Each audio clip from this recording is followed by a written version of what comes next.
Testing. Memorize. And yeah, we're just not going to worry about that. Why I make a general formula cheat sheet at the front of my notebook. Exactly.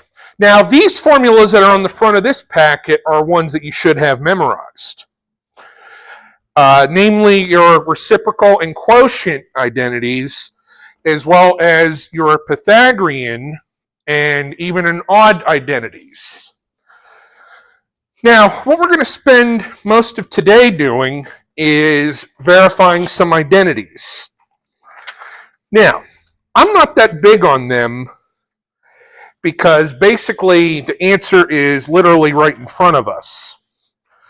But it's kind of good practice a little bit here. But do remember which of the trig functions are even and which are odd. You know, your even and odd identities. And that's going to come into play more likely tomorrow when we get into angle sum and difference formulas. And the other one is, you know, don't forget, like if you did sine of 90 minus theta or 90 minus x, that would equal the cosine of x. And the cosine of 90 degrees minus x would equal what? Sine of x. So those are cofunctions. Now, in the formula quiz, yeah, I'll have you see what you memorize. What I'll even do with the formula quiz, I'll give you one of the formulas for like an angle sum, and you'll have to give me the angle difference formula. But for the test, I'm just going to give you all the formulas. So it makes life a little bit easier in my opinion. So to verify an identity, basically all you've got to do here is show that one side of the identity can be simplified so that it is identical to the other side. Now, each side of the equation is manipulated independently of the other side.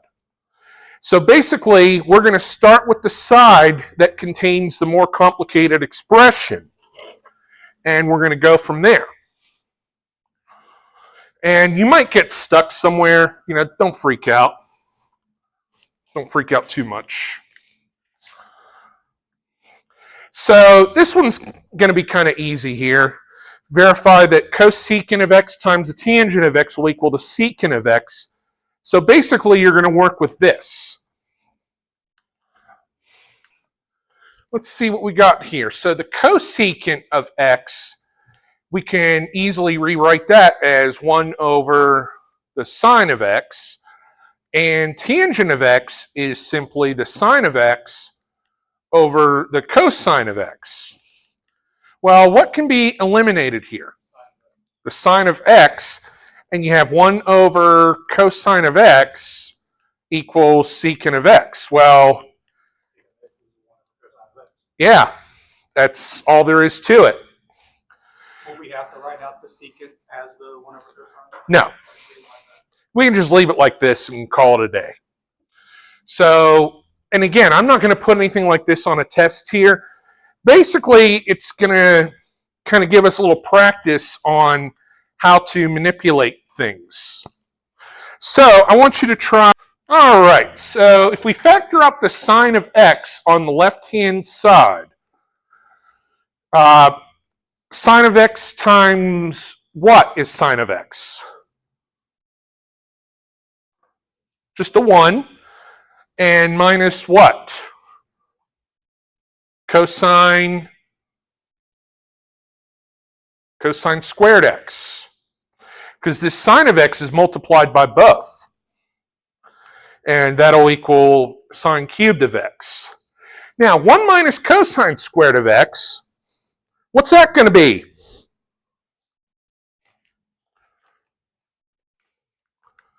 Give you a hint, Pythagorean. Sine squared x equals sine cubed of x. And obviously, yeah, sine cubed x equals itself. So, this next one's going to be a little more entertaining. What you'll want to do here is have a common denominator on this left-hand side. You'll have a little fun with that. All right, so here's the thing. For the left-hand side here, we want to have a common denominator of basically 1 plus cosine of x times the sine of x.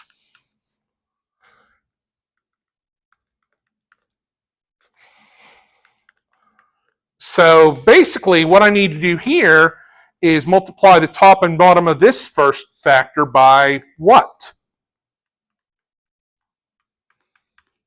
Sine of x.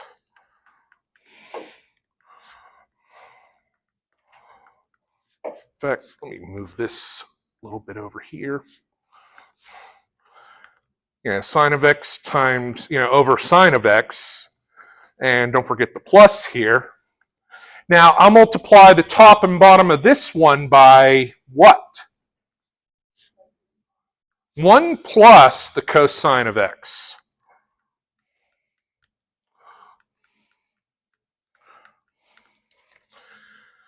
So what you're going to end up with here on the top is, let's see here, sine of x times itself. Well, that's simply sine squared x plus 1 plus cosine of x quantity squared entirely over our common denominator of sine of x and 1 plus cosine of x.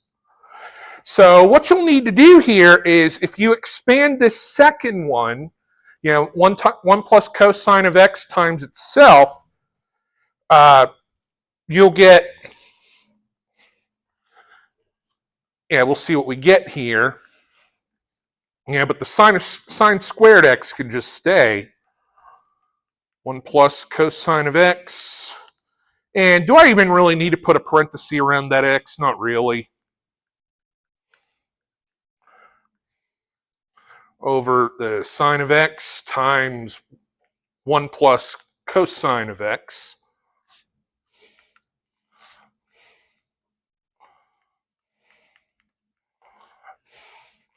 And here we'd have sine squared x plus 1. Cosine of x times 1 is cosine of x. 1 times cosine of x is cosine of x. So it's basically 2 cosine x, 2 cosine of x, plus cosine times cosine is cosine squared x all over this. Now, one thing you can do is the numerator will end up factoring here, and you'll get a Pythagorean identity out of the deal.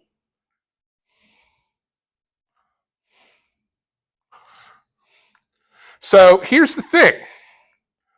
I can replace this sine squared x and cosine squared x.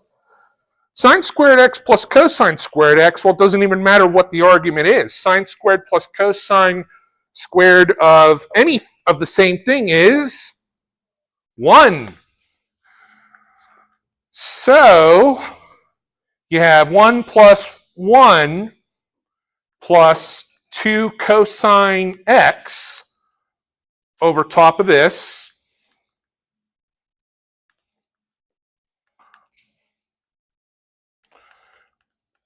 And that's going to be 2 plus 2 cosine of x over sine of x. 1 plus cosine of x. And in the numerator, what can I factor? What can I take out? In the numerator? Not quite. I could just take out a 2. And that would be 1 plus cosine x over sine of x times 1 plus cosine of x. Well, hey, what can come out of both the numerator and denominator?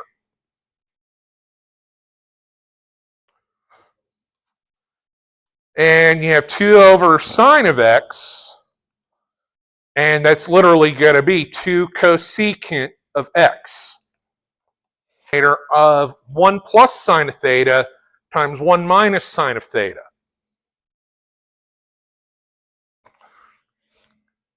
Which ultimately is going to simplify to something else. And you'll see what I'm talking about here. So yeah, 1 plus sine of theta plus 1 over 1 minus sine of theta. So for this first one, I'll multiply the top and bottom by what? 1 minus the sine of theta.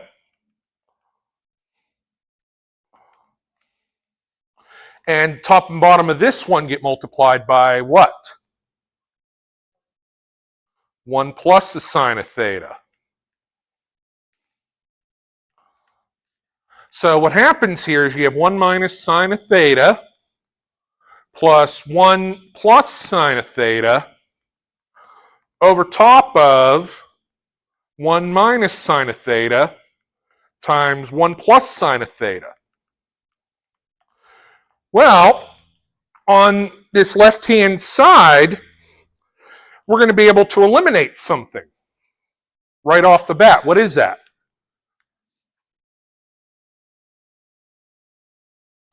The sine of theta will be gone, and we'll multiply the bottom here together. It'll be 1 minus sine squared theta. Now, 1 minus sine squared theta, that to me looks like a Pythagorean identity. And 1 minus sine squared of theta is going to be equal to what?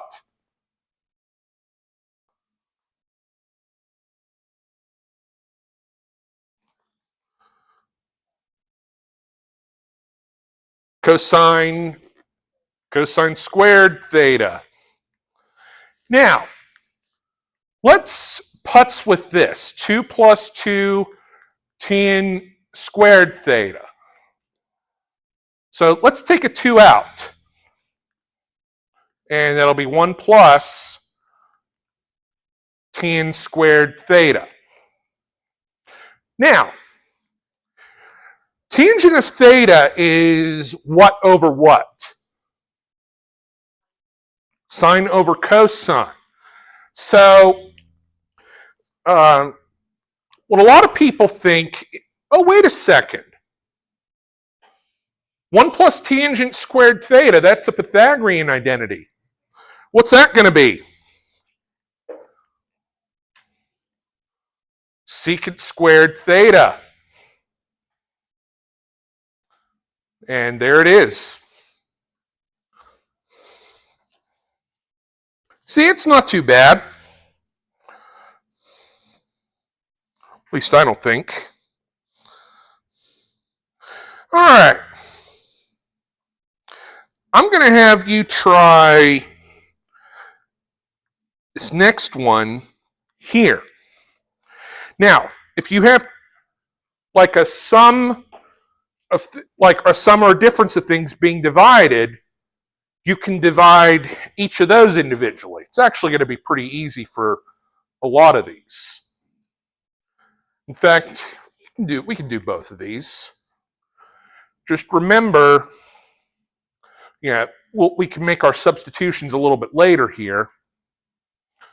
So for this, you'd have cosecant of x over cotan of x plus sine of x over cotan of x. Now, if tangent is sine over cosine, cotan is what? Cosine over sine. Now, cosecant is 1 over sine, and cotan is cosine of x over sine of x. Plus, you have sine of x here, and being divided by cosine of x over sine of x. Now, one thing we can do here is, remember, when we divide a fraction, we would multiply by its reciprocal, 1 over sine of x times sine of x over cosine of x, plus sine of x times sine of x over cosine of x. And we can make a cancellation here. And let's see here, we would be left with 1 over cosine of x plus sine squared x over cosine of x. But here's the thing. These denominators are common. And you're left with 1 plus sine squared x over cosine x. All right, try that next one. Forward, if you ask me. So basically, on the left-hand side, you have 1 over cosecant of x minus cotan of x over cosecant of x. And what is 1 over cosecant? Just sine. And remember, cotan, one thing we can do here, cotan is cosine of x over sine of x. And cosecant is 1 over sine of x. And we could just eliminate the signs that way, because they're both in the denominators. You have sine of x minus cosine of x. And you're done.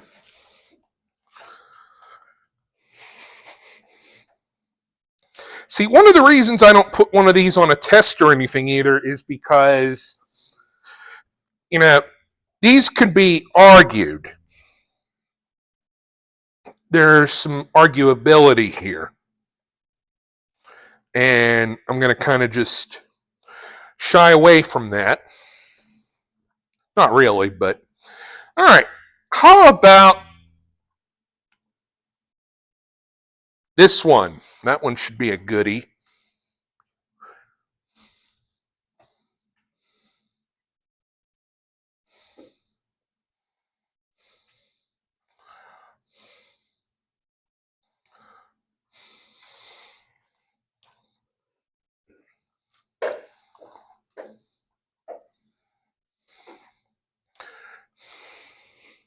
Yeah, break down the tangent and cosecant squared. Do that. All right, so remember tangent. That's true. So remember here, tangent is going to be sine over cosine. Sine of x over cosine of x. Cosecant squared is 1 over sine squared x minus cotan, which is cosine of x divided by sine of x. Now, I can eliminate one of the signs here, and what happens here is I basically have 1 over cosine of x sine of x minus cosine of x divided by sine of x. Well, I think we're going to be looking for a common denominator here. So to accommodate the common denominator here, I can multiply this second factor by what? Yep. Cosine of x on the top and on the bottom. So we literally have 1 minus cosine squared x over sine x cosine x. Now, 1 minus cosine squared will simplify into what? Sine squared x, which is, then divided by sine of x cosine of x. And we can eliminate a sine, and you'd have sine of x over cosine of x. Now, the other thing, so basically, sine of x times secant of x. Yeah, 1 over cosine. Yeah, if we just took the 1 over cosine and replaced it with secant, we'd be done here. So that's about as far as I'm going to take identities to today, because it's kind of good practice, though, to see. But, basically we used all of our known ratios and our Pythagorean identities. That's going to be the key thing here. We got to know our Pythagorean identities. We got to know those. Now, I'm going to skip on down here. We can talk about equations, but I want to get into sum and difference formulas for trig. And I'm doing something a little bit different this year, and you're probably thinking, oh my God, do I got to do this proof? The answer is no. But now, here's the way it would work. If you notice, that is cosine of alpha minus beta, and it's going to equal cosine of alpha times cosine of beta plus sine of alpha times sine of beta. Now, one thing we're going to be able to do here is take that formula and we'll be able to get the angle sum, and we'll be able to get the rule for the sine. So, just imagine 2 unit circles with angles alpha and beta. Alpha is going to be obviously greater than beta here. And if we have the unit circles, what happens here, you have cosine of alpha and sine of alpha here, cosine of beta and sine of beta here. And if you took the difference of alpha minus beta, you would end up with this, and basically we'd be able to use the distance formula to figure out everything else here. And what happens here basically is we're able to do that. The distances will be identical. And this enables us more or less to simply derive this formula. Now, am I going to make you do this proof? No way. But let's kind of just verify this with a couple of things. See, this is how I would help myself memorize this. Now, if we used alpha equaling 90 and beta equaling 30 degrees, here's the thing. You would have cosine of literally 90 degrees minus 30 degrees equaling cosine of 90 times cosine of 30 plus sine of 90 sine of 30. Now, 90 minus 30 is obviously going to be what? 60 degrees. Now, cosine of 90 degrees is going to be what? And for this, you can look at your unit circle. Cosine of 90 is going to be 0. So we don't even really need to figure out what the cosine of 30 is, but just for good measure, let's use it anyway. Cosine of 30 is going to be root 3 over 2. Now, the sine of 90 is going to be what? And the sine of 30 is going to be 1/2. Well, basically, that leaves you with nothing, and this is going to be 1/2. What is the cosine of 60 degrees? If you look at your unit circle. 1/2. So in a way, we've gone ahead and proved it. We've kind of done a proof by case sort of thing. Now, a couple of cool things we can do here is we could find the cosine and sine of some oddball angles here. Like, for instance, if I wanted to find, say the cosine of 15 degrees, that would be the cosine of we can take the difference of any two known cosine angles from the unit circle. What could we use that has a difference of 15?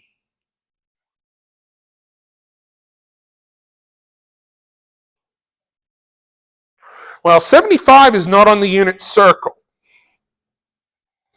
But how about 60 and 45?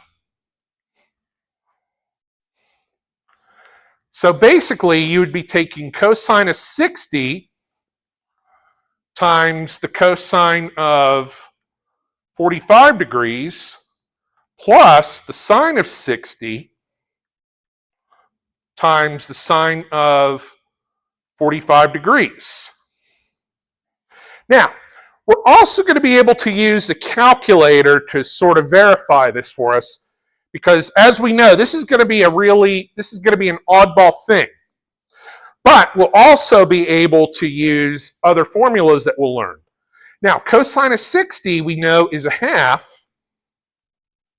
Cosine of 45 is √2/2. Now, sine of 60 is what? √3/2.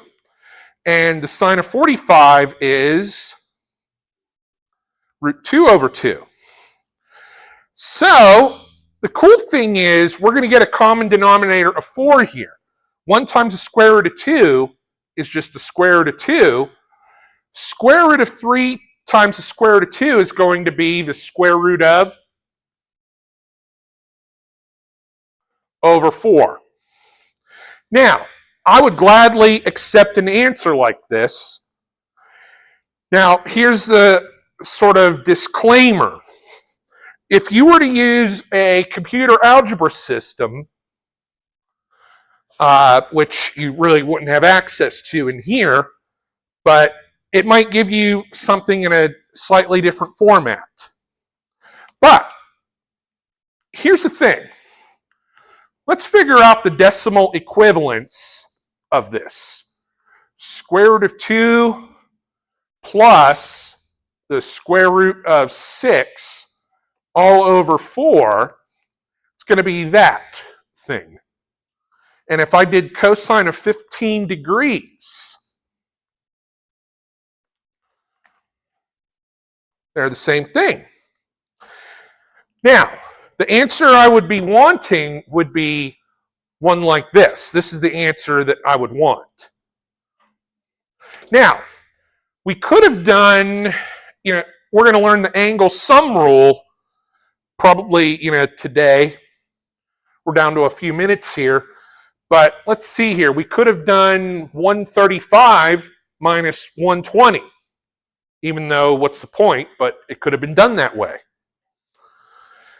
You just basically, it's more or less the same thing here. 135 is on the unit circle. So, how do we go from the cosine of the sum formula? Well, let's imagine that we replace the beta with a negative beta. So any betas that we have get replaced with a negative beta. Now, truth be told, you could write A and B on yours, and you'd be good. I use the Greek alphabet because, it's fun. Now, Yeah, one thing you can do with this, if you ever use Microsoft Equation, whether it's on Word or whatever, if you hit Alt-Enter, and here's a cool way to get your alpha. If you type in this backslash and do alpha, you get that. That's LaTeX code. That's how I'm able to do this. I don't like go into the character map and type out all these characters. Yeah, it would take forever to do it that way. So if we replace the beta with a negative beta, now remember that the cosine of negative theta is equal to positive, and sine of negative theta, and that should have been negative theta here, and that would be negative sine of theta. So basically, nothing changes here with the cosine, but with the sine, we do get a change. We get that. So basically, cosine of alpha plus beta, and we can do an example with that. We could find, cosine of 90 using, 30 plus 60. 30 degrees plus 60 degrees. Now we know that that's going to be cosine of 90. And if I did, cosine of 30 times cosine of 60 minus sine of 30 times sine of 60. Well, here's the thing. Cosine of 30 is root 3 over 2, and that's a half. Sine of 30 is a half. Sine of 60 is root 3 over 2. Well, that just becomes what?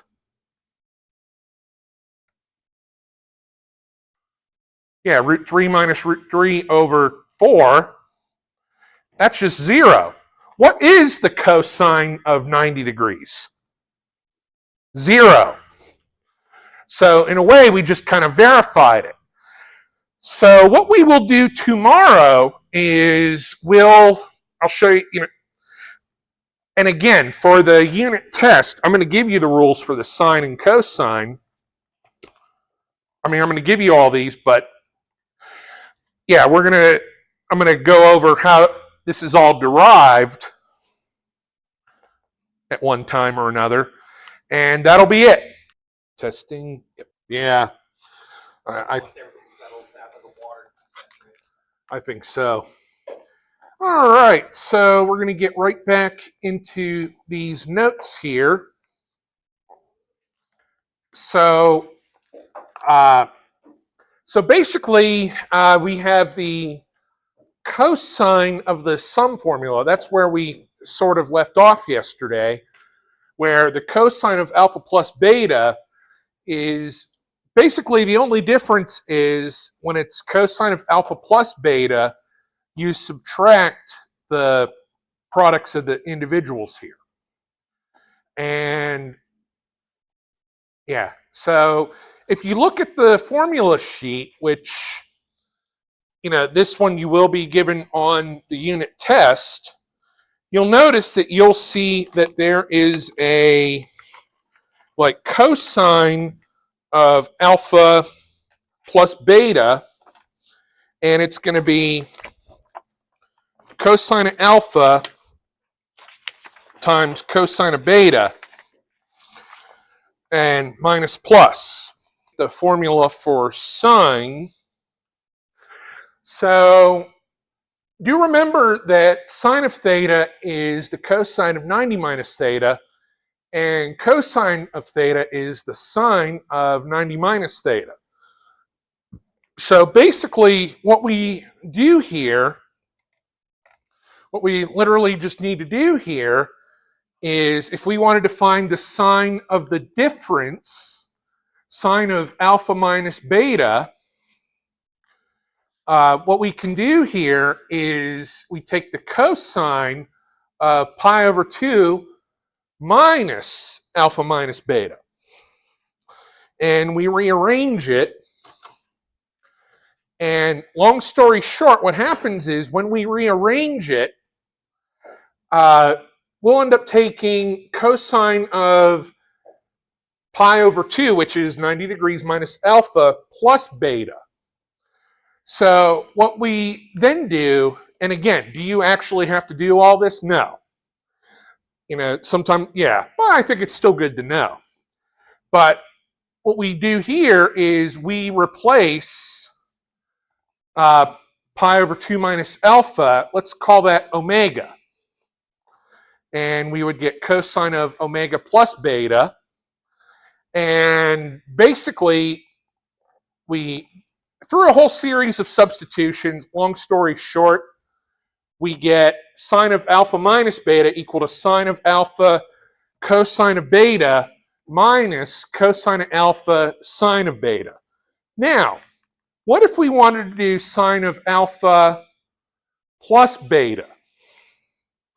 And to do that, you would replace beta with negative beta.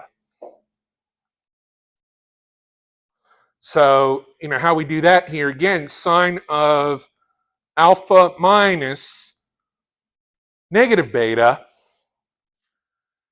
Basically, it's still going to be the same, for sine of alpha, but now you will have cosine of negative beta minus cosine of alpha times the sine of negative beta. So, and again, you all have to forgive me, I'm a little sluggish today. I had a toothache last night, kept me up most of the night. Ugh. How many of you hate going to the dentist? Yeah, I don't like going.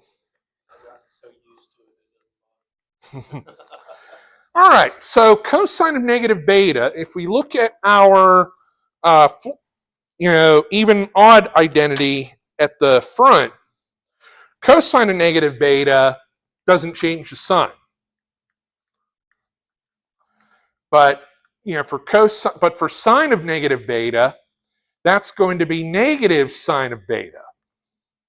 So negative times a negative makes this a positive. So you literally have sine of alpha cosine of beta plus cosine of alpha sine of beta.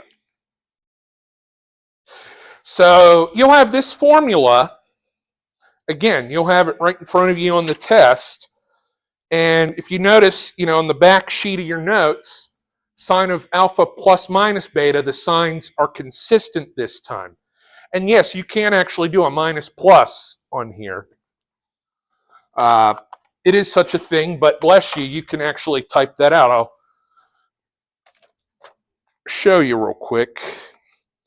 Yeah, you hit Alt plus, or you just literally do plus minus, and it'll stack them.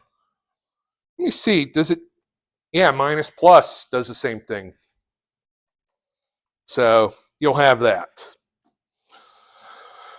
All right, so with that in mind, let's kind of just play around with something here. Even though we already know what the answer is going to be, for instance, if we wanted to do, say, sine of 60 degrees plus 30 degrees. Even though we already know the final answer will end up being 1. But I want you to plug it into that formula and see if it checks out, and it will. So it's not like it won't. Yeah. All right, so let's see here. So sine of 60 degrees, cosine of 30 degrees, plus cosine of 60 degrees, sine of 30 degrees. So sine of 60 is going to be root 3 over 2. And cosine of 30 is also root 3 over 2. Cosine of 60 and sine of 30 are both a half. So basically, we have 3/4, come on, plus 1/4, which you and me know adds up to 1. What is the sine of 90 degrees? 1.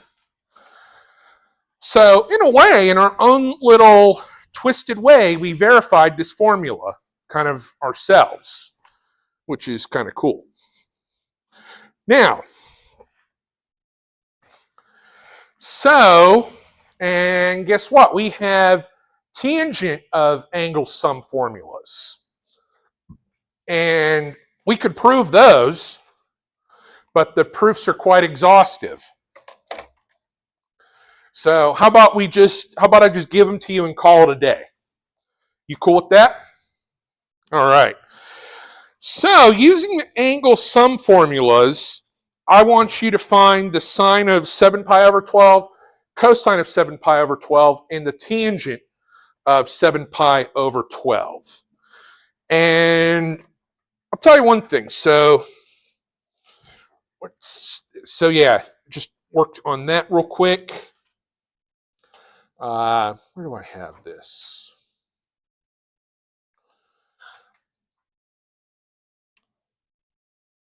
Question. So let's say we're adding the two angles here. So basically, if it's alpha plus beta, if that's a plus, that numerator is going to be a plus, but the denominator would be a minus. So, but if we're subtracting alpha and beta, it would be tangent of alpha minus tangent of beta, but the denominator would be 1 plus tangent of alpha times tangent of beta.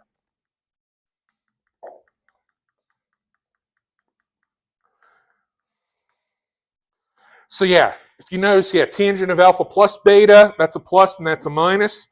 That's a minus here, there's a minus and the plus. That's the difference. I just condensed it into single formulas here.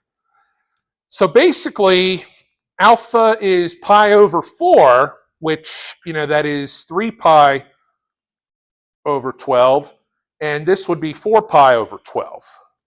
So sine of pi over 4 plus pi over 3, we would use the sine formula, and it would basically be sine of pi over 4. Let me redraw that.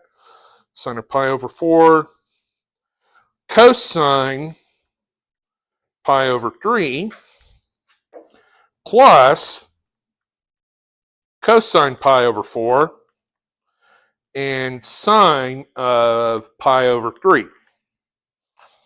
Then we just do the math on that. So sine of pi over 4, well, that's root 2 over 2. Cosine of pi over 3 is a half. Cosine of pi over 4 is root 2 over 2, and the sine of pi over 3 is root 3 over 2.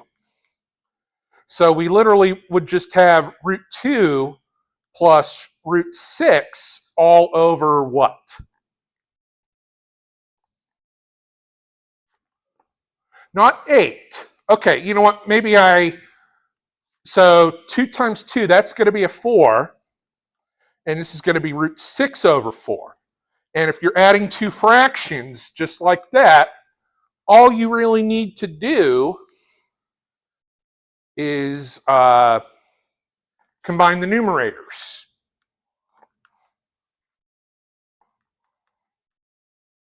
Over 4.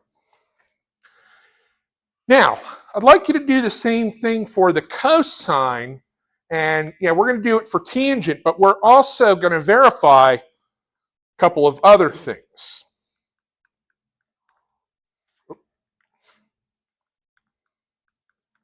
Just for good measure. All right, so basically we can use the cosine of the angle sum for cosine, but what happens here for this guy, you're going to get cosine of pi over 4 times cosine of pi over 3. But you're going to be subtracting sine of pi over 4 and sine of pi over 3. So cosine of pi over 4 is root 2 over 2. Cosine of pi over 3 is what? 1/2. Then you have minus sine of pi over 4 is, again, root 2 over 2. And the sine of pi over 3 is root 3 over 2. So it is literally like square root of 2 minus square root of 6 over 4. And yes, what you see here is, in a way, they're conjugates of each other. It's not going to be an automatic thing each and every time. Now, I want you to figure out the tangent. Now, of course, you can always, here's something kind of cool here. Now, if I did the cosine of 7 pi over 12, I get some decimal. And if I did, root 2 minus root 6 over 4, same thing. Yes?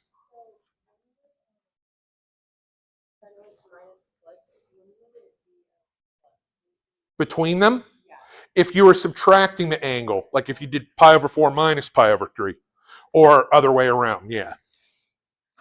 All right, so this time we're going to do a tangent of pi over 4 plus pi over 3. Just kind of good exercise. Exactly. All right, so basically, here's the thing. So for the numerator, you would take the tangent of pi over 4 plus the tangent of pi over 3. But for the denominator, you would be getting 1 minus tangent of pi over 4 times the tangent of pi over 3.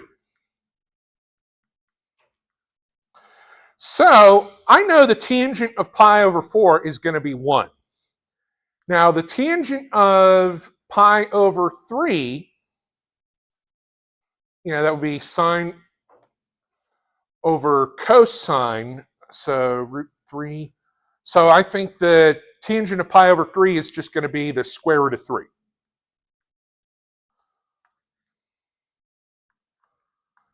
See, maybe after about 4 more times of things, maybe I will have the entire unit circle memorized.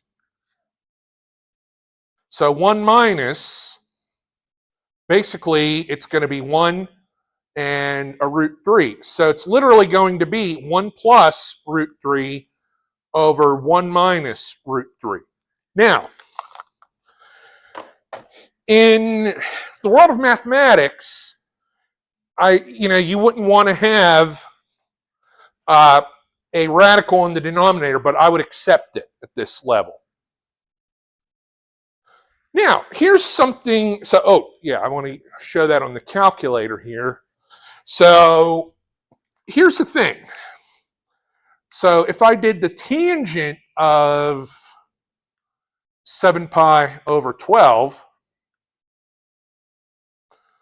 just for kind of a good little measure here, it's going to be that. And if I did 1 plus root 3 divided by 1 minus root 3, I would get the same thing. Now, so this is kind of an even bigger extremity here. If I set up kind of a nested fraction, root 2 plus root 6 over 4, and dividing that by root 2 minus root 6 over 4, I mean, mathematically, it's going to come out to the same thing that we had. And that's what we're going to get. All right, so that's how that'll work. Now, basically, using the angle difference formulas, we can find,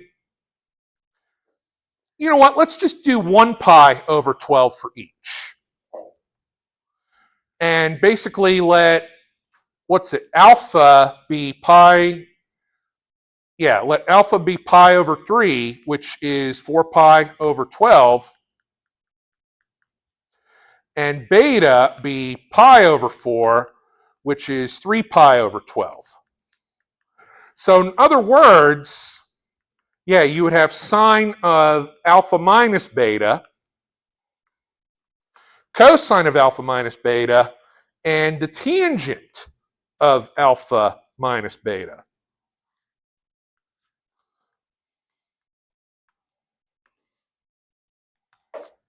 First, so before we take this any further here, 1 pi over 12, what quadrant is that putting us in?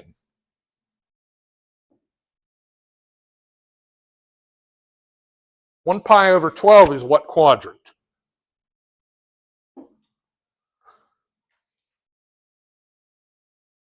First quadrant. So the sine, cosine, and tangent should all be positive.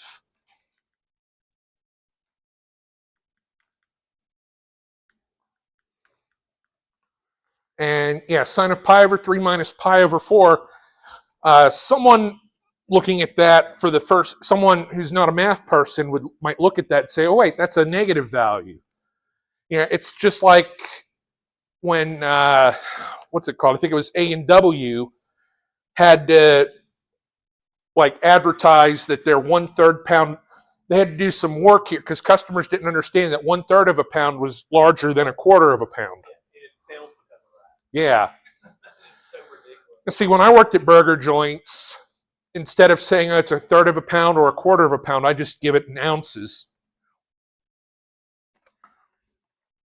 So let's see here. So the sine of the difference, it's going to be sine of pi over 3, cosine of pi over 4, minus cosine of pi over 3, sine of pi over 4. So the sine of pi over 3, root 3 over 2 times root 2 over 2, minus the cosine of pi over 3 is 1/2, and root 2 over 2. And this is ultimately going to be root 6 minus root 2 over 4. Now, since we're doing the cosine of the difference, that's cosine of pi over 3 minus pi over 4. You do cosine of pi over 3, cosine of pi over 4. But since we're taking the difference of the cosine, what's going to go in between this? Plus.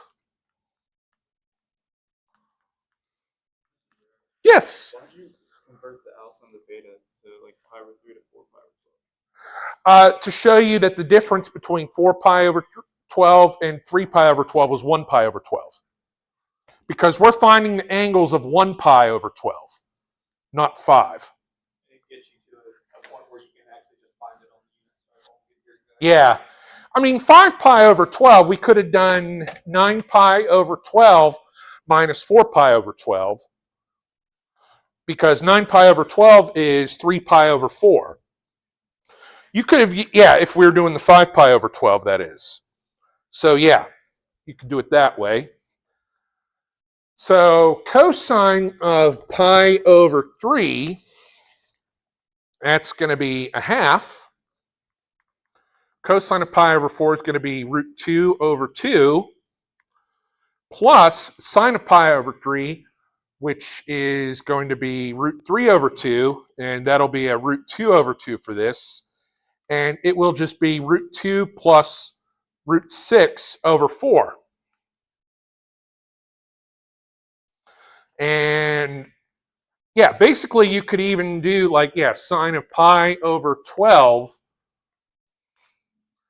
And if you did, yeah, root 6 minus root 2 over 4, it gives you the same thing. That's what I love about this video stuff. Now, if we wanted to do the tangent of alpha minus beta, that's the tangent of pi over 3 minus pi over 4. So the numerator, since it's subtraction, it's going to be the tangent of pi over 3 minus the tangent of pi over 4.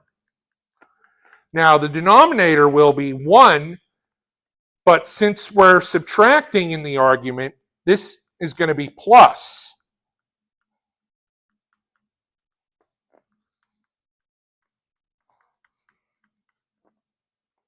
And so tangent of pi over 3 is square root of 3. That's going to be a 1. 1 plus root 3. Yeah, and I would accept that myself. Now, I mean, on the test, if I were giving it to you on a test, I probably wouldn't do tangent of, pi over, wouldn't do a tangent of this. So that's how it's all going to work here. All right, are there to the next page here? So sine of 2 theta. So think of, sine of 2 theta as the sine of theta plus theta. So what you can do is we can derive this. Basically it's the sine of alpha plus beta. So it's going to be sine of theta, cosine of theta, plus cosine of theta. Well, it doesn't matter which order we multiply it here. Sine theta, cosine theta. Now, what would that simplify to?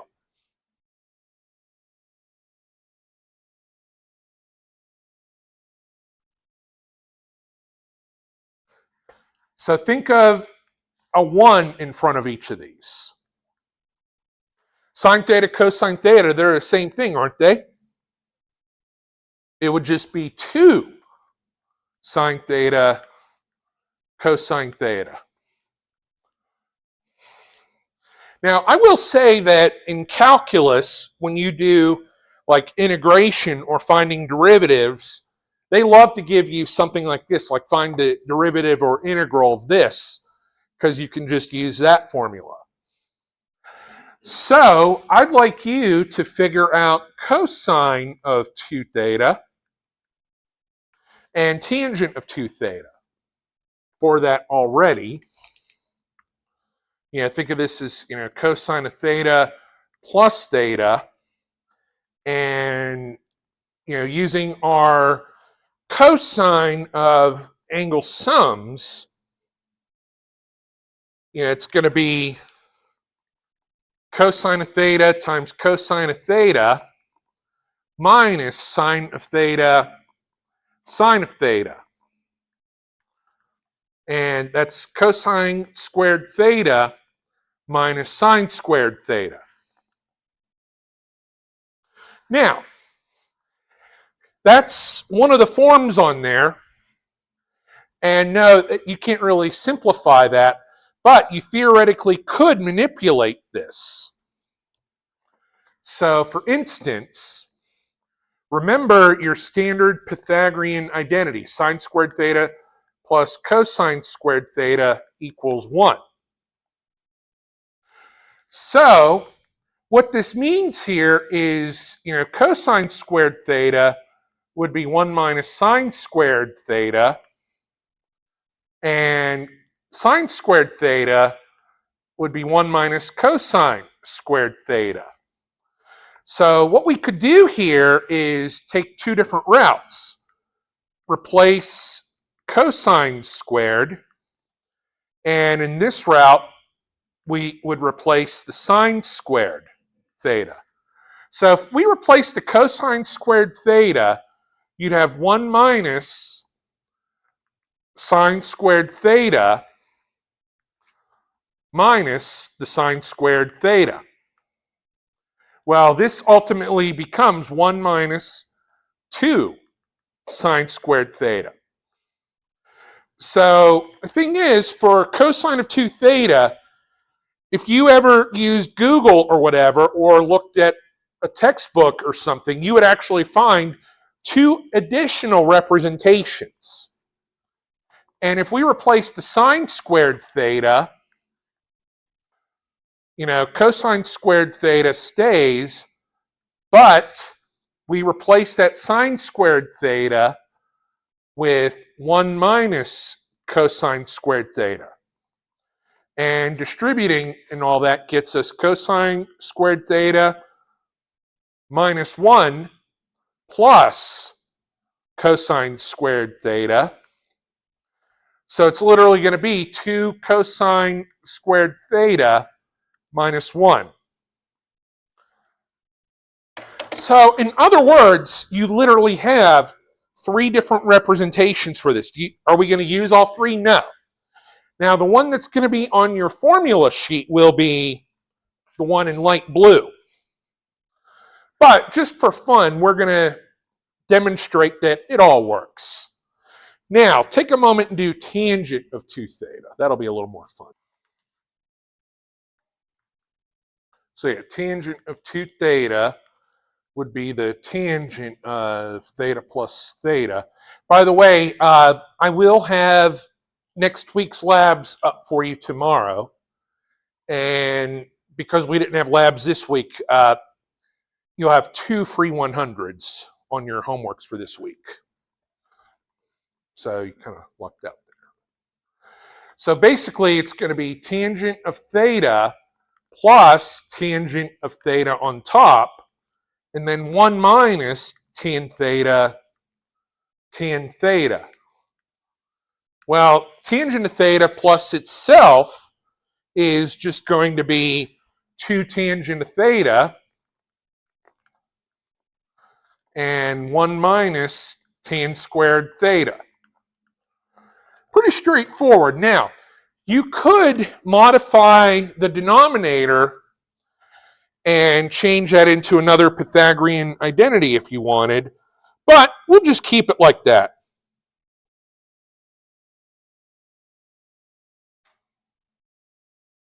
All right, so now, here's some good ones. So remember where I say angle alpha is in this quadrant and the sine is going to be this? It's back.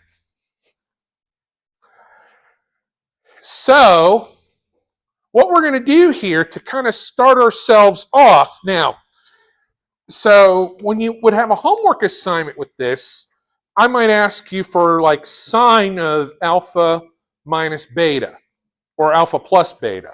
I don't know.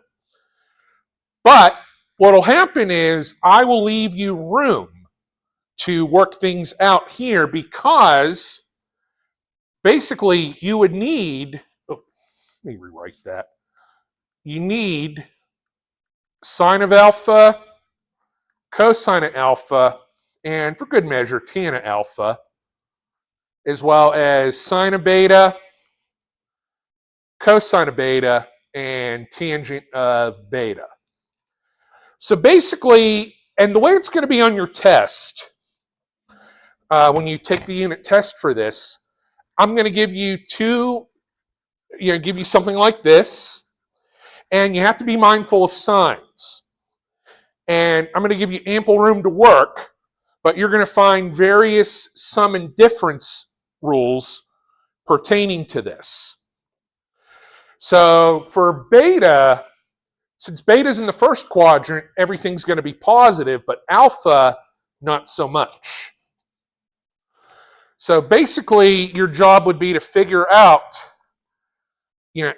And the good thing is, for something, is cosine of alpha going to be positive or negative?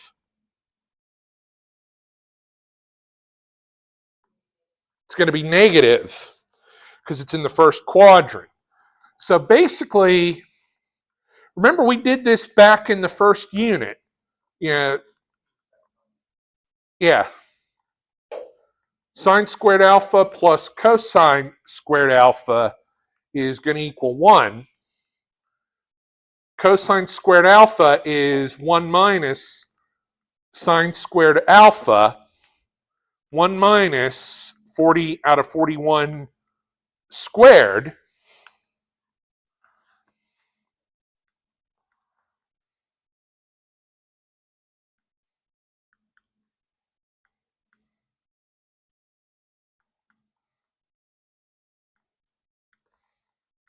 And it's going to be 81 out of 1681. Well, then we take the square root of that, not that. Oh, respond, there we go. 81 out of 1681. And we get 9 out of 41. But that's going to be negative 9 out of 41. Now, of course, one thing you could have done here is, alpha, that's a terrible drawing, but 40 out of 41, that would be a 9. But keep in mind, second quadrant, you could have figured that out that way too. And consequently, tangent of alpha is sine of alpha over cosine of alpha. And let's see, 40 out of 41 divided by 9 out of 41, or negative 9 out of 41. So you have negative 40 over 9. Now for betas, you can find everything ever so easily. Yeah. So here's beta, 7 and 25. I could do it like fractionally or whatever, but 25 squared minus 7 squared, that's going to be 576. Square root of that, we would know is 24. And that's a garbage drawing, I know. But we're also going to be able to find the angles and see how everything fits. So sine of beta is going to be 24 25ths. Tangent of beta is simply going to be 24 sevenths. And here's what we're going to do here. We left off discussing this. And where we left off was we figured out the sine, cosine, and tangent of everything. And what we'll need to do now is we'll need to figure out a couple of ratios here, such as sine of alpha plus beta.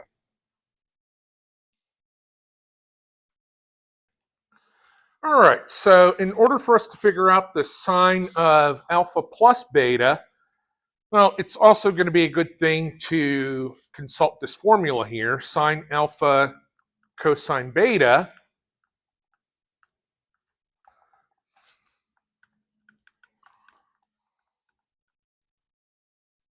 plus cosine alpha sine beta.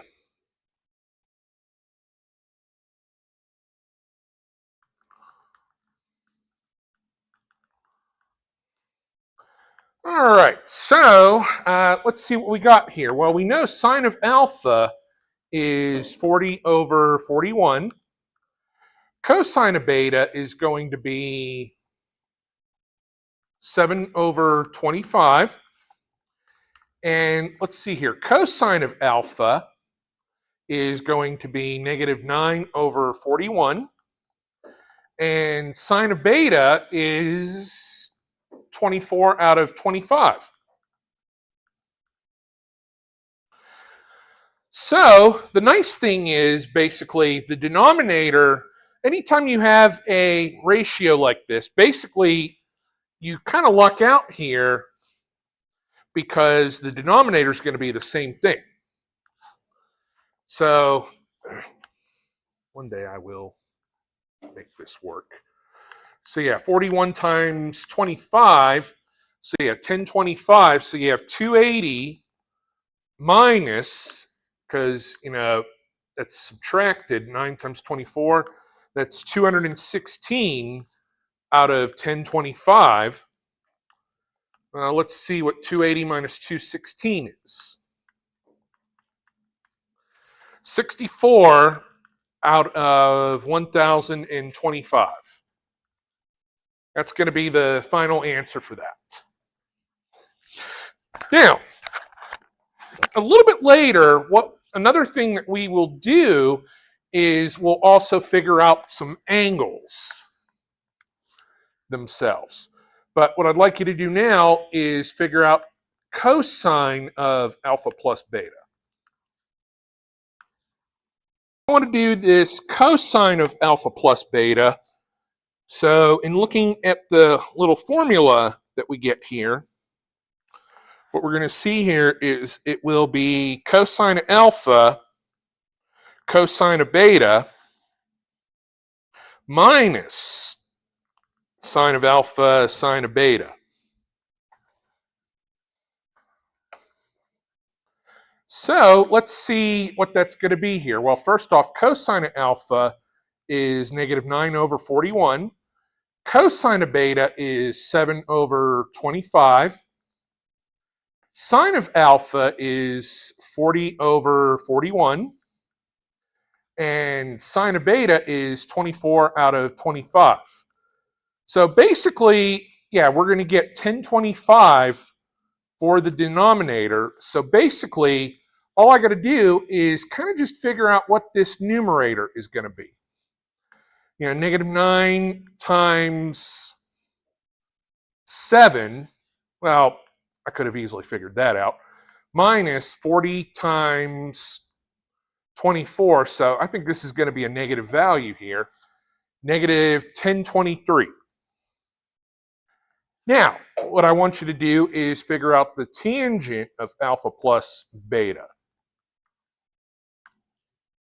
The tangent of alpha plus beta is going to be, well, that'll be tangent of alpha plus tangent of beta on the top, and then 1 minus tan alpha, tan beta.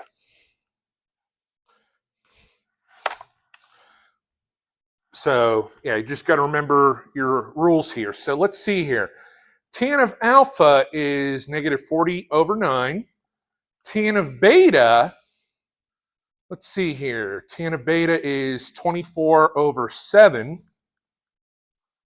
And you have 1 minus negative 40 over 9 and 24 over 7. Now, I'll tell you, in the olden days, yeah, I talk like I'm an old man here. I'm really not that old, although I look like it. No, I don't. Anywho, we can use a calculator. See, this is what I think is just awesome about the calculator. Set up this fraction here, and I can just do kind of a nested fraction, so to speak. Negative 40 over 9 plus 24 over 7, and you do 1 minus, let's see here, that's going to be negative 40 over 9, and do another one here, and that's 24 over 7, 24/7, and we get negative 64 out of 1023. We get it that way.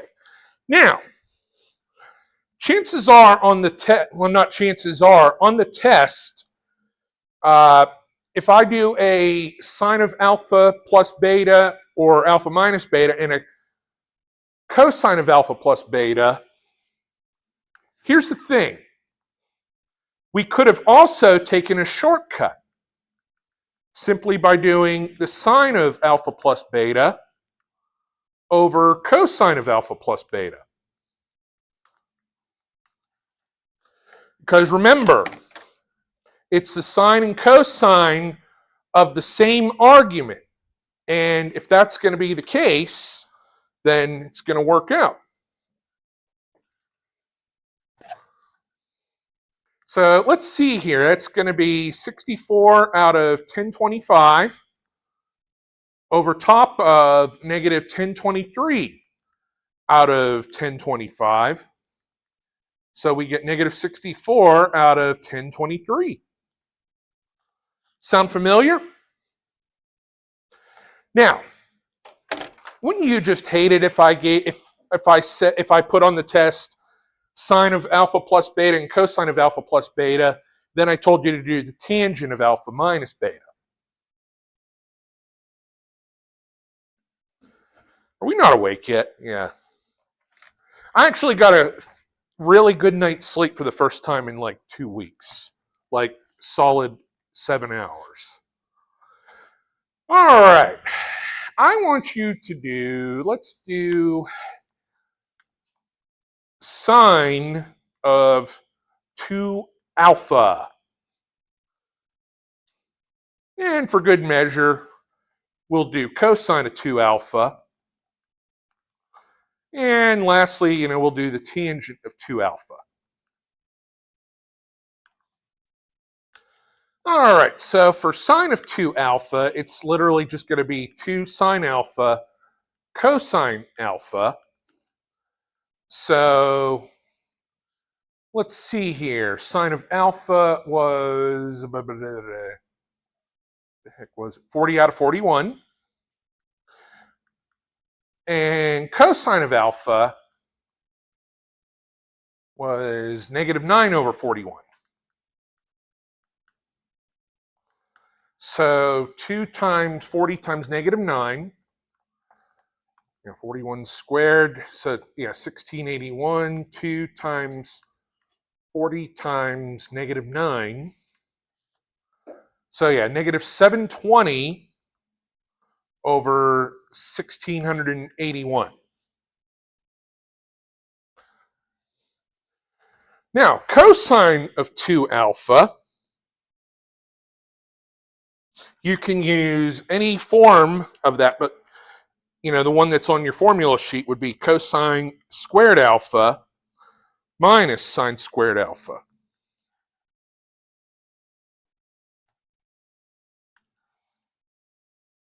Alpha is literally just cosine of alpha squared, so that's negative 9 over 41 squared minus 40 out of 41 squared. So you could probably do this in one shot, on the calculator or whatever. Minus, see, this is what I love about the new calculator. Well, not new, just the updated version. Yeah, negative 1,519 out of 1,681. Now, if you want to figure out the tangent of 2 alpha, do you want to use a long formula or do you want to do it the short way? And what's the shorter way of doing this? You just do sine of 2 alpha over cosine of 2 alpha. So you have negative 720 out of 1,681 over negative 1,519 out of 1,681. And ultimately you're left with 720 over 1,519. Now, an interesting thing here, if we really wanted to, although I don't know why we really would, but we could do this. What would sine squared of 2 alpha plus cosine squared of 2 alpha be?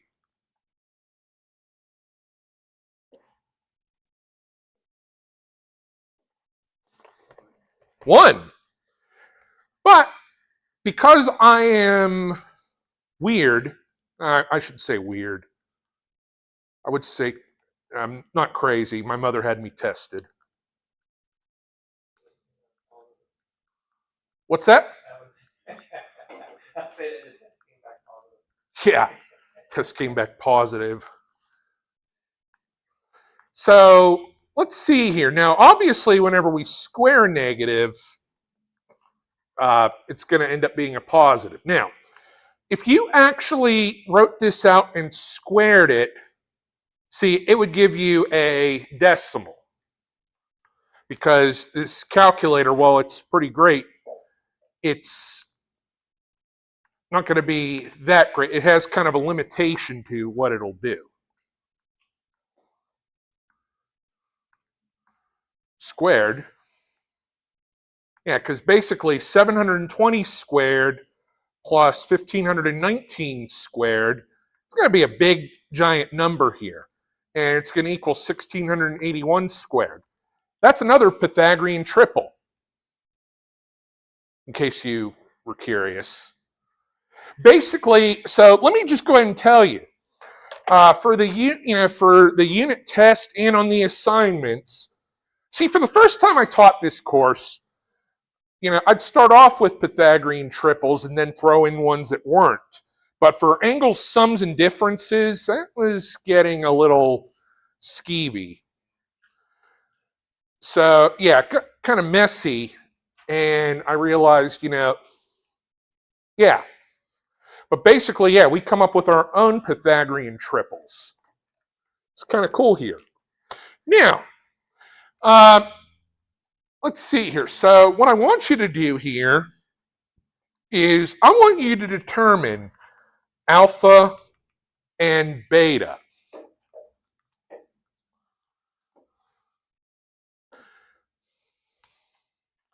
Angle sum and differences and whatnot. Well, we've only really done angle sums and double angles, but we're going to also kind of see how what's it called? How it all kind of comes together here. So if we want to do alpha, alpha is going to be in the second quadrant here. And so if I draw that real quick, the sine of alpha is 40 over 41.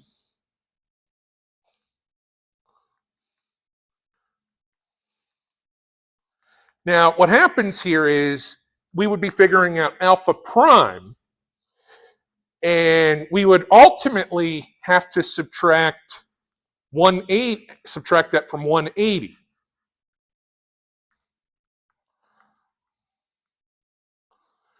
But all we really have to do here is literally just take sine of alpha prime equal to 40 over 41. And alpha prime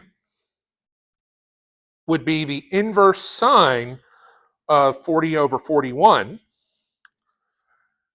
So the inverse sine of 40 over 41. And depending on what mode your calculator is in, my calculator is in radian mode. So if I multiply that by 180 and divide it by pi, that gives me the degrees. But I actually want to subtract that from 180. 180 minus this, and alpha is going to be approximately 102.68 degrees. Now, you're probably going to think I'm really nuts here, but I'm going to store this into A. Now, you don't have to do this, but this is kind of a cool little thing here that the calculator can help you with.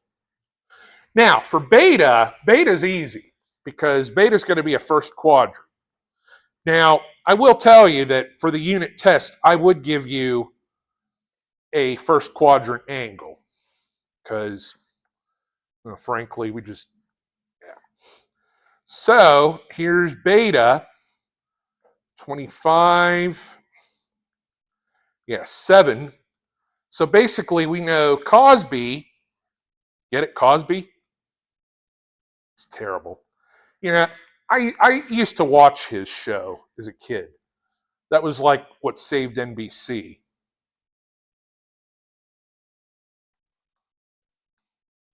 So we don't have to worry about like a beta prime here.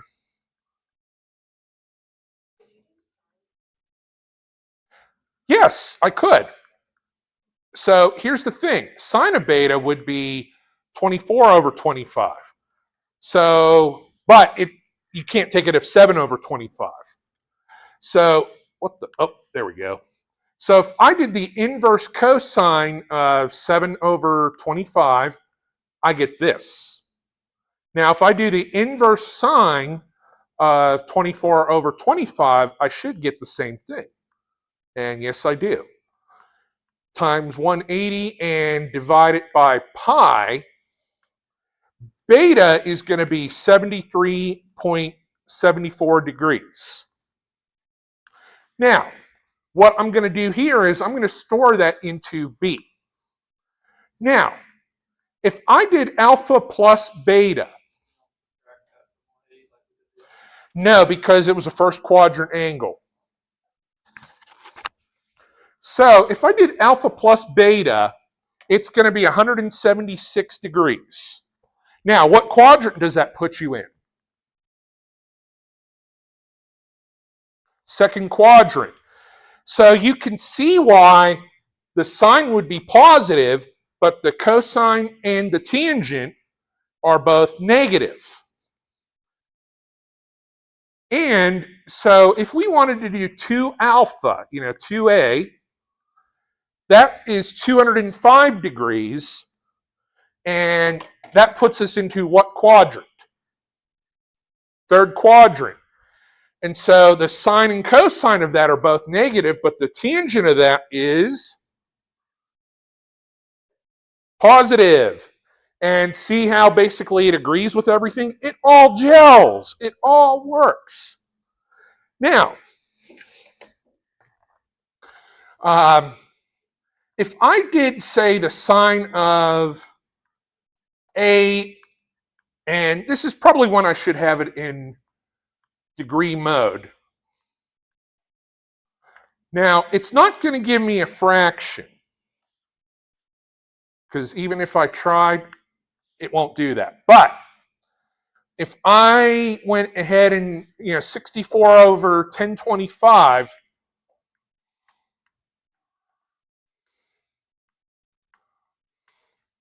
look at that. So in a way, we just kind of check ourselves. We kind of just checked it to see that this was all good to go. Pretty sweet. And if I did sine of 2 alpha, 2a degrees. Now I know that's going to give me a negative value. And negative 720 over 1681, same thing. Although it is actually a little bit different in the, let's see, thousands, 10,000s, 100 millions. It's off by a 10 billionth. Oh my God, yeah. Our head's going to explode. Not really. Not unless we're going to space. Yeah. Which. That's the only time that deep the decimal Yep. matters. So, how about power reducing formulas?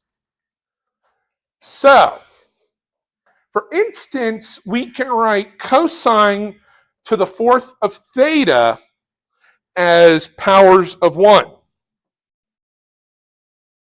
So such a undertaking like this, so just remember this, cosine to the 4th of theta would be cosine squared theta times cosine squared theta.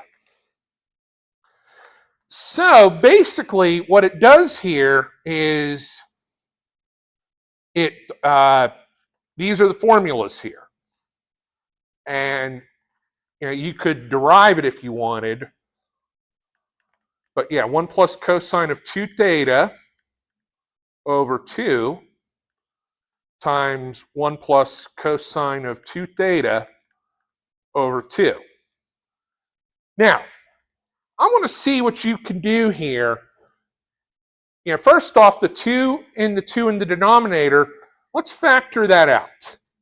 And we'd have 1/4 times 1 plus cosine of 2 theta times 1 plus cosine of 2 theta. So you can FOIL, and you will get, so yeah, cosine of 2 theta times cosine of 2 theta would be cosine squared of 2 theta. So you're going to have to do kind of another power reduction in there, but it's all going to work. So basically, in other words, 1 times 1 is 1. Cosine of 2 theta times 1 is cosine of 2 theta. And cosine of 2 theta. And then cosine squared of 2 theta.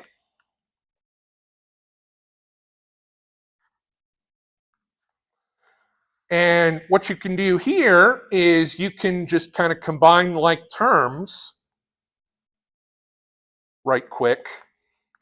And you would be left with 1/4 times 1 plus 2 cosine of 2 theta plus cosine squared of 2 theta. So we're kind of done for that part here, but we have to reduce the cosine squared of 2 theta. So so basically we'll do the typewriter, bring it up here.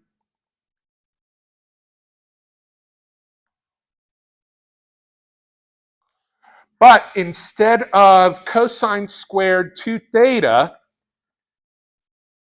so cosine squared 2 theta, it's going to be 1 plus cosine of what? What do you think?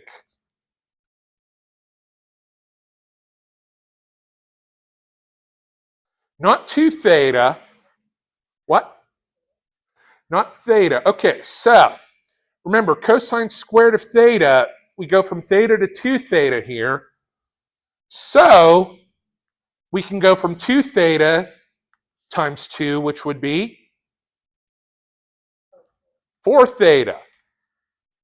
That still is, that's a power of 1. And we can literally just, break that apart and see what happens here. So you have 1/4 times 1 plus 2 cosine of 2 theta plus 1/2 plus cosine of 4 theta over 2. So we can multiply everything by 1/4 here. So you have 1/4, and that's 2 cosine of 2 theta over 4, plus 1/4 times 1/2, well, that's 1/8. And 1/4 times that is just going to be cosine of 4 theta over 8. Now, this and this cannot be combined in any way, but 1/4 and 1/8 becomes 3/8.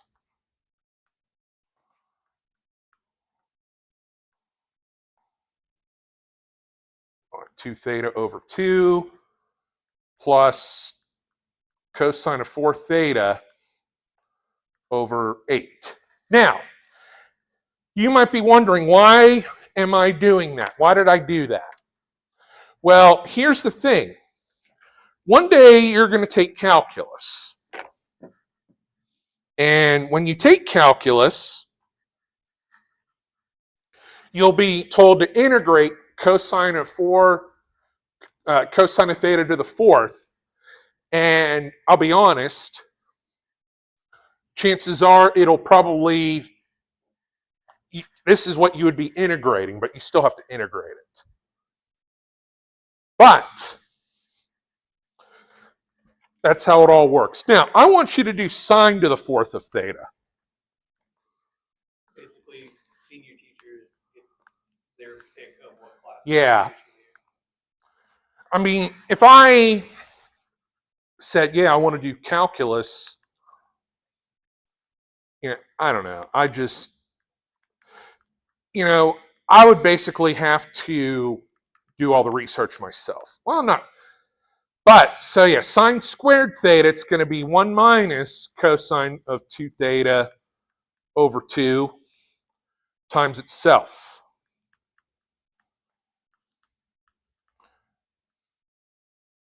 So 2 times 2 in there will pull out the the denominator of 4. And I'll put a bracket here. 1 minus cosine of 2 theta times 1 minus cosine of 2 theta. And so we can FOIL this, and it's more or less going to be the same thing as this part here, except, you would have 1/4 times 1 minus 2 cosine of 2 theta, but negative times a negative is still a positive. And that's what you're left with. So now you just replace the cosine squared of 2 theta and take it from there.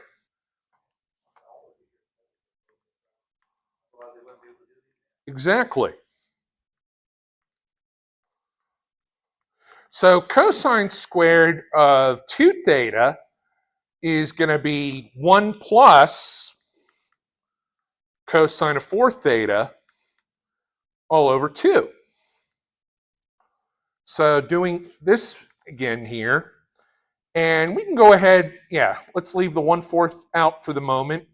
1 minus 2 cosine of 2 theta, and dividing both of these by 2, so that's going to be 1/2 plus cosine of 4 theta over 2. And then you have 1/4 minus cosine of 2 theta over 2. 1/4 times 1/2 is 1/8. And then cosine of 4 theta over 8. And it's just going to be 3/8 minus cosine of 2 theta over 2 plus cosine of 4 theta over 8. So it's really hardly any difference between cosine to the 4th and sine to the 4th.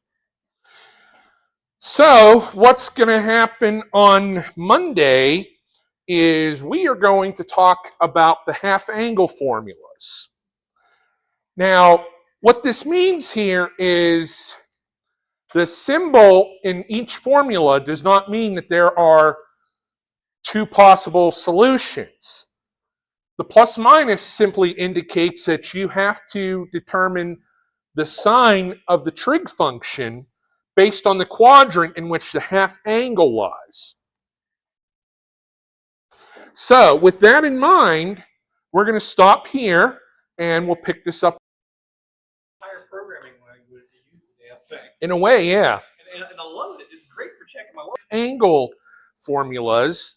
So the half angle formulas are basically where we can typically take a known angle off of the unit circle and take that in half. And this would be good, especially if we're doing like a 15-degree angle, or a 75 or 105-degree angle, something along the lines of that. So what'll happen here is you're going to have a plus minus symbol.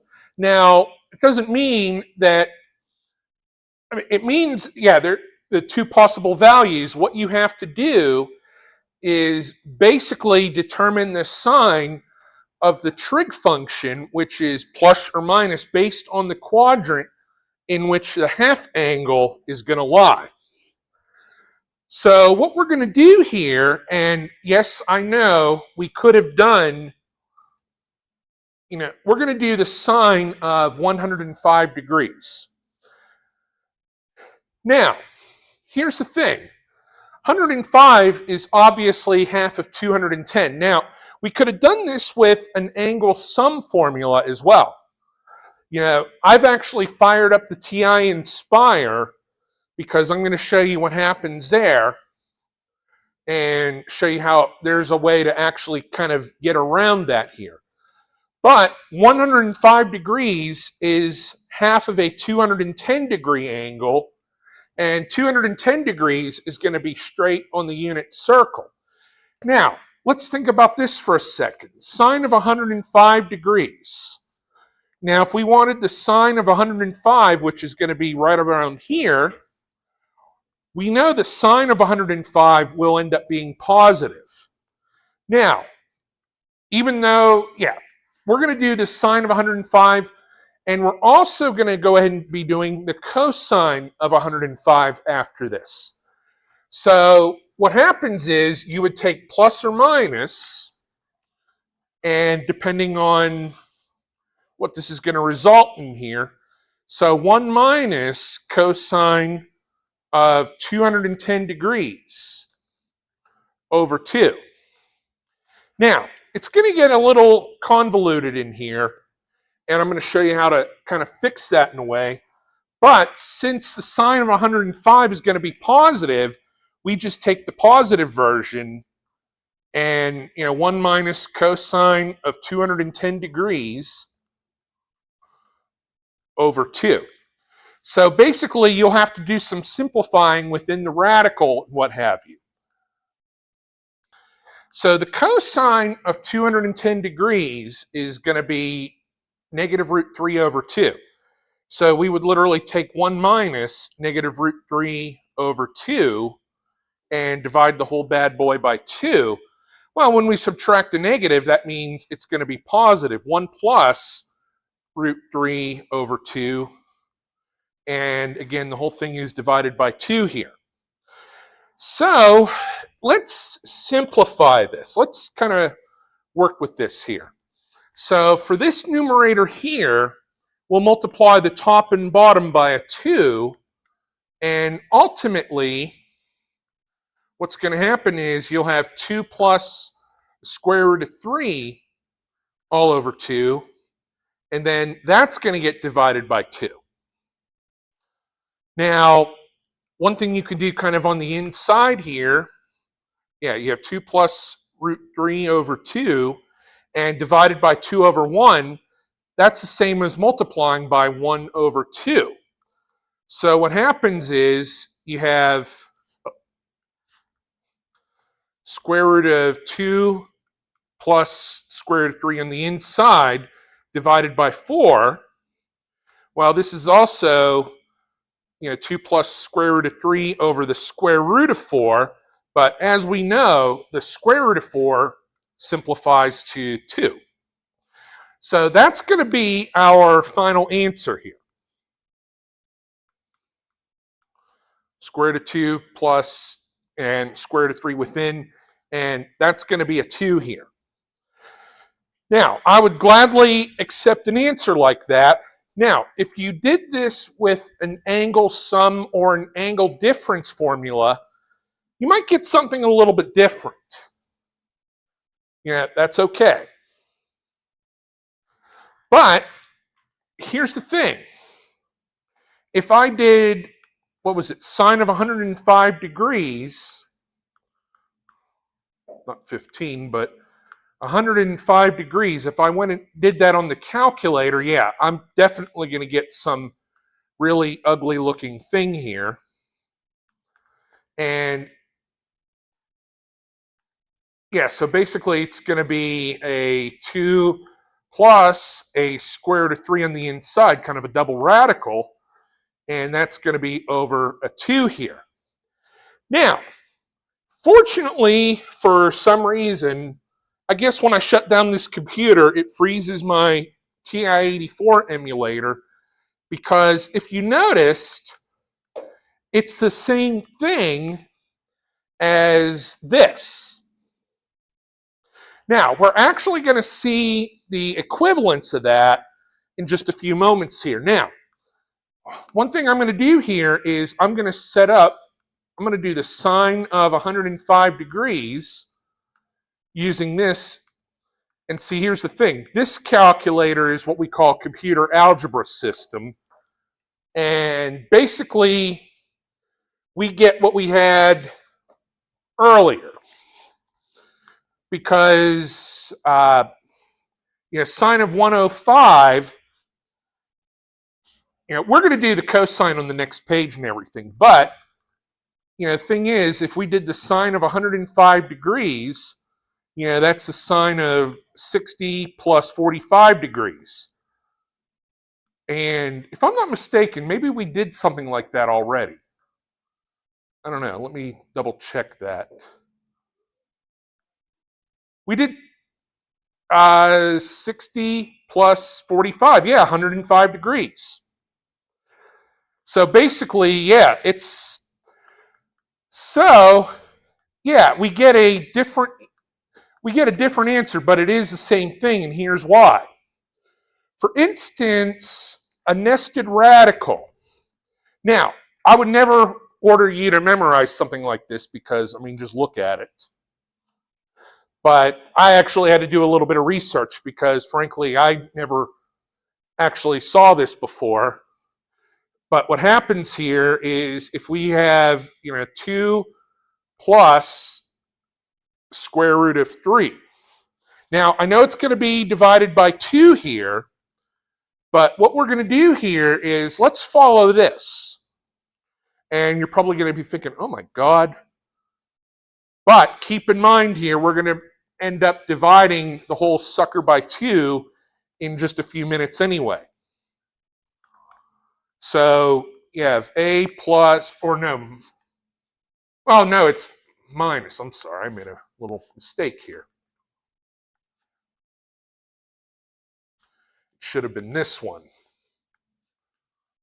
But it's very similar if you notice.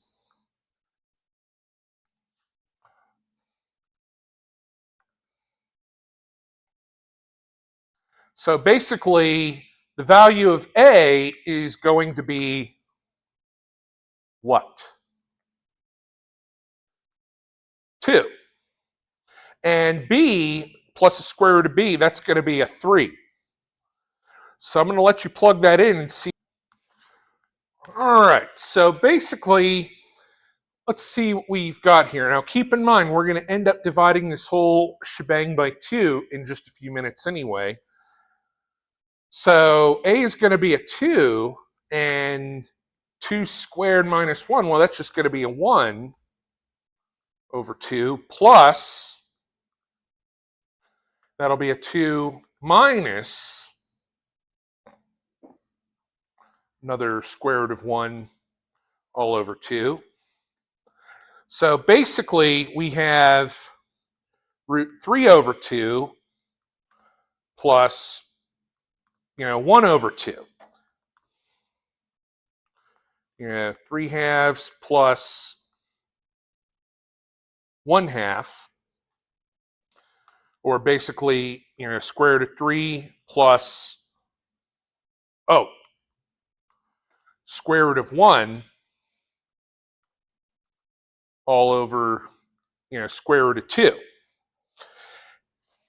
Now, if we wanted to get rid of this, we'd get rid of the radical in the denominator, we'd multiply by the square root of 2 here, which does give us square root of 6 plus square root of 2 all over 2 here.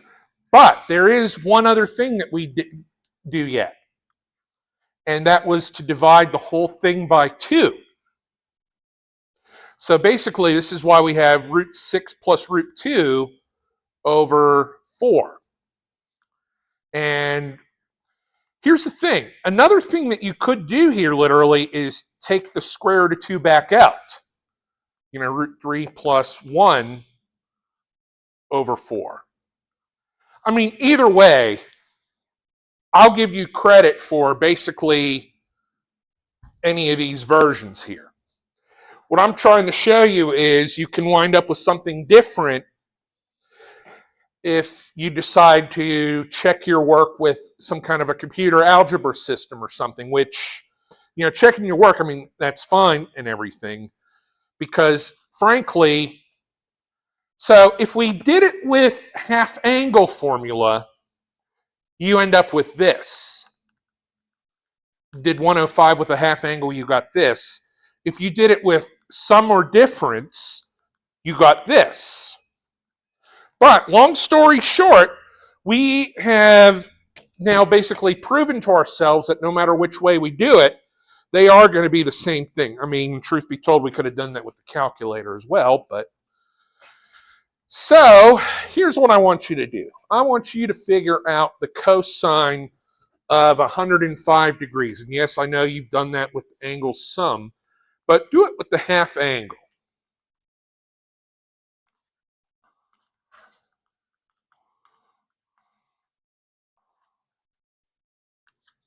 Look at the half angle formula for cosine. It's going to be very similar to the sine one. In fact, it's just going to be plus minus 1 plus cosine of alpha divided by 2. So cosine of 210 is still going to be negative root 3 over 2. But here's the big question. Cosine of 105, is that going to be positive or negative? That's going to be negative. So basically, we take a negative of 1 plus negative root 3 over 2 and divide that whole thing by 2. Yes. Unit circle. Because cosine of alpha over 2,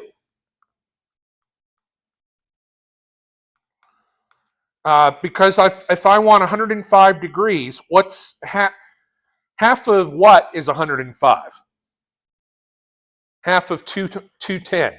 And the reason we use 210 is because 210 is right on the unit circle. All multiples of 30 and 45 are on the unit circle. And yes, we could have done it with a sum or a difference of two other angles, but we're going to do it this way. So we take the negation here, 1 minus root 3 over 2, and it's all divided by 2. It's 2 over 2 minus all this, dividing it by 2 here.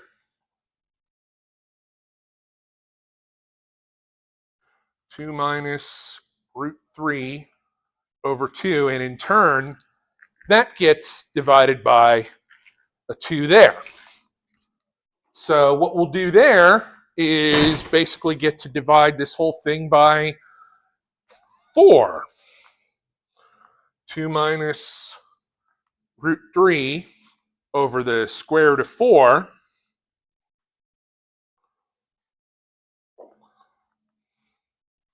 over 2.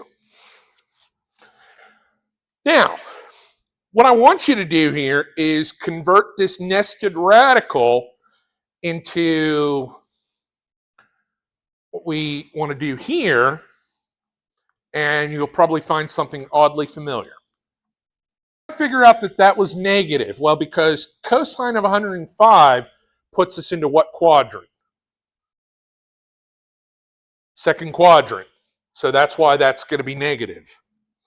So basically, let's see what we have here. So yeah, negative 2 minus root 3 entirely over 2 here. So I'm going to kind of just hold this side for the moment. So basically, A and B are still going to be 2 and 3. And it's literally the same thing. All we're doing here is we're just going to be subtracting. So Don't forget, though, and let's put the negative sign on the outside. So basically, we could just take a negative half of it all. And what happens is, let's see what we get here. Let's see, that's 3, that's 2 plus 1.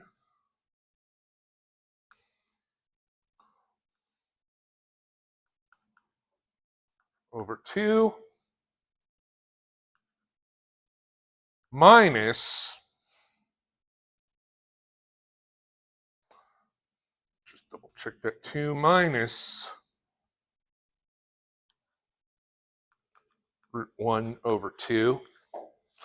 And again, I took out the negative 1/2 from the get-go here.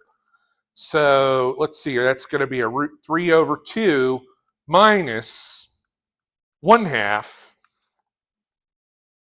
So that's going to kind of play with our signs a little bit here.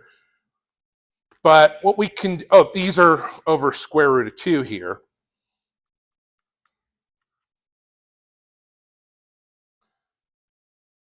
Three minus 1 over square root of 2. Now, if I multiply the top and bottom of this by square root of 2, what happens is I can literally just have negative root 2 out here times root 3 minus 1, and the whole thing gets divided by 4. Or what I could do is take out, negate this and make it 1 minus root 3 over 4. Or put the root 2 back. So yeah, root 2 minus root 6 all over 4. So yeah, any kind of these variations would be acceptable. And if I told you to do that, I would also give you that formula. But I don't even think we're going to go that deep. But long story short, we know that the cosine of 105 degrees is going to be negative, and that expression, root 2 minus root 6 all over root 4, definitely is negative. So that's what we got. So that's half angles for us. So we now have other cool formulas that you don't have to memorize because I'm going to let you have no matter what. Product to sum, and we'll also do sum to product. And you're probably thinking again, why are we doing this? Well, again, you would see something like this a little bit more when you're doing integration.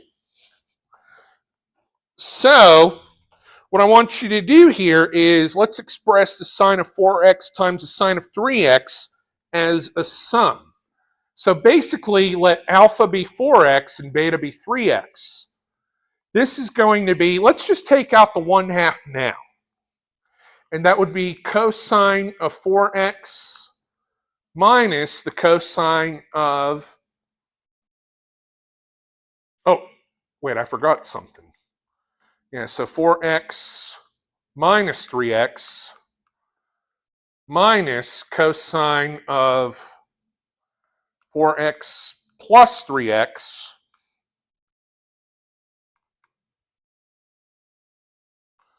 So that's cosine of x minus cosine of 7x. Oh, let me redo that. Now, you're probably wondering again, yeah, how can I know if this is right? Well, I'll show you. Watch this. You'll be awesome-fied. I don't know, that's probably not even a word.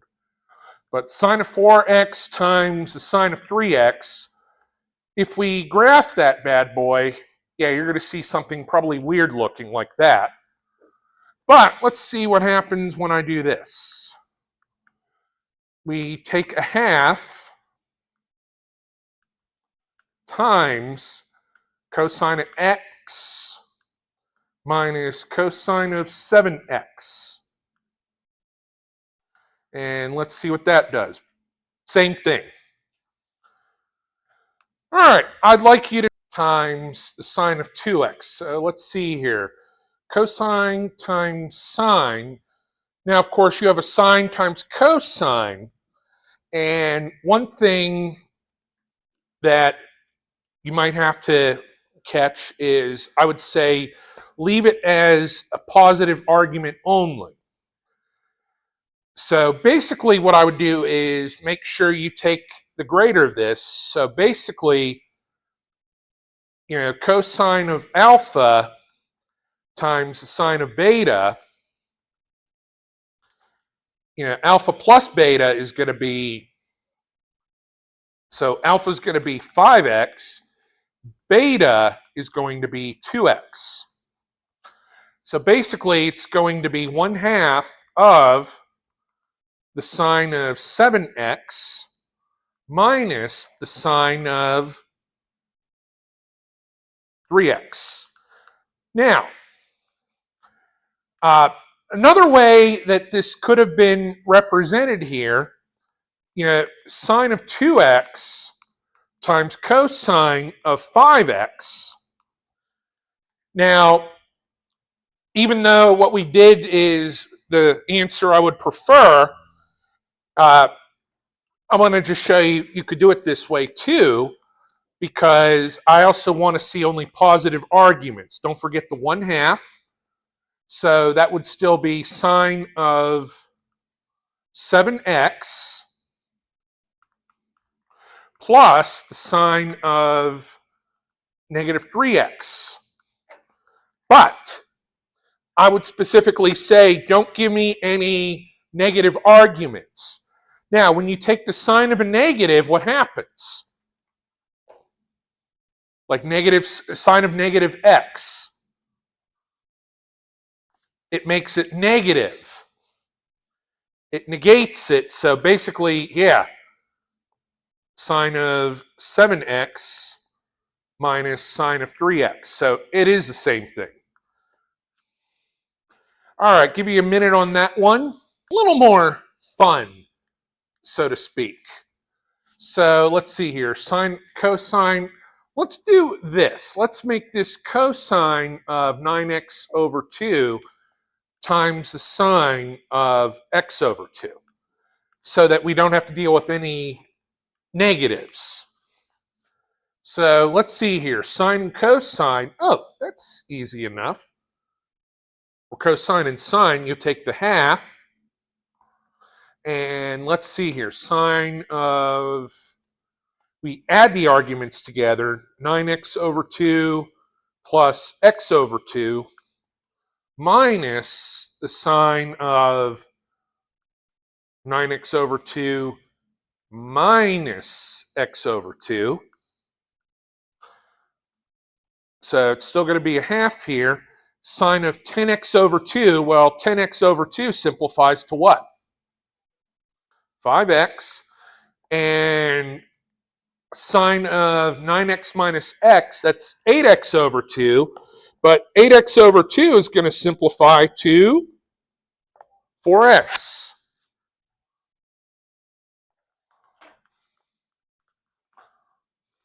And that's what we get. Now, sum to product. Now, so we went from product to sum. Now, sum to product is going to have some more applications to it that are not necessarily written on these notes here, but these are the formulas for that, and you'll see something kind of nifty here. So if you took the sine of 10x minus the sine of 4x,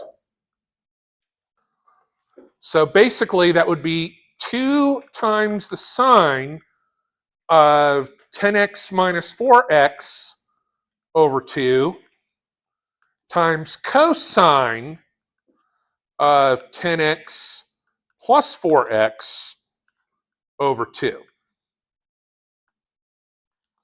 So basically, we get 2 times the sine of 6x over 2 times cosine of 14x over 2. 2 times the sine of 3x times the cosine of 7x. And one thing you could do is you could graph that in your calculator and verify the match there. I want you to try this next one.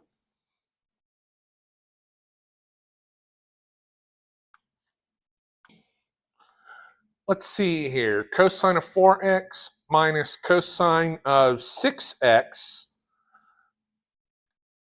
So we'll use this last one here. So you have negative 2 times the sine of 4x minus 6x over 2. No, that's plus. Sorry. Times the sine of 4x minus 6x over 2. So we've got negative 2 times the sine of 10x over 2 times the sine of negative 2x over 2. Now, again, what I would say is you have to give me a negative, you can't give me any negative arguments here.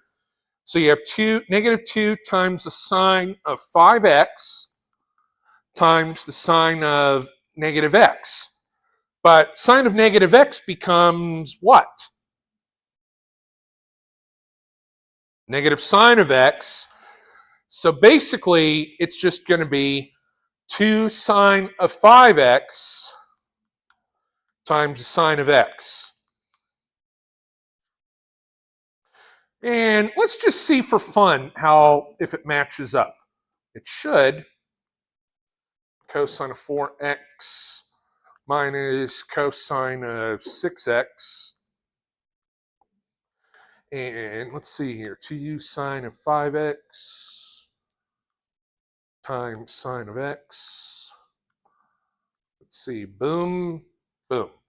All right. Try that next one. So let's see here. Sine of something plus. So let's see here. That's going to become 2 times the sine of 75 degrees plus 15 degrees over 2 times cosine of 75 degrees minus 15 degrees over 2. So 75 degrees and 15 degrees adds up to 90. And that's going to be sine of 45. And cosine 75 and 75 minus 15 is 60. That divided by 2 is simply going to be 30 degrees. Well, guess what? We can simplify this, can't we?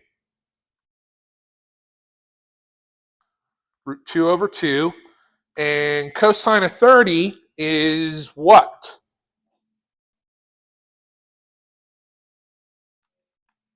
Yeah, cosine of 30 is square root of 3 over 2. So we can get a 2 going here, and this would end up being square root of 6 over 2. Now, let's just see if it matches up here. Let's just see just for fun.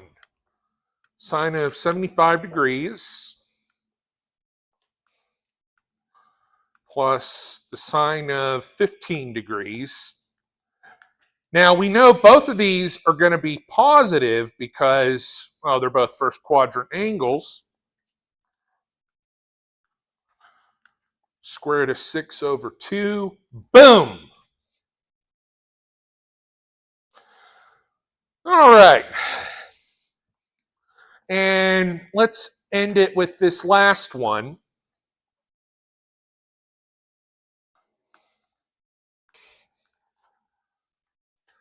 All right, so here we go. We're going to have 2 times the sine of 3x over 2 plus x over 2, but the whole thing gets divided by 2, times cosine of 3x over 2 minus x over 2. And again, that part is going to be divided by 2. So 2 sine of 4x over 2 and then divided by 2 times cosine of 2x over 2 and yet again divided by 2. So 2 sine of 2x over 2 times cosine of x over 2, which ultimately becomes 2 sine of x times cosine of x over 2. All right, folks, we left off here. So what I want you to do here, instead of finding sine cubed and cosine cubed of theta, let's do this. Let's do 2 times the sine of 105 plus the sine of 195. Let's look at so this is the sine of 105 plus the sine of 195, so sine of something plus here, and it's going to be 2 times all that. So let's take this 2 on out here, and that's sine of 105 plus 195. So one thing we could do is, let the 195 degree angle come first.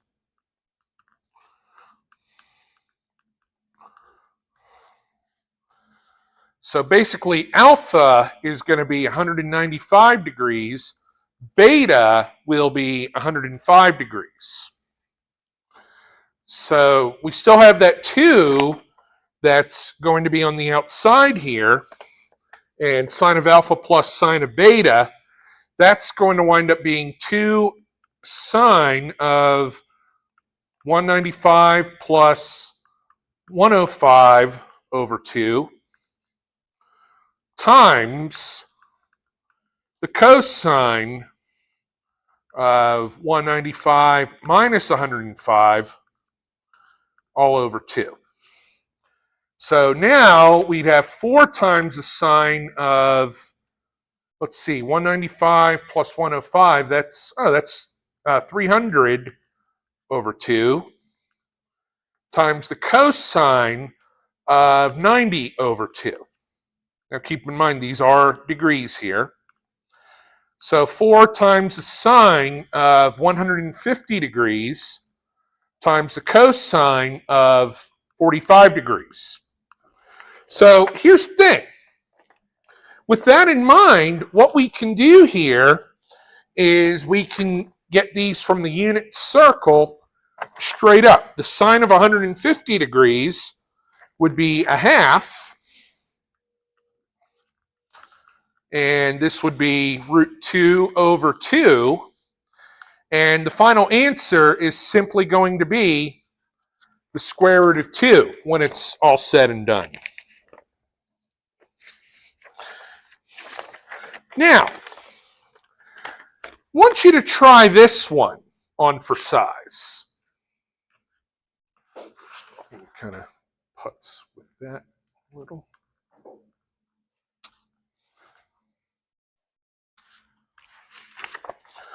All right.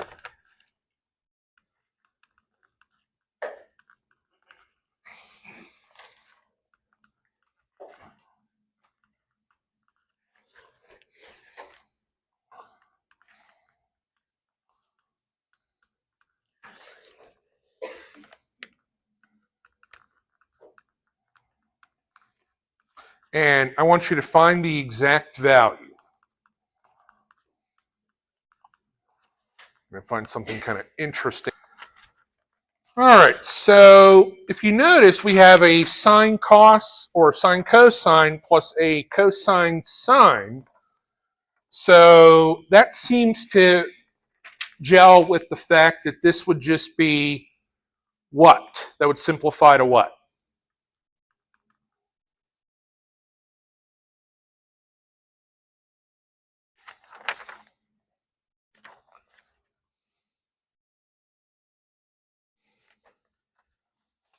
Look on the top of your formula sheet, second one down. And since it's going to be positive, basically it's going to be 81 degrees plus 39 degrees. Well, here's the thing.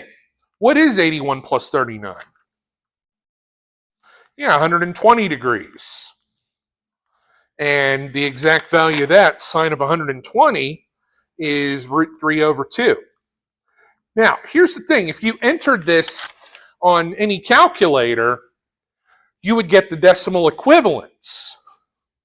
You know, I always like to throw one or two of these at you on a test or something where you would be finding the exact value.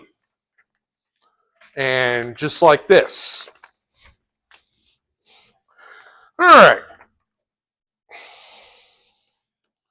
Let's try something else. I'm going to try this one here.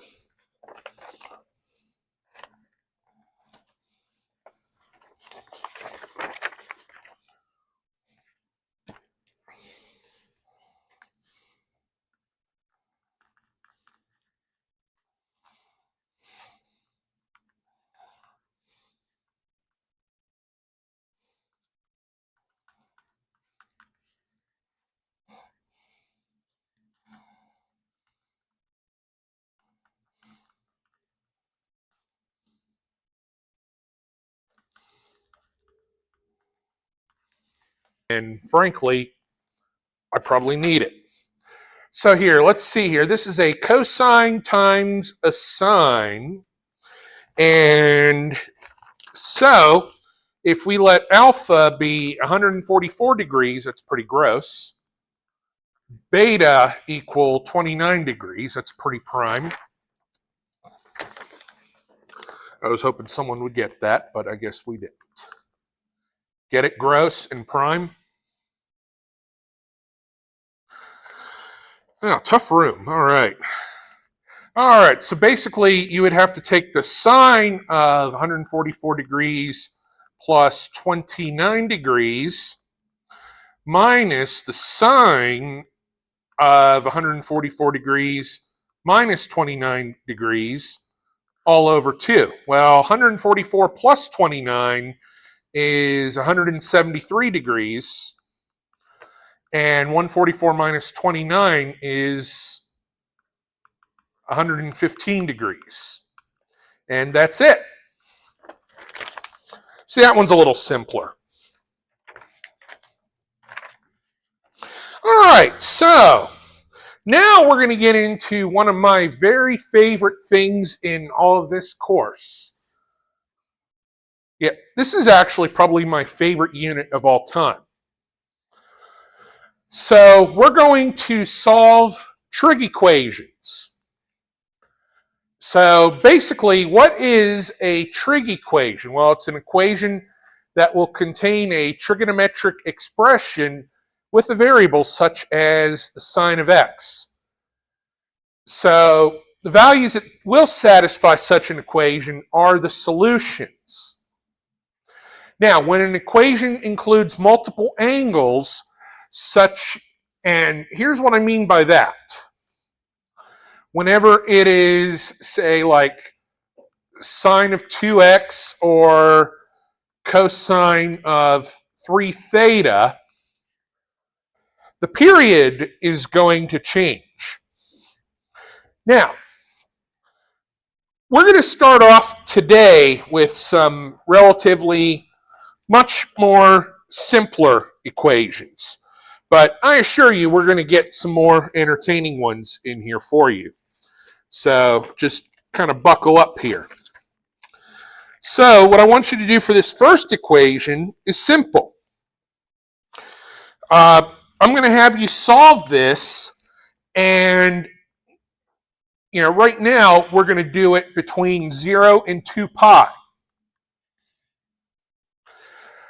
So how do we do this? Well, basically we're going to subtract 3 sine of x from both sides. And 5 sine of x minus 3 sine of x is going to give you what? 2 sine of x. Very good. And you have 2 sine of x equals the square root of 3. Now, so here's the next part of this problem.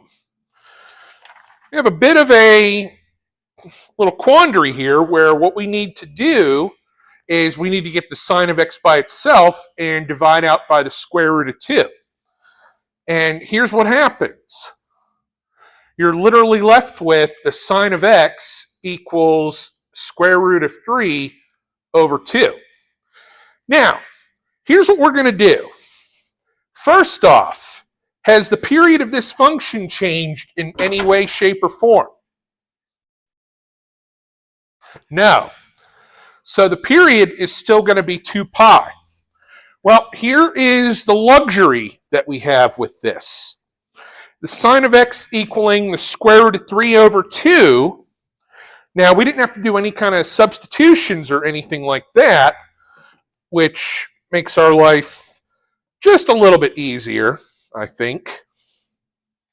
So what we're going to do is figure out what are the two values of x that make the sine square root of 3 over 2. And we'll keep them in radian mode. And they appear to be pi over 3. And the other one within 0 to 2 pi would be 2 pi over 3. So those are the solutions between 0 and 2 pi. End of story. Now, for the general solutions, how would we go about that? Well, basically, since the period is just going to be 2 pi, x is going to be pi over 3 plus or minus 2 pi k, and 2 pi over 3 plus or minus 2 pi k.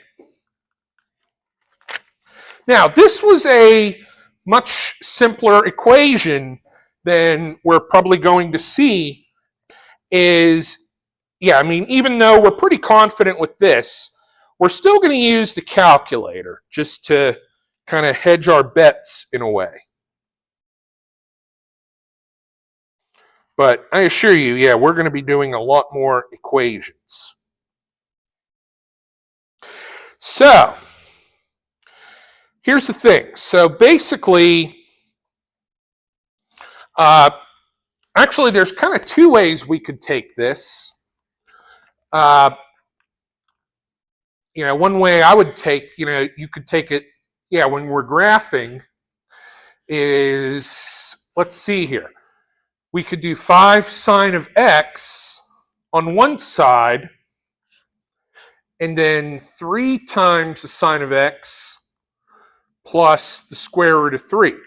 But here's the thing. Instead of, a standard window, let's make it from 0 to 2 pi. So when we do that, we see that there are going to be two solutions. And if we were to trace what we think the solutions were, such as pi over 3 and 2 pi over 3, we could look at it that way. Now, the other way that we could do this is, sine of x, and the other side, when we simplified it all in the end, was square root of 3, not theta. No, where is that? Oh, that's probably because I hit this thing. 3 over 2. Now, and we see it cross twice, just the same way. So there's really nothing too difficult for this. So we're going to take, so here's what we'll do. Let's try another one.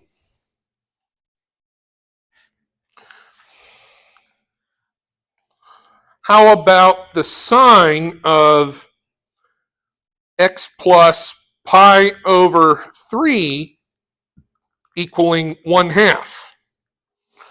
And let's just keep it simple for now. So the best way to go about something like this, now you don't really have to, I know some people have gotten away with not doing it without having to do this, but I prefer doing a u substitution. So basically you now have the sine of u equal to 1/2. So you're basically going to find the two values, and then you'll have two equations to solve. All right, so let's look at this here. So where is the sine of u, the letter u rather, going to equal 1/2? At what two angles?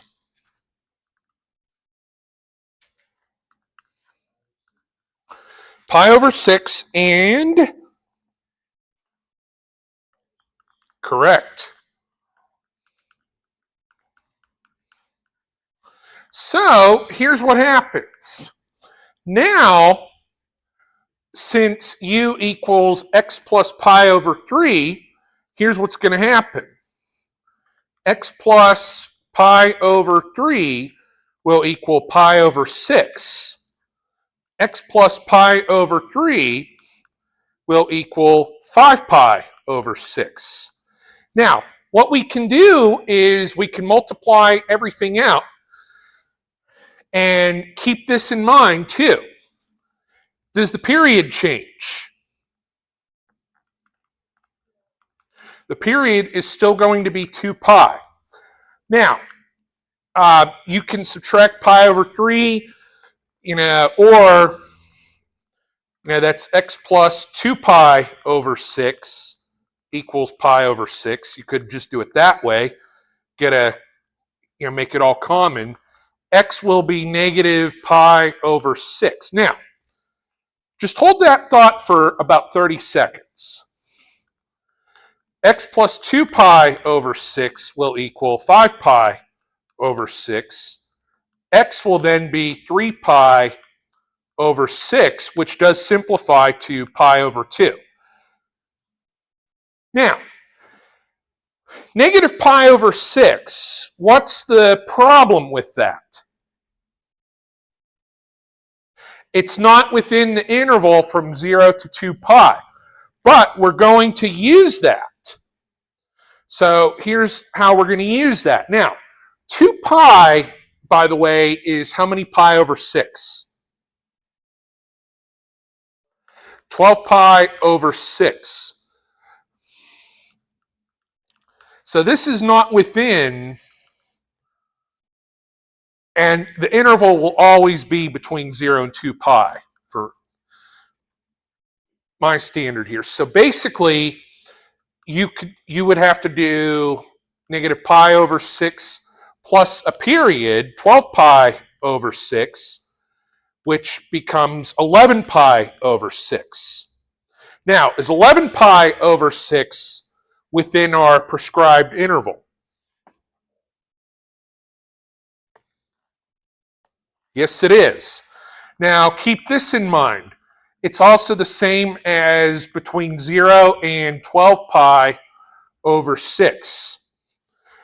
So basically, the two answers that are within the interval are 11 pi over 6 and pi over 2. Now, if I asked for a general solution, you would just add increments of 2 pi k.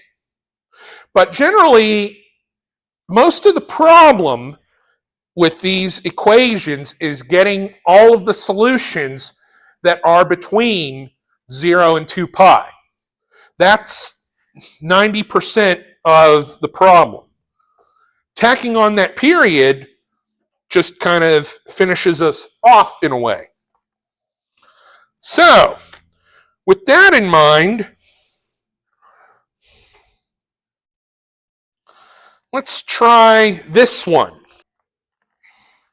Sine of 2x plus pi over 4 equals negative root 3. over 2. So one thing that you'll need to do is figure out all the solutions that are between 0 and 2 pi. Now, our period is going to change for this one.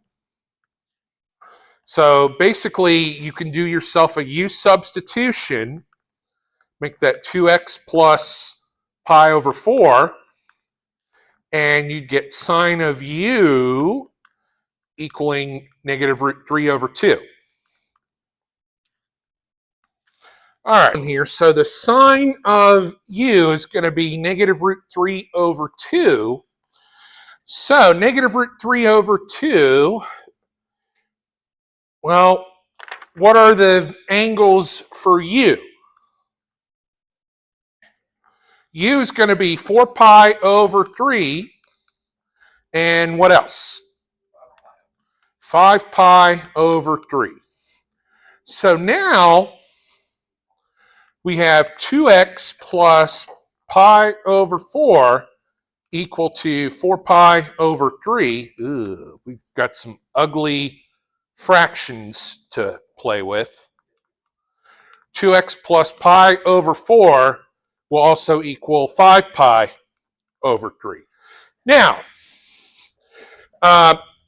one thing you can do is get these in terms of maybe pi over 12, but there's another way. We could basically just multiply both sides of each of these equations by 12. And what that will do is it will eliminate all fractions. Now, why do you think I picked 12? Common denominator. So this would be 24x plus 12 pi over 4. Well, 24x, that makes it, 12 pi over 4. That's 3 pi. Ugh. Equals 48 pi over 3. Well, that's 16 pi. And 24x will equal 13 pi. X will be 13 pi over 24. Now, this equation, you'd have 24x plus 3 pi equal to 20 pi. 24x will equal 17 pi. X will be 17 pi over 24. Now, are both of those solutions within our realm? 0 to 2 pi. Okay, 0 to 2 pi is how many pi over 24?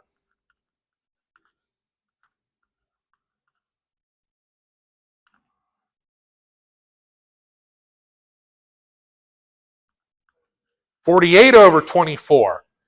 So between 0 and 48 pi over 24, those are both within. Now, here's the thing. One thing we can do here is if we do this equation, sine of 2x plus pi over 4.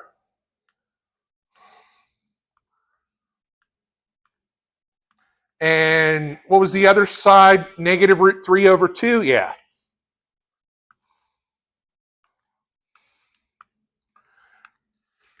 Now, let's do this. I'm going to change my window values from negative 3 to positive 3.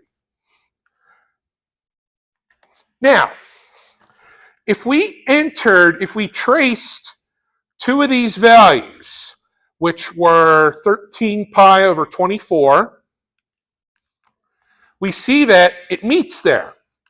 And then 17 pi over 24, it meets there. But here's the thing. How many more solutions do we have in that realm? We have 2 more.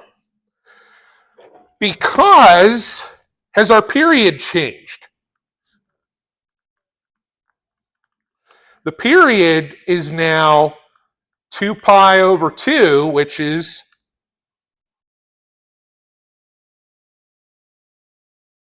pi.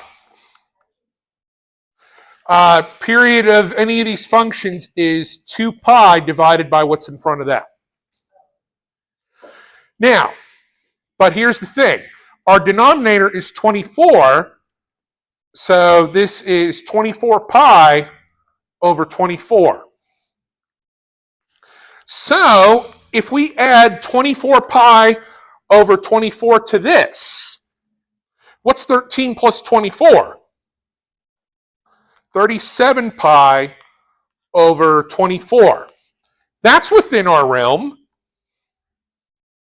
And if we actually do 37 pi over 24, yep, they meet. And what would the other one be? If the period changed to pi, like why would it? Well, because the period is now smaller, so there are more solutions. 0 to 2 pi is still the interval in question. That hasn't changed.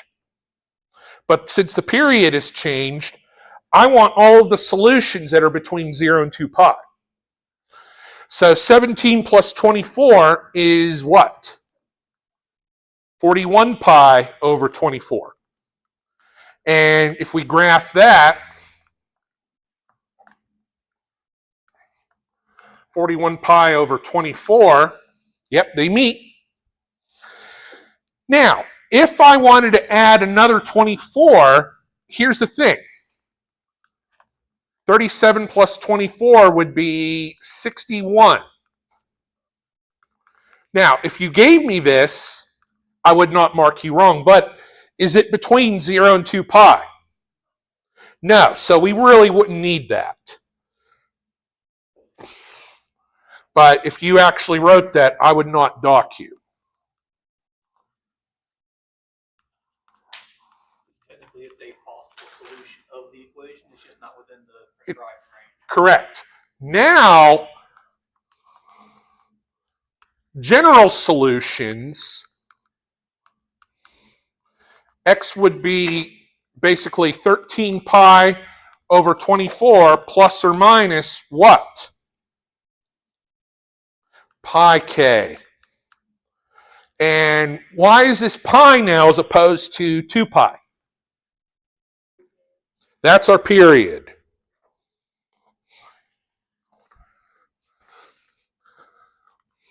And 17 pi over 24 plus or minus pi k. So, just for a larf, and here's one thing I'll do. I will also, let's make that a -2 and let's make that a 1. And we could see that even better. And let's double this and make this 4 pi.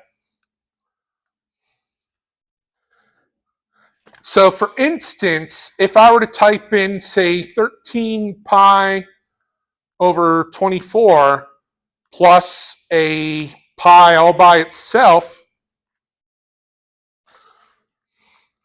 or if I did, 13 pi over 24 plus 2 pi, see, it meets. And if I want to do 13 pi over 24 plus 3 pi, it'll meet. So there's that. All right, now let's get with this one here. Here's a goodie.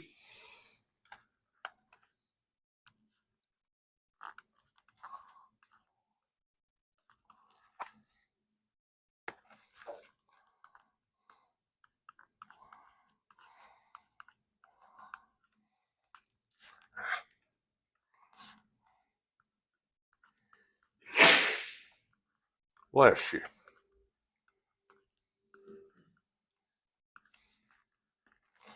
All right, let's see what.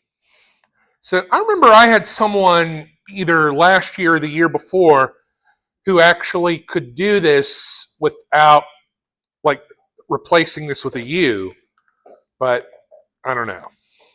Just not for me.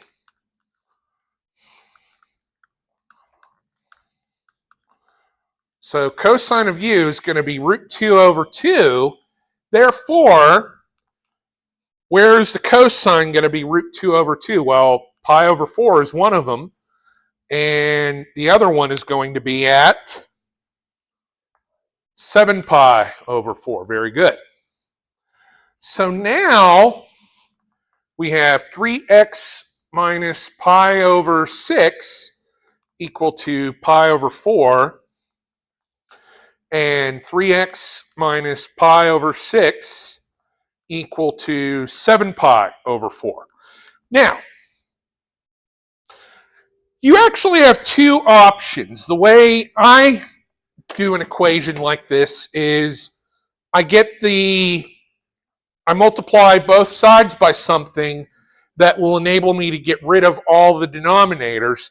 But what you could do, and I'll do it for one of these, but I won't do it for the other one, is get everything in terms of the same denominator. For instance, 12 would be a good denominator, so that's 2 pi over 12 equals 3 pi over 12.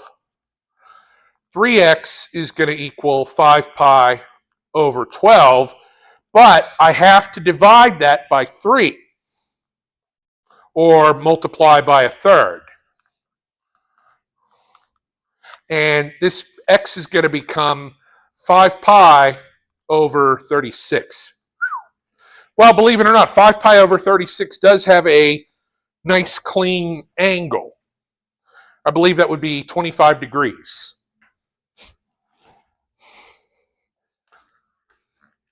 But I'm going to do what I like to do for this side, and that's to multiply both sides by 12.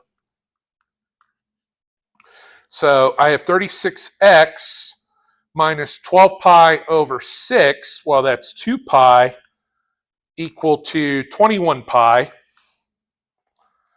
7 times 12 is 84. 84 divided by 4 is 21. 36x will equal 23 pi. X will be 23 pi over 36. Ooh, that's kind of brutal there.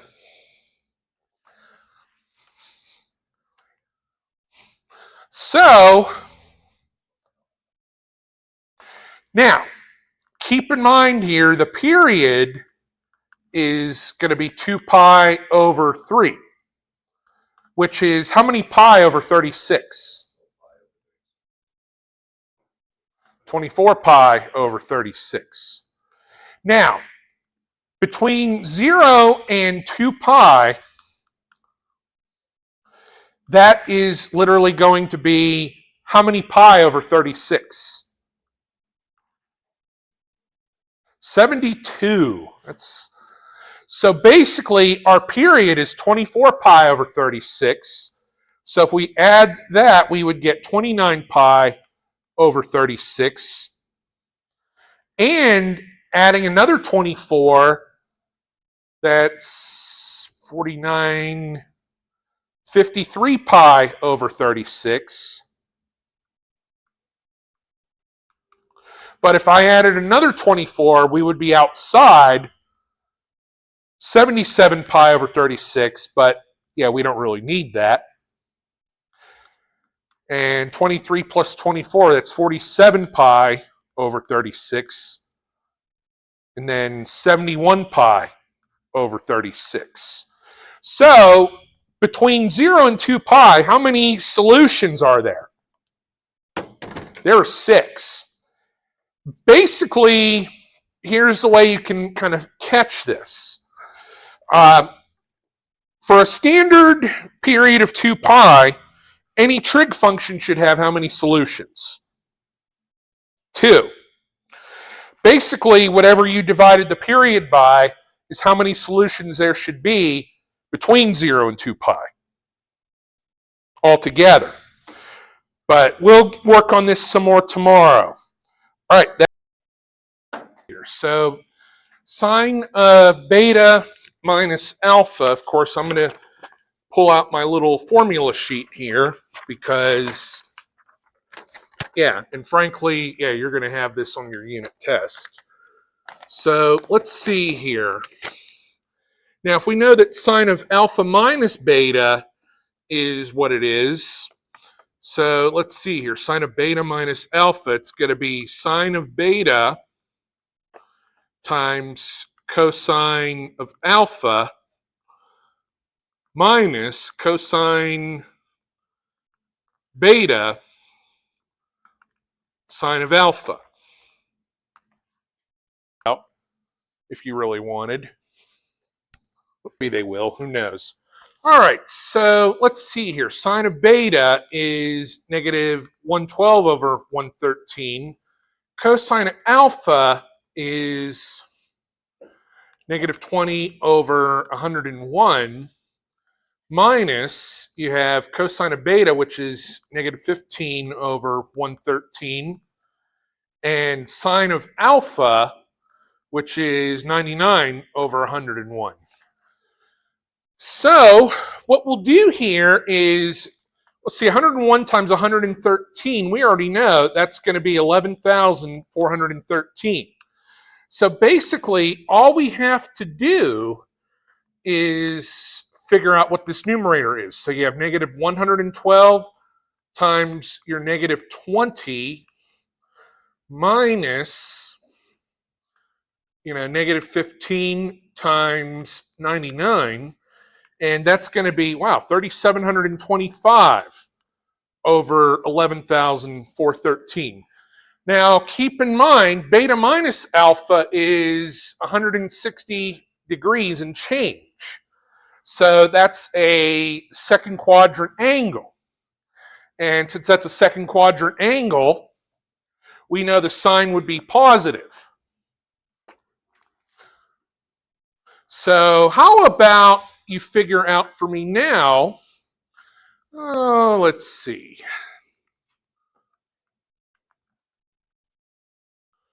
Cosine of beta minus alpha. All right, so if we want to figure out the cosine of beta minus alpha, so basically it's going to be, let's see here, we have cosine of beta times cosine of alpha. So we're just kind of reordering it, if we will. And since it's beta minus alpha, basically we just do a plus. Sine beta, sine alpha. So for cosine, you use alpha to beta, It really isn't going to change it in the grand scheme of things, no. because of the way that it's structured. Yeah.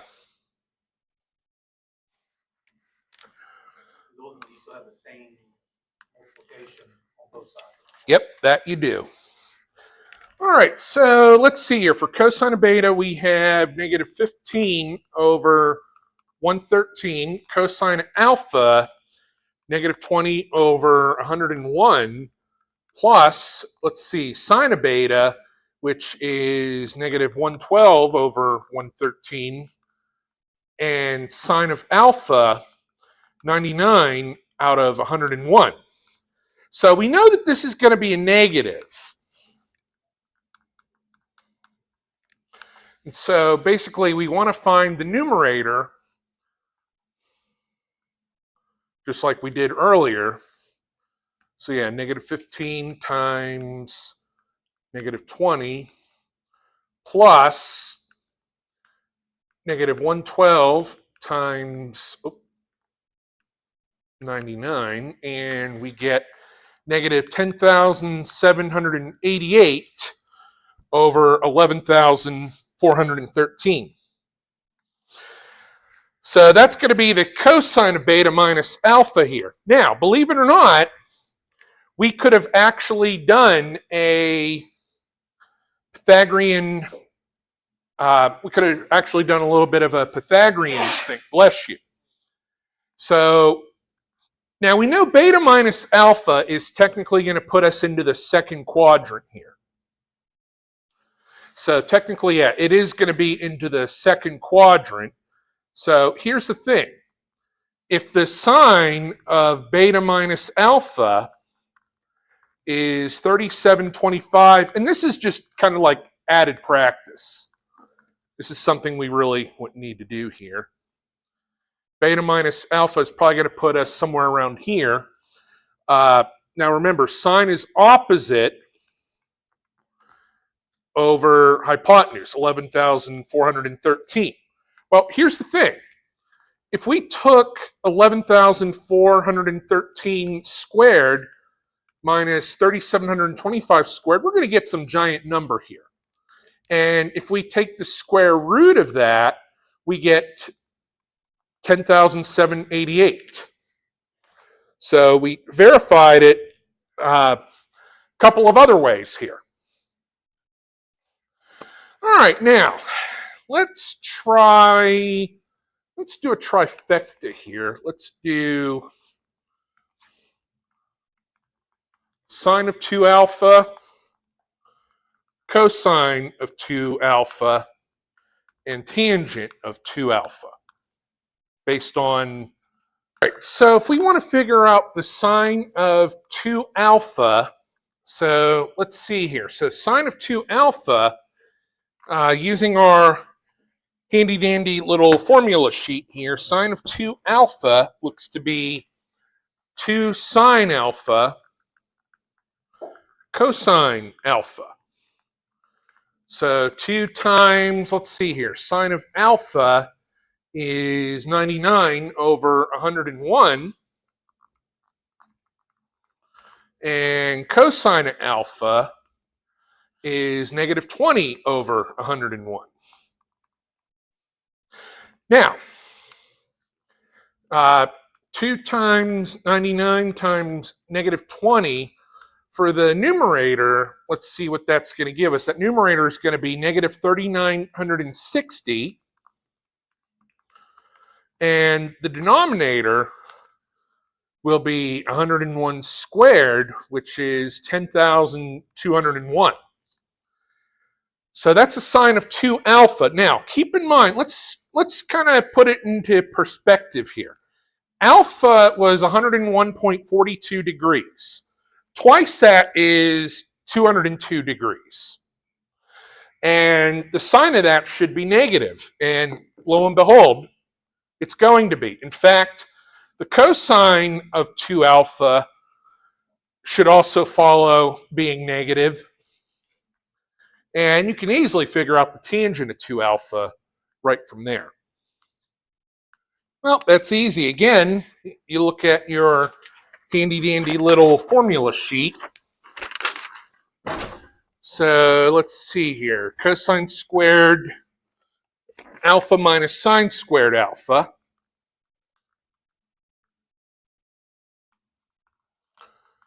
So basically that's cosine of alpha squared. So yeah, negative 20 out of 101 squared minus 99 out of 101 squared. Now, I foresee a problem in the calculator here. If you tried to do this outright into the calculator, I don't think it's going to give you a straight up fraction.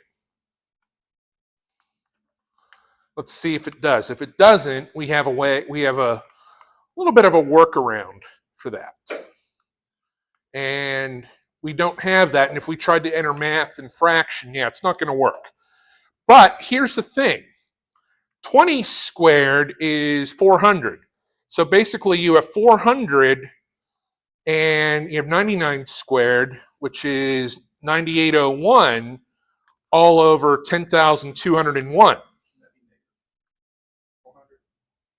No, when you square negative, it's a positive.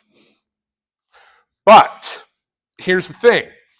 400 minus 9801 is going to be negative 9401 over 10,201 for the cosine of 2 alpha.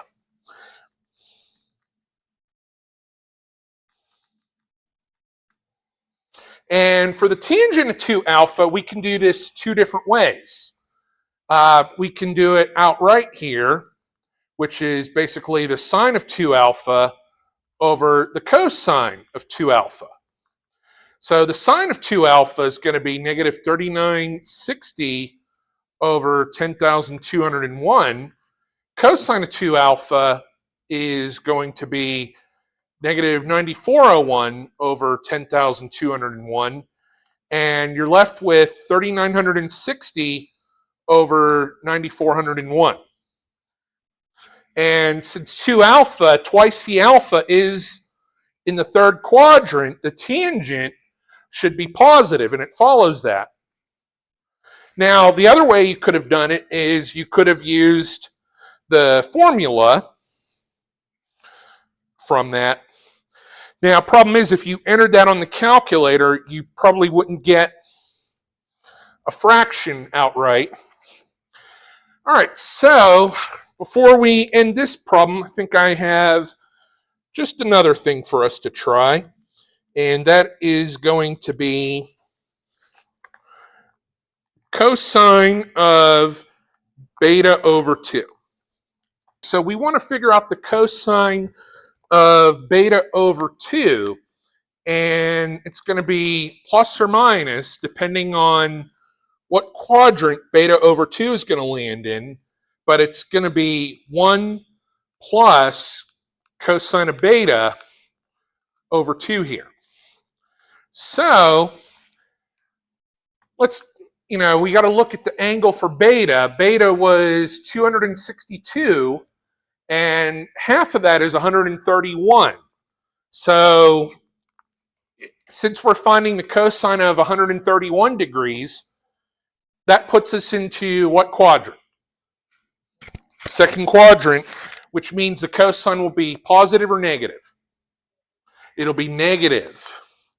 So you'll take the negative of 1 plus, let's see, cosine of beta is negative 15 over 113 all over 2. So basically, it's going to be the negative of 1 minus 15 over 113 all over 2. And of course, 1 is equal to 113 over 113 minus 15 over 113 entirely over 2. Oh, don't forget the negative mark. So 113 minus 15 is 98. And that's going to be divided by 2. And what happens here is basically, I think of it as like divided by 2 over 1. What happens is we get the negative of square root 49 over 113. And magically, when we simplify that, we get square root of 49 over square root of 113. And this becomes negative 7 over the square root of 113. Now, because of the legwork involved in a problem like this, I'm happy with this answer. Normally, I wouldn't be, but for a problem of this magnitude, I would be happy with that. But let's get it into simplest radical form just for giggles.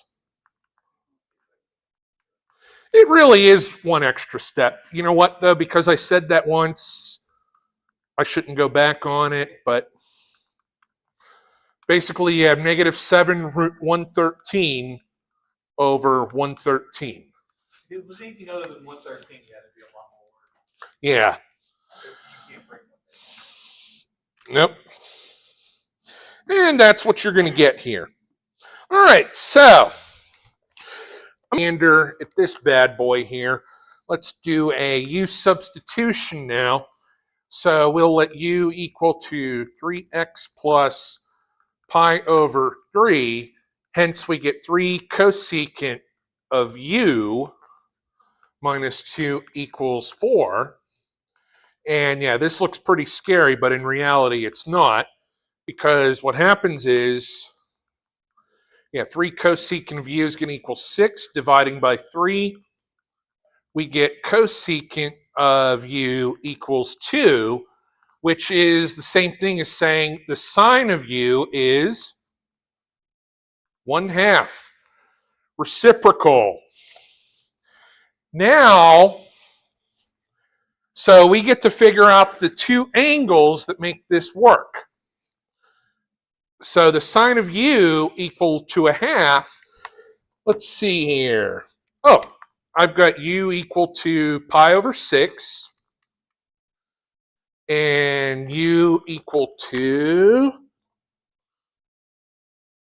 what else? 5 pi over 6. So we then back substitute this. 3x plus pi over 3 will equal pi over 6. And of course, 3x plus pi over 3 again will be now 5 pi over 6. So you can take this any way you want. I would multiply both sides by 6, but that's just the way I kind of roll with this. I mean, it's entirely up to you here. So I'm going to multiply out by 6. Now, of course, if I really wanted to, I could have multiplied by 12. Why would I multiply by 12? I don't know. My wife would say, why do you have such a fat head? Exactly. Exactly. So 18x plus 2 pi will equal pi.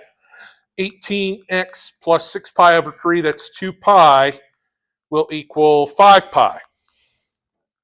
So 18x will equal negative pi. X will be negative pi over 18. 18x will equal 3 pi. X will be 3 pi over 18. And yes, I know that's going to simplify, but let's leave it all in terms of pi over 18. Let's just do that, make it a little simpler for us. Now, keep in mind, the period of our function is 2 pi over. Now, if I wanted to convert that to something over 18, I multiply the top and bottom by 6, and that's going to be 12 pi over 18. Now, keep in mind, the solutions I want are between 0 and 2 pi, or 0 and 36 pi over 18. So basically, the period of 12 pi over 18 can be added until I am outside of the zone. So negative 1 pi plus 12, well, that's going to be 11 pi over 18. I'll add another 12, and that's going to be 23 pi over 18. And 12 more, 35 pi over 18. Now, I can't really simplify any of these, but let's see here. 3 plus 12, that's 15 pi over 18. I know that can simplify. You don't have to.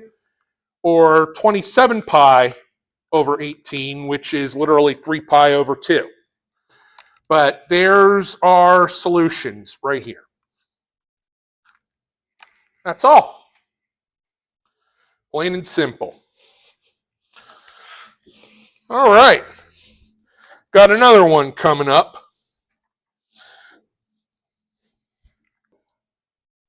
All right, so this time, yeah.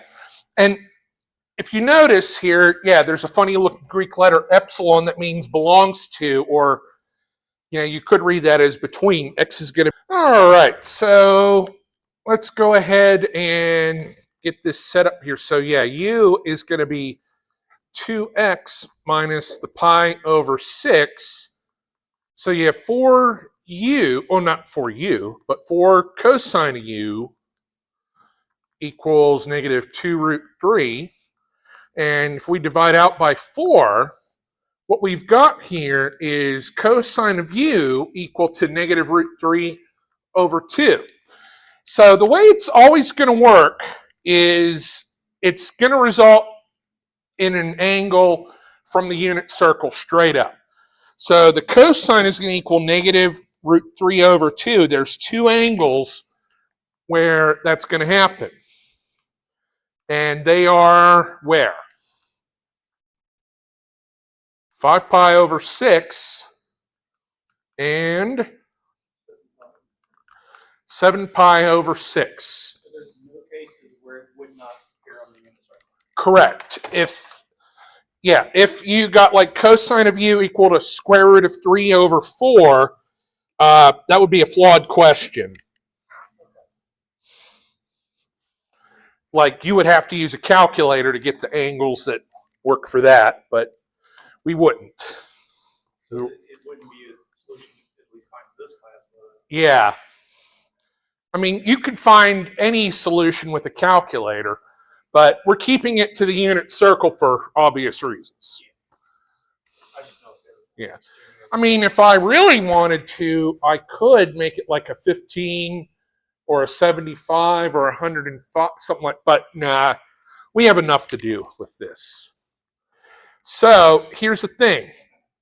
So basically we have 2x minus pi over 6 equaling 5 pi over 6, and 2x minus pi over 6 equal to 7 pi over 6.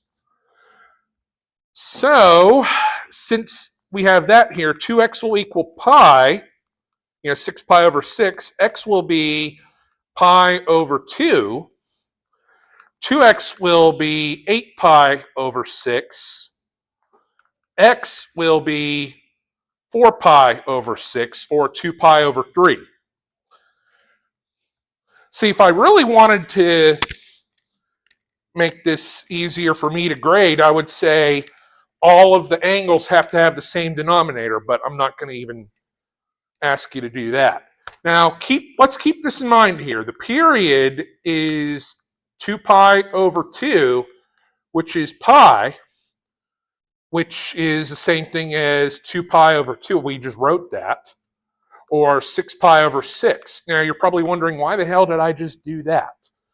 Well, because basically, I want to figure out the angles here. So we'd have 3 pi over 2. 5 pi over 2 is beyond the sun, so to speak. And x would be 10 pi over 6. And 16 pi over 6, that's beyond the realm too. So there's our solutions here. So for the general, since this is a cosine or a sine, you'd have x equal to pi over 2 plus or minus pi k. And x would be 4 pi over 6 or 2 pi over 3. Or basically, you could have picked any one of these. But mainly, the pi comes from the fact that our period is going to be a pi here.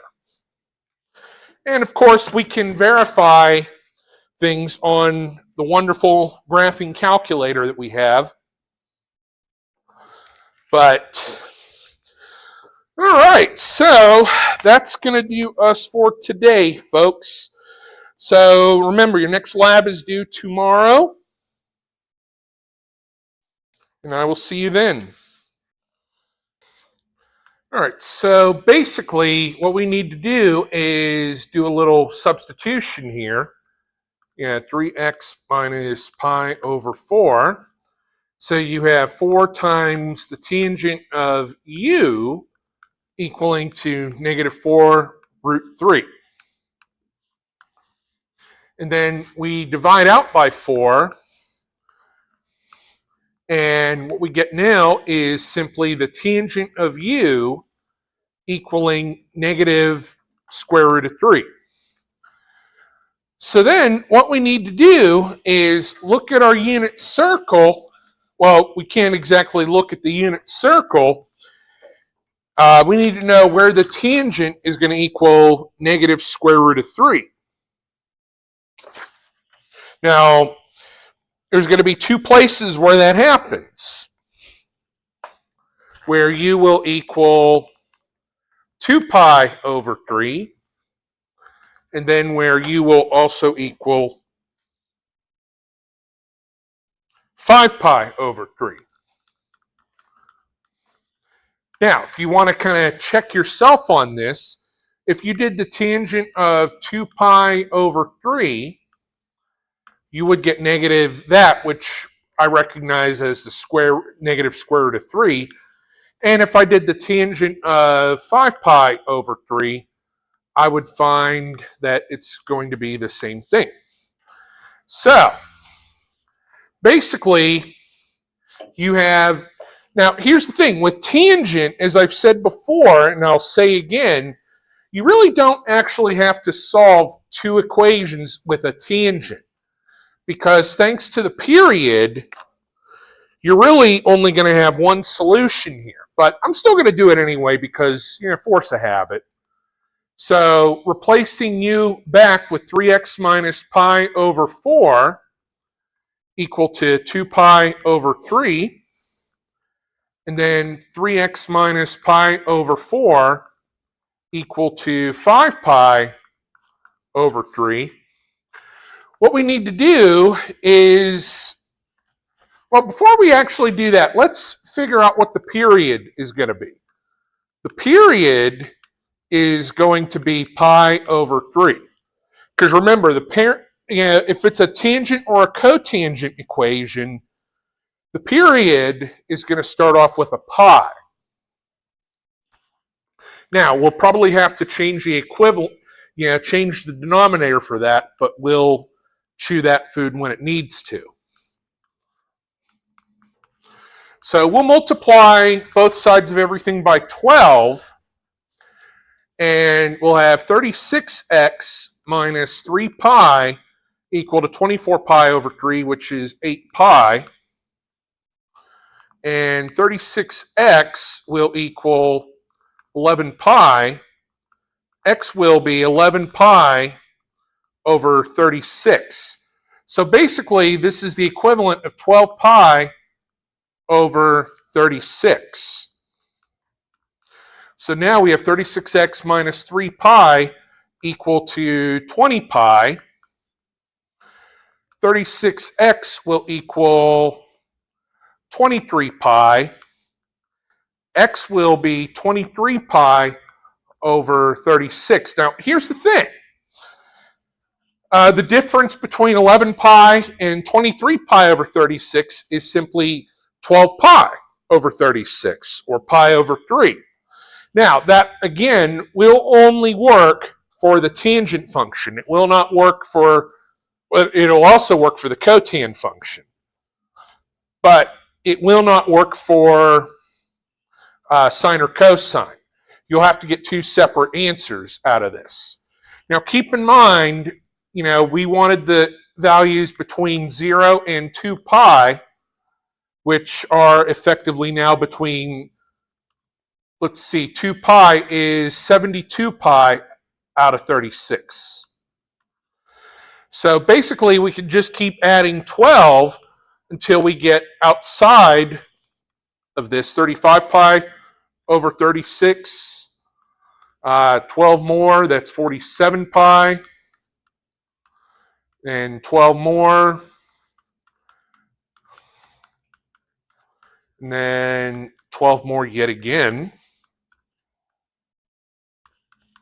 Now, yeah, this pi over 36 business looks really scary here, but in all reality, these would be, in degrees, these would be integers. But it's kind of cool to have this, I think. Because 180 divided by 36 is 5. So basically, you'd have, 55 degrees, and so on. Yeah, it all works out. all works out the same way here. So now, yeah, so finding the solutions between 0 and 2 pi, that's 80% of your score. And, the general solution, here's the thing. You just got to remember that for tangent, basically you would take any of these solutions, preferably we take the first one, plus or minus pi over 3k, which pi over 3 is your period. Or if you wanted to put it, 12 pi over 36, you could have done it that way too. Either way it works. Yes?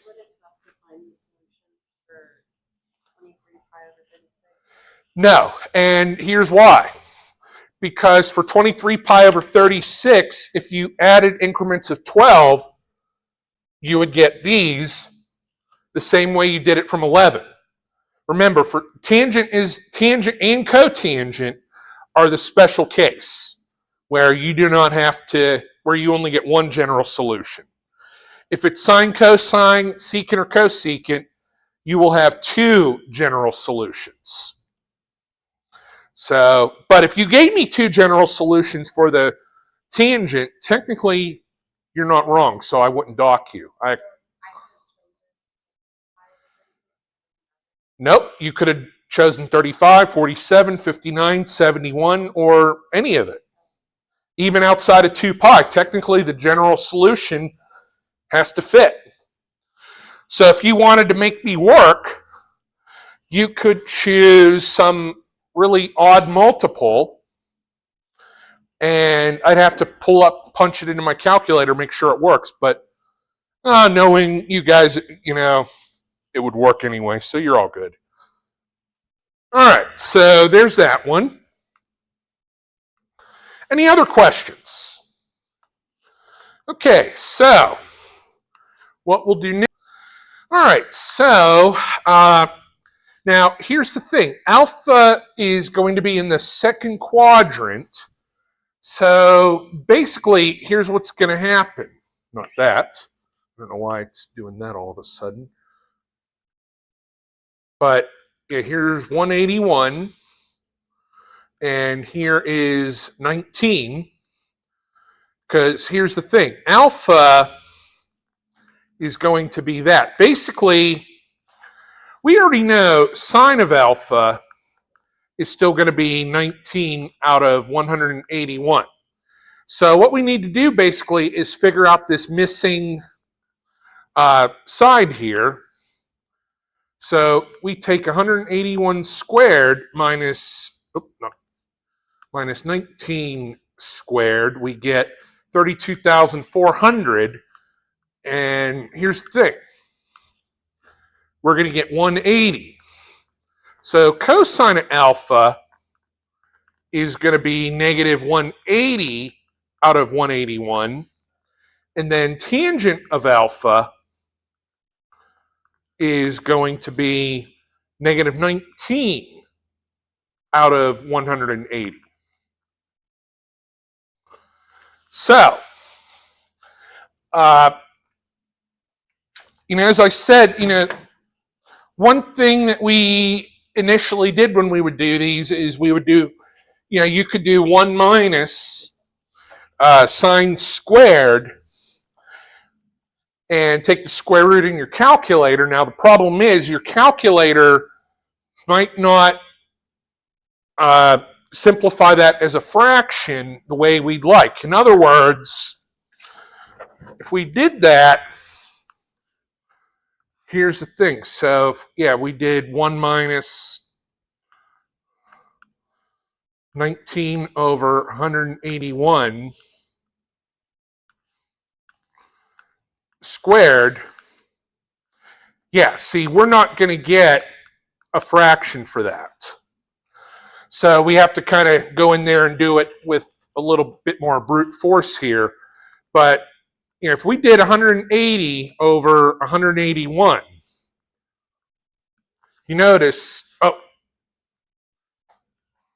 we have to take the square root of that. Yeah. So, yeah, we could actually do that. Yeah, see, 180 over 181, it's equal. So what I can do now is, even though I didn't ask you to, I'm going to find out what alpha is. And here's why. So what I can do here is literally take alpha prime, and then whatever I get for alpha, I could subtract that from 180 degrees to get the second quadrant one. So basically, I can just do an arc sine of 19 over 181 times 180 and divide that bad boy by pi, and we get, wow, 6.03 degrees, or 6 degrees. So 180 minus 6, alpha is approximately going to be 174 degrees. It's pretty hot. But that's what we're going to get here. Now for the other one, and I will tell you that when it comes for your unit test, one of the angles will be a first quadrant.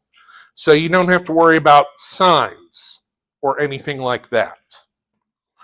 So let's see here. Cosine is adjacent 16 over the hypotenuse.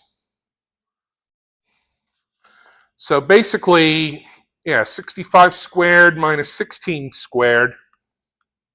Then we take the square root of that, 3,969. Wow. That's not as big as the other one, but that's going to be a 63. So basically, sine of beta is 63 out of 65. Cosine of beta is still 16 out of 65. Tangent of beta is 63 out of 16. And then what happens here, if we want to find the angle for beta, we can take the inverse sine of 63 over 65, and I'm going to convert that to degrees, times 180 and divide it by pi, and beta is going to be 75.8 degrees. So it's going to be kind of interesting when we get into alpha minus beta. Yeah, but for alpha plus beta, it's really... So now, yeah, that's what we're going to get here. All right, so now that we have our ratios, let's do the sine of alpha plus beta. Now, of course, if you've memorized what that is, that's great, but if you haven't, that's great as well, because you have this wonderful little formula sheet here. And this is basically sine alpha cosine beta plus cosine alpha sine beta. So let's see here. Sine of alpha is 19 out of 181. Cos B, or cosine, I always like to call it cos B. I don't know why. I used to watch this show when I was a kid.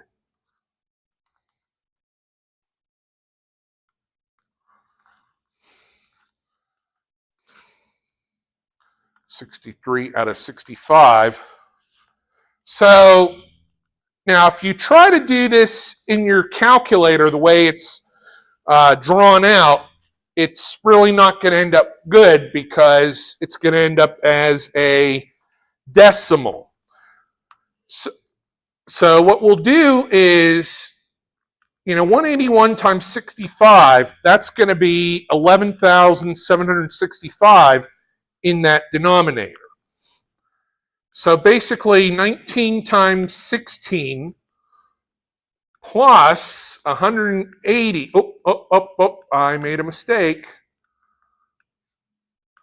Negative 180 times 63. We get negative 11,036 over 11,765. Now, keep this in mind. Alpha plus beta is, that's pretty close to something. Alpha plus beta, 174 plus 75.8. It's 249.8 degrees. So that puts us into the third quadrant. So yeah, that's why the sine is negative. The cosine should also be negative, but the tangent will end up being positive. So what I want you to do is, you could probably take a guess, figure out the cosine. Figure out the cosine of alpha plus beta.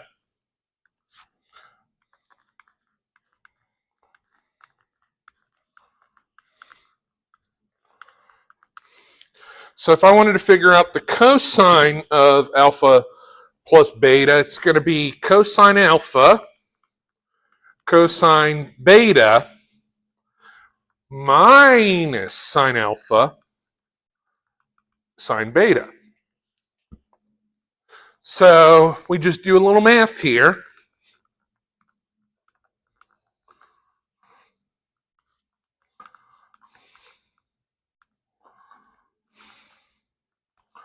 Sine alpha,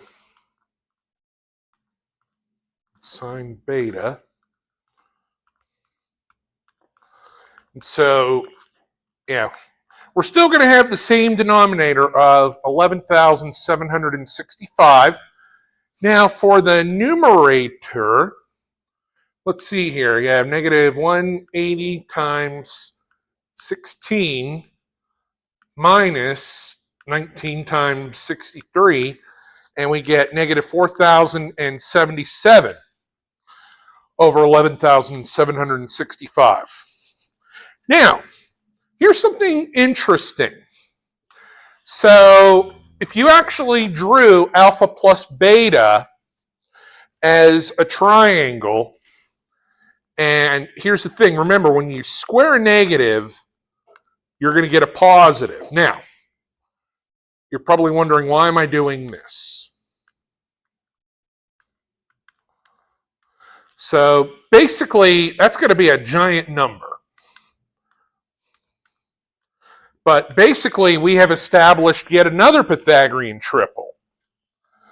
4,077, 11,036, and 11,765. That's not on any Pythagorean triple list sheet that I've seen because it's just so big. All right, so let's make it easy on you here. Tangent of alpha plus beta. How about you just do sine of alpha plus beta over cosine of alpha plus beta? So basically, here's what happens. Negative 11,036 out of 11,765, dividing it by negative 4,077 over 11,765. For this, we're going to get 11,036 over 4,077. Now, later on, I ask you for cotangent of alpha plus beta, but why don't we do the cotangent of alpha plus beta now? Do we have to really do anything? No radicals. So simple.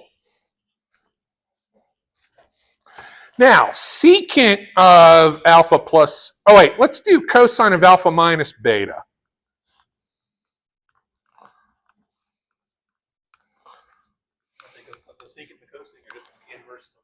The cosine of alpha minus beta, it's going to be basically cosine of alpha, cosine of beta, plus sine alpha, sine beta. So, oh, you know what? We're actually very lucky here. And here's why.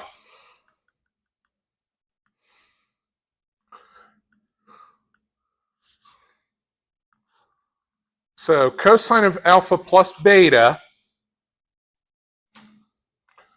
if we remember, this was the cosine of alpha plus beta. And if we want to go the other way, it's going to be minus. So it's literally just going to be negative 1683 over 11,765. Because basically, again, crud. Basically, it is the same thing as this, except with a plus sign between. That's all. All there is to it. Now, if we did alpha minus beta, here's the thing. So 174 minus 75, that's going to be 90-some degrees. So that puts us in the second quadrant again. Although just barely. So that's why the cosine is going to be relatively small here. Now, what else did we want?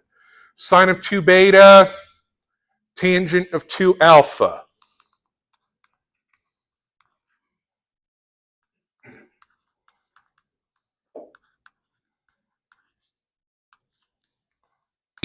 Easy enough here. The sine of 2 beta is simply going to be 2 sine beta cosine beta.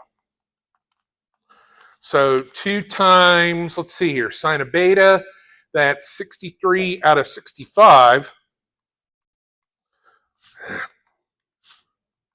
And then cosine of beta is 16 out of 65.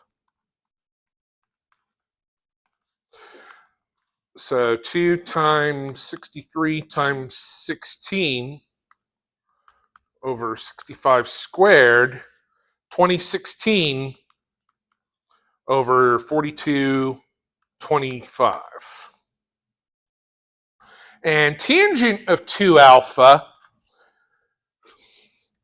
so basically we would do 2 tangent of alpha divided by 1 minus tangent squared alpha, or basically tan of alpha squared. So let's see here. 2 times tangent of alpha, negative 19 over 180, and 1 minus negative 19 over 180 quantity squared. So I have a sinking feeling that this might be kind of ugly.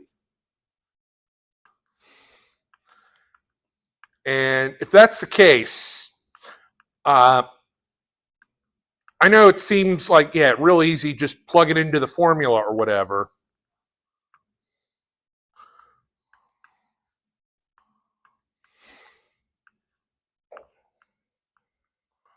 Negative 19 over 180 squared.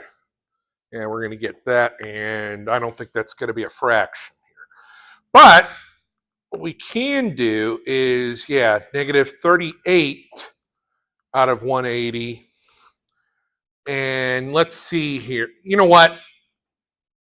Yeah, would I give this to you on a test? Probably not.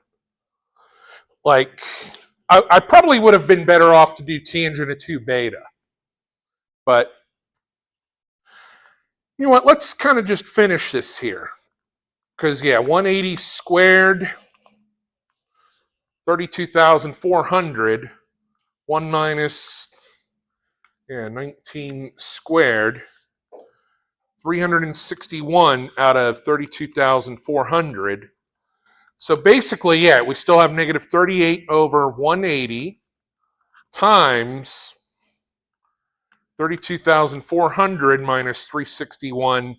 And again, I want to reemphasize, I'm not giving this to you on a test. So 32,400 minus 361. Yeah. So we have negative 38 out of 180 divided by 32,039 over 32,400. Well, again, I'm sorry I put this on here. I will not give this to you on a test, but again, let's finish it. It is going to be nasty. Now, when we divide a fraction, we multiply by its reciprocal.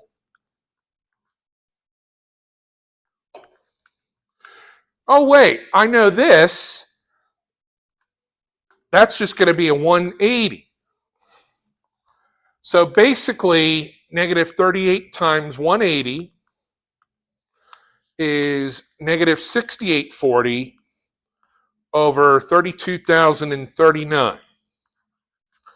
Yeah, a better calculator would do that because, negative 6840 over 32,039, we get this decimal, and I think we've seen that before. Yep. Would TI 84 do it if we switch it over to scientific? No, 84 will not do it. The Inspire would. Yeah, but again, I would not, give that to you on a test the way that is. And what was the last one I asked for? Secant of alpha plus beta. Well, we already have that. Negative 11,765 over 4,077. All right, now, here is you have the tangent of one thing plus the tangent of another thing divided by 1 minus a tangent. And here's the thing. If you look at your formula sheet, basically it's a tangent of alpha plus beta, or plus or minus beta. So basically, this would be equal to the tangent of what?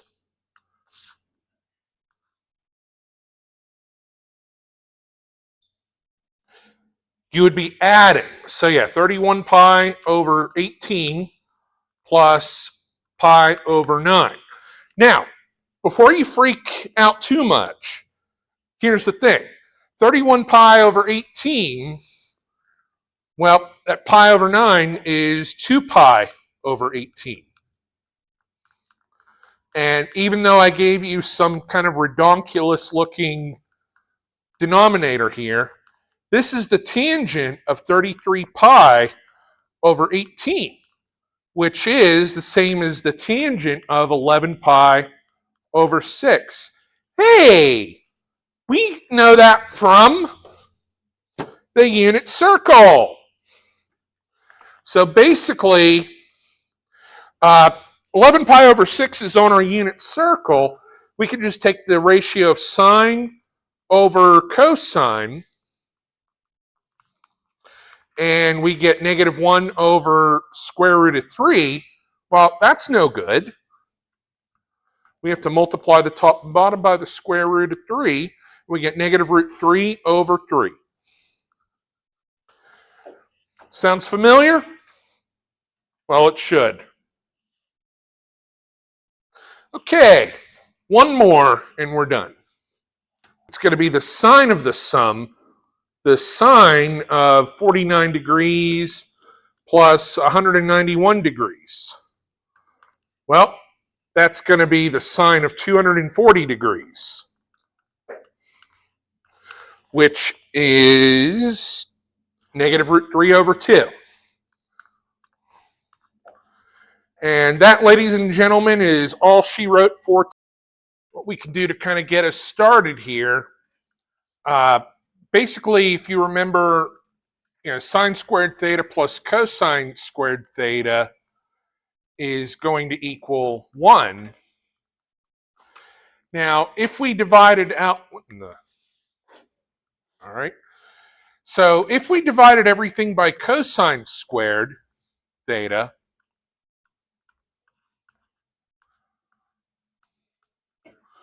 what we get here is tan squared theta plus 1 equals secant squared theta.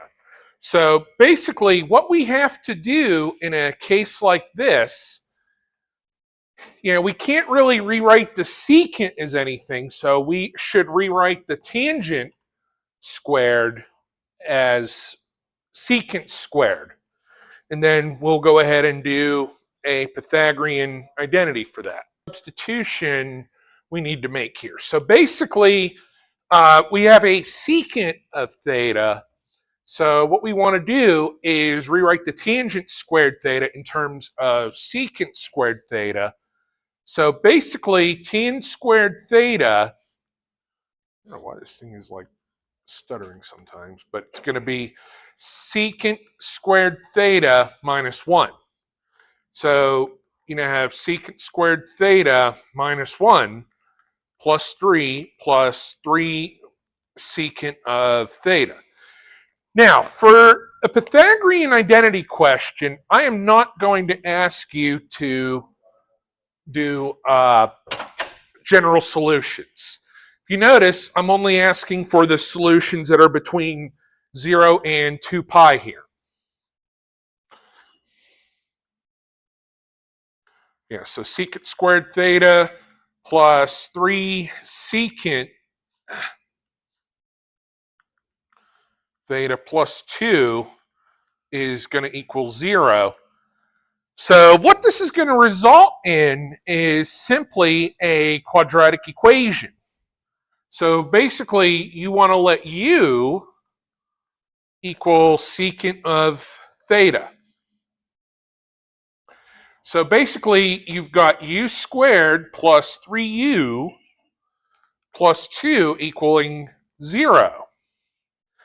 And, quadratic equations, you got to know how to factor that. Plain and simple. So this factors simply into u plus 2 and u plus 1 equaling 0. Hence, u is going to equal negative 2 and u is going to equal negative 1. So then what happens here is secant of theta will equal negative 2.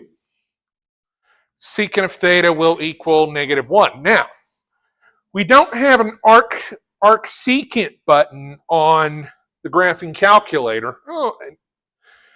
But what we really just need to do here is change those secants to what? We're going to change those secants to cosines. So basically, you have cosine of theta equal to negative a half, and cosine of theta equal to negative 1. Well, guess what you get to look at again? The unit circle. So in looking at the unit circle, where is the cosine equal to negative a half? Well, what two angles? 2 pi over 3 and what? 4 pi over 3.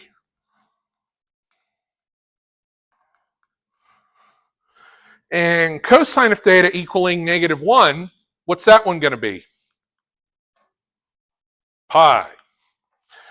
And there you have it. Easy enough.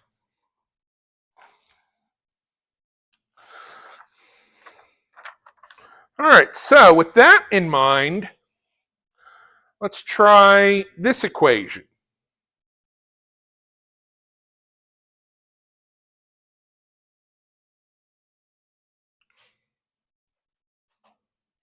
So we go about solving this problem. What can we do to kind of get started on this?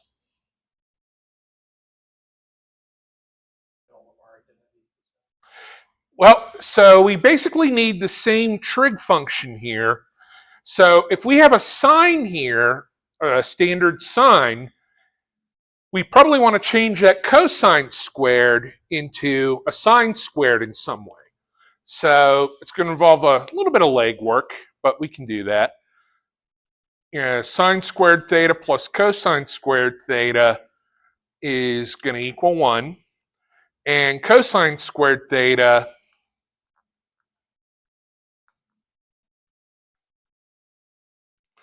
will be 1 minus sine squared theta. So basically, you'd have 3 sine of theta plus 2 minus, and here's kind of the tricky part here. We're going to have a minus here, so we've got to kind of distribute that. And that'll equal 0, of course.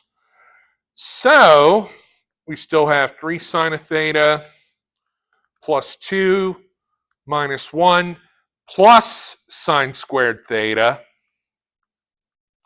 plus another sine squared theta, and will equal 0 here.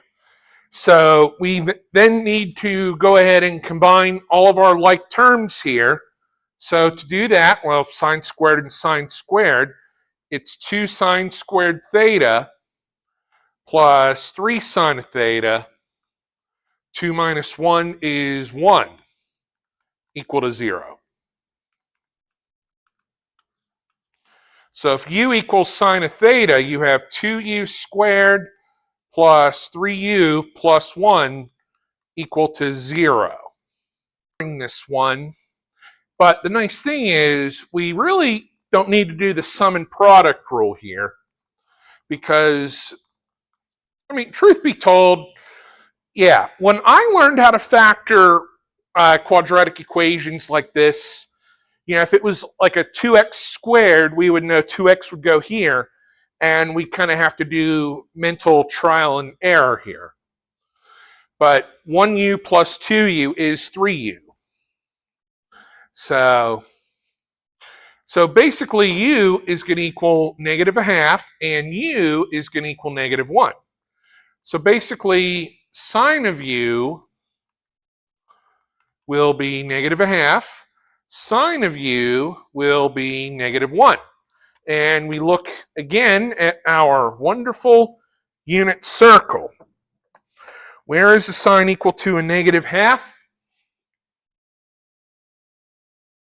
Oh, yeah, these are sine of thetas, but yeah, where at?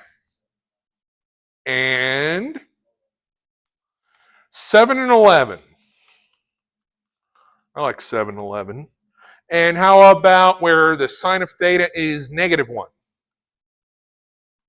3 pi over 2. All right, not bad at all.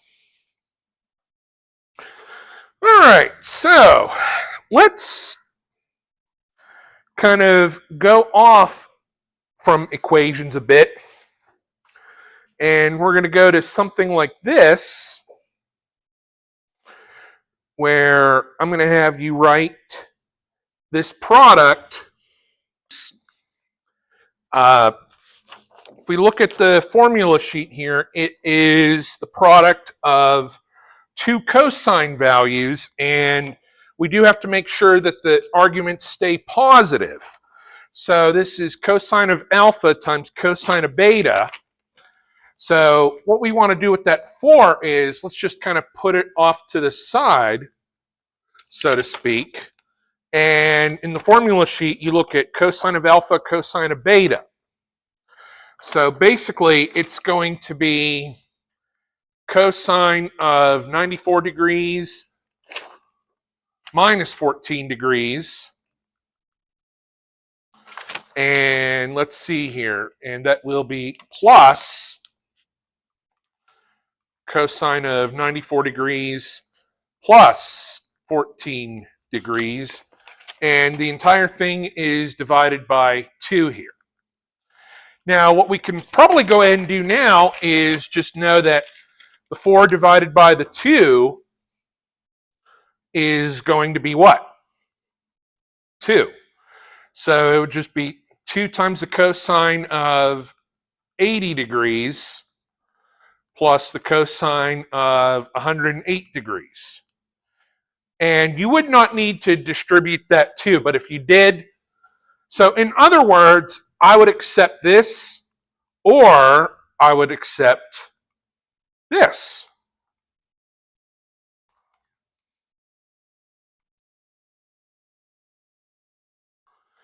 Now, since this is a hardcore numeric answer, one thing we can do is we could verify this with the calculator if we really wanted to. If we did 4 times the cosine of 94 degrees, not 94b, oh, yeah, it's degrees, times cosine of 14 degrees. Kind of wish the angle button was easier access. Let me see something here. Fraction, function. Yeah, they ought to make it easier, but oh well. So 2 times, and if we did cosine of 80 degrees plus cosine of 108 degrees. Okay. It almost feels like log should be the second key function, and degree should be Yeah, I would agree, but you use degree more. yeah. Well, I mean, it really depends on what class you're in, what course you're in. All right, so there's that. So we just kind of proved to ourselves that, hey, it works. Now, I'm going to have you write each of these, but we can verify them, and I'll show you how. Well, this first one here. Well, what can we do with that 2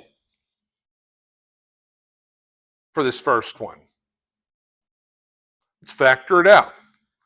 So cosine of 7x minus cosine of 5x. So now we look at our formula sheet once again here, and it seems to be a cosine of alpha minus cosine of beta. So what will happen here is we'll have this 2 from the outside, and let's see here. We're going to get this as a product here, so it'll be 2 times negative 2 times the sine of 7x plus 5x over 2 times the sine of 7x minus 5x over 2. Yep, that seems right. And we just have to kind of simplify that. So basically it would be negative 4 times the sine 12x over 2 is 7x plus 5x is 12x. 12x over 2 is 6x. And 7x minus 5x is 2x, but divided by 2, x. Now, you might be thinking, okay, how could I verify that I got this right? Well, believe it or not, graphically. And here's the thing. I know it seemed, I like to think I was kind of the master of using the calculator to check your work. Now, for multiple choice tests, I could show you how to do it all on the calculator really easily.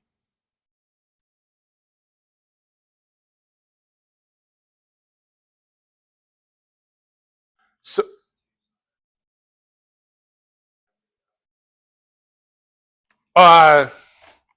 which The second sign. no, because see, it's negative 2 times the whole thing. I don't know, like when you show me the outside too. Yeah, but yeah, 2 times negative 2. You don't have to multiply the other side. No, because it's all multiplied in one long chain. So, yeah, it's negative 4 times sine of 6x times the sine of x. Because it's all being multiplied. And see, they're the same thing. So yeah, that's what you get. All right, try that next one. And again, we're going to keep it with positive argument. So what we want to do is we want to see here, so sine of alpha minus the sine of beta. So again, we take out the -4 for kind of a rainy day, so to speak. Now we've already kind of done that. Okay, so if we've taken out the -4 just for now here, so again, this is sine of alpha minus the sine of beta. So it's going to be 2 times sine, excuse me, when they're like coming apart. Yeah. All right, so anyway, sine of alpha minus the sine of beta. So you have the 2 times the sine of alpha minus beta, so which is theta minus 21 theta over 2 times the cosine of theta plus 21 theta over 2.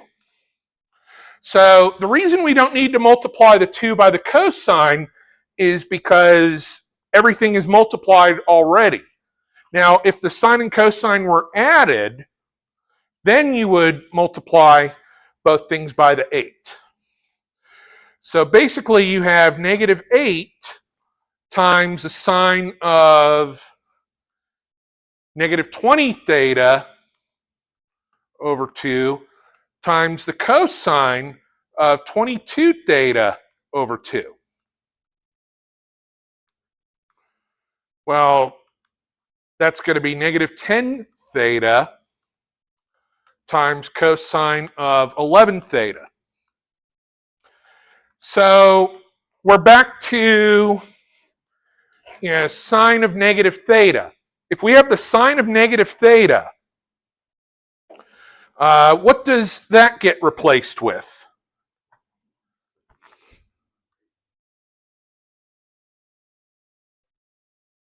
Negative sine of theta.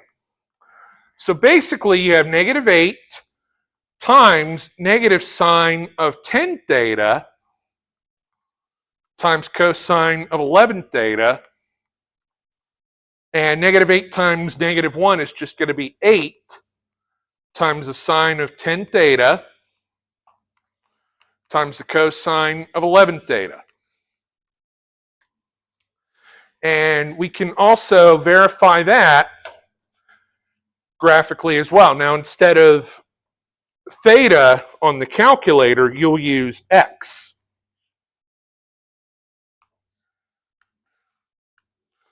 So we'll enter the original function.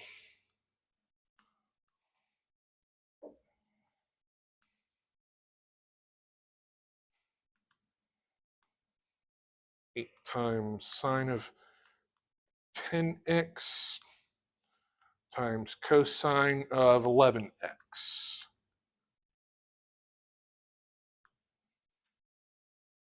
Wow. That is. That's actually one of the prettiest ones I've seen in a long time. All right, so we're going to get this one started. Yep.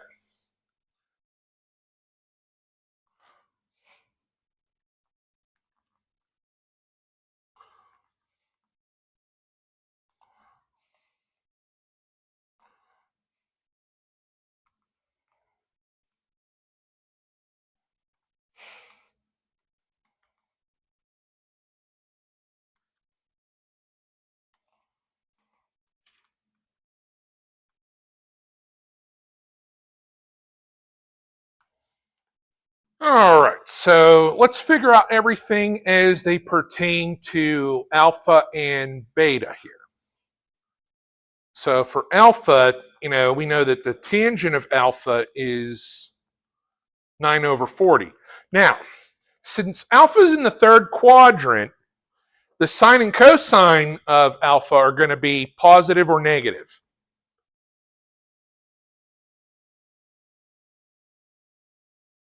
They're both going to be negative. So one thing we can kind of figure out here, opposite over adjacent So like here would be 40 and here would be 9 if that was the first quadrant version. And basically you could just add 180 degrees to find the find the third quadrant version. Not as beautiful as I would have liked it, but yeah. And 9 and 40. So the hypotenuse is going to be 41. So that basically means sine of alpha is going to be negative 9 over 41. Cosine of alpha is going to be negative 40 over 41. And for beta, let's see here. Sine of beta is going to be 35 over 37. So opposite over hypotenuse. I'll do the first quadrant version. Here's a 37 and here's a 35. And symmetrically, I'll draw to kind of just match it up here.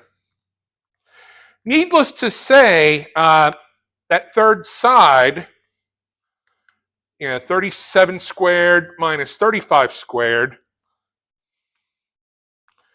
it's going to be 144. This is going to be 12. So sine of beta is going to be 35 over 37. Well, we already knew that. However, cosine of beta is going to be negative 12 over 37. And tangent of beta will be negative 35 over 12.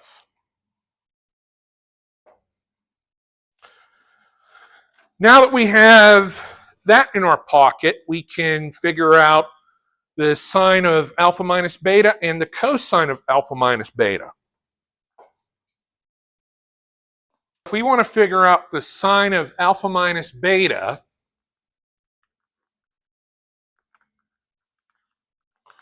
we go to our formula sheet once again. We bebop to the formula sheet.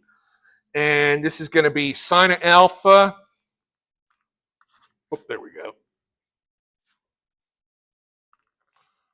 Sine of alpha, cosine of beta, and minus cosine of alpha, sine of beta. So let's see here. We have negative 9 over 41. Cosine of beta is negative 12 over 37.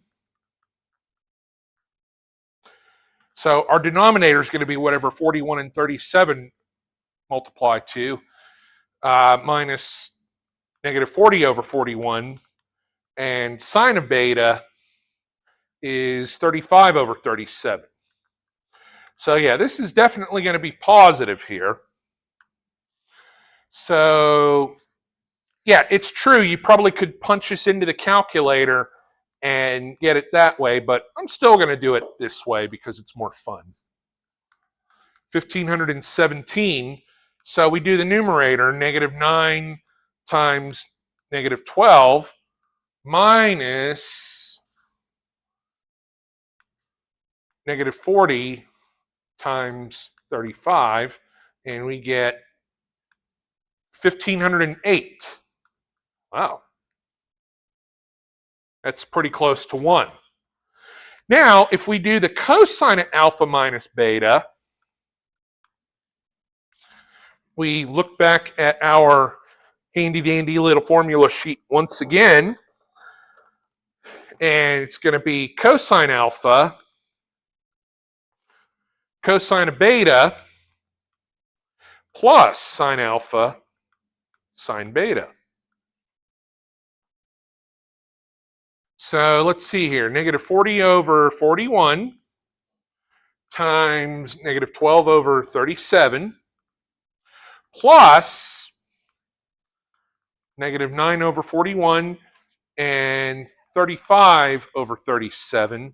So the denominator is still going to be 1,517. So let's see what that numerator is going to be. Negative 40 times negative 12 plus negative 9 not divided, times 35, and we get, well, 165. Because here's the thing. Yeah, sine and cosine, sine squared alpha plus beta plus cosine squared alpha minus beta is going to be 1. 165 squared plus 1508 squared. And if I even go to test, 1517 squared, that's a Pythagorean triple. See, it returns a 1. If you type in something that's true, like 5 equals 5, it returns a 1. If I did, say, 8 equals 3, returns a 0. Pretty cool. And let's do tangent of alpha minus beta and call it a day.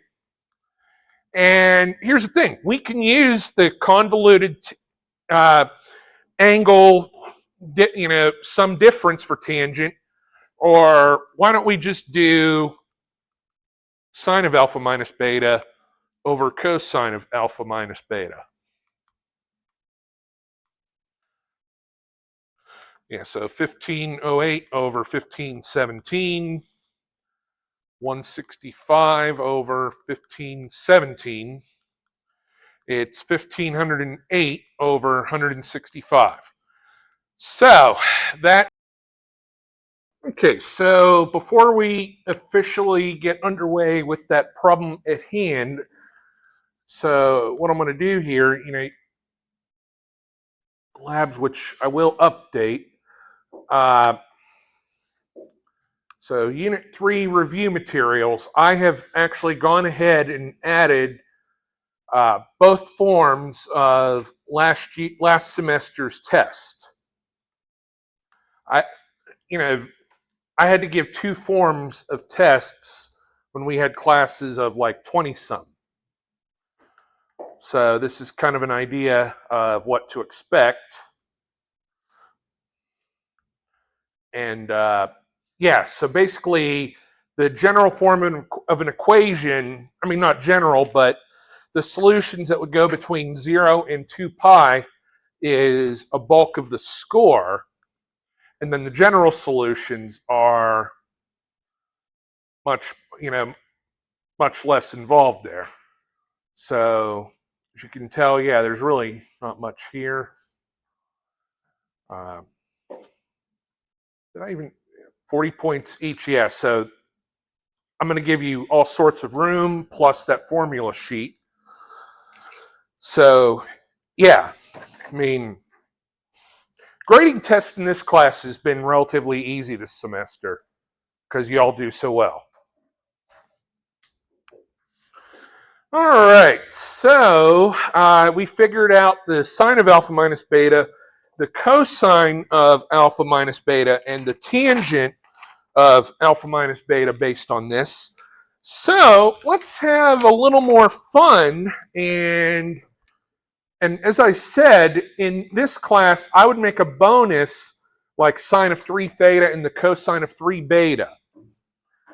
So sine of 2 theta, well, that's going to be pretty easy, I think. I mean, 2 alpha, I'm sorry. And using this formula sheet, which, again, you will be given.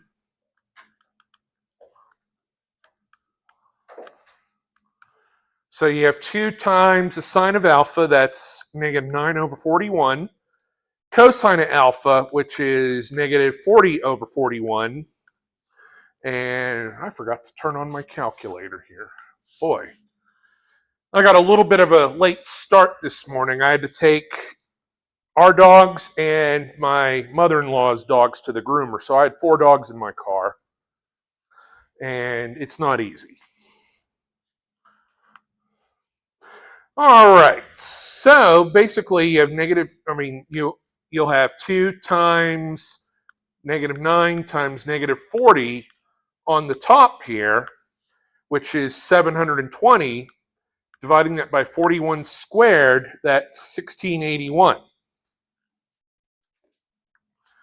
And yeah, 720 over 1681. Now, we established that alpha was a third quadrant angle.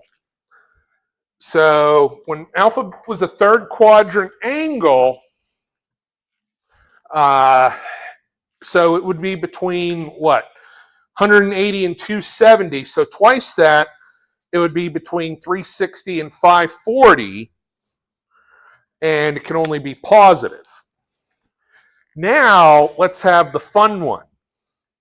Let's do sine of 3 theta. Now, you're probably thinking, oh my God, we don't have a shortcut for that though. But again, I would put this as a bonus. 3 alpha. So let me give you a little bit of a hint here. You could probably just split this up into the sine of 2 alpha. Come on. Here. Plus alpha. So you might actually have to figure out the cosine of 2 alpha, but that's okay. So think of this as an angle sum formula. You know, you have 2 alpha and 1 alpha. So it would basically be the sine of 2 alpha, cosine of alpha,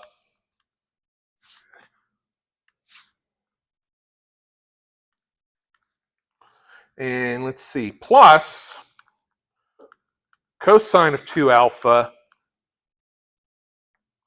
sine of alpha. So what you'll need to do is figure out what the cosine of 2 alpha is, but once you do that, you'll be ready to roll on that. Before we finish this problem here, so we need to figure out what the cosine of 2 alpha is. So let's do that one first. And if you remember, cosine of 2 alpha is cosine squared alpha minus sine squared alpha. And remember, cosine alpha is negative 40 over 41, and that's going to be squared. Sine squared alpha is negative 9 over 41 squared. Now remember, when you square a negative, you're going to end up with a positive. And you're still going to end up with 1681 on the bottom here. So let's see if this calculator actually will give it to us the way we want it. And if it doesn't, well, we have our workaround for that.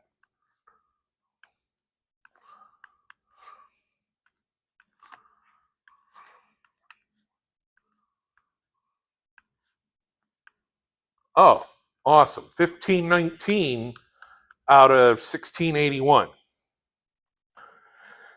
And yes, you have another Pythagorean triple, believe it or not, because you have sine of 2 alpha, cosine of 2 alpha. You can get a Pythagorean triple that way. But let's also, do sine of 2 alpha. Well, that was 720 out of 1681 times cosine of alpha, which was negative 40 over 41. And you're probably not going to be able to do this straight up in the calculator.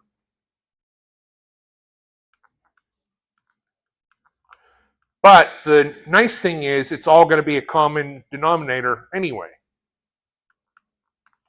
So yeah, this is going to be a negative value, sine of 3 alpha. So yeah, 1681 times 41, that's going to be a big number, 68,921. Just think if we had triple-digit Pythagorean triples in this problem.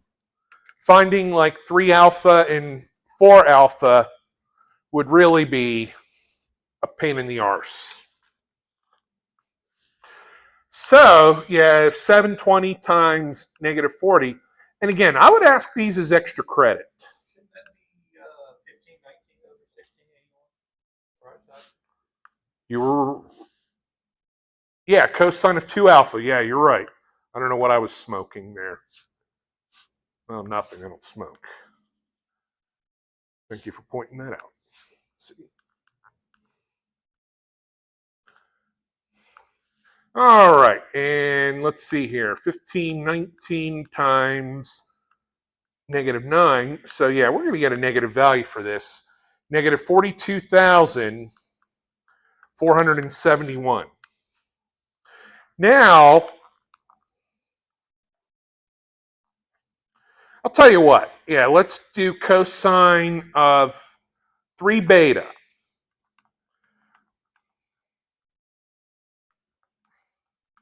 And again, yeah, I would only do these as extra credit. Kind of a little fun one here. So let's see here. Cosine of 2 beta plus beta. So basically, what this will be is cosine of 2 beta, cosine of beta, minus sine of 2 beta, sine of beta. So what we've got to do here is figure out the sine and cosine of 2 beta before we can proceed any further.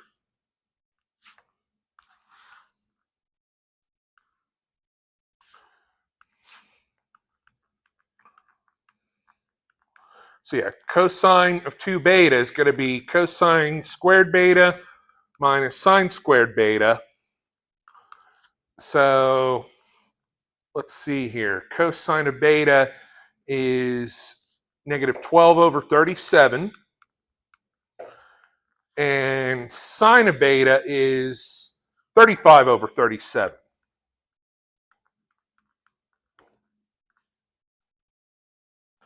And we do have a bit of a luxury here. We can do this straight up on a calculator.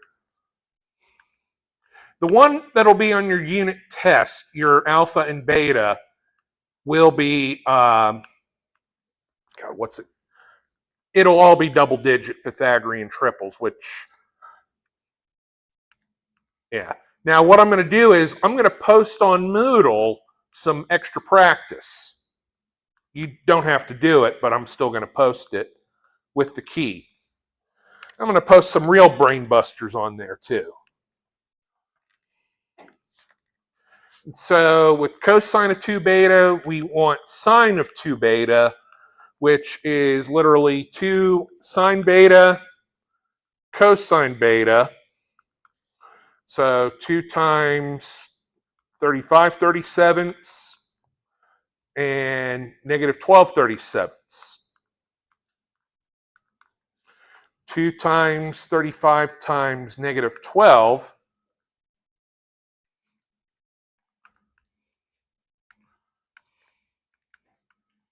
Negative 840 over 1369. All right, now I think we have everything we need here. So cosine of 2 beta is negative 1081 over 1369. Cosine of beta is negative 12 over 37. Let me just triple check that. Yep. Minus sine of 2 beta, which is negative 840 over 1369. And sine of beta, which is 35 over 37. So cosine of 3 beta is going to wind up being positive, it seems.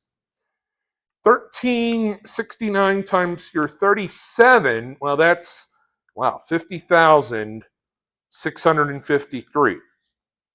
Here's something interesting. If you did 37 to the 3rd power, it's the same thing.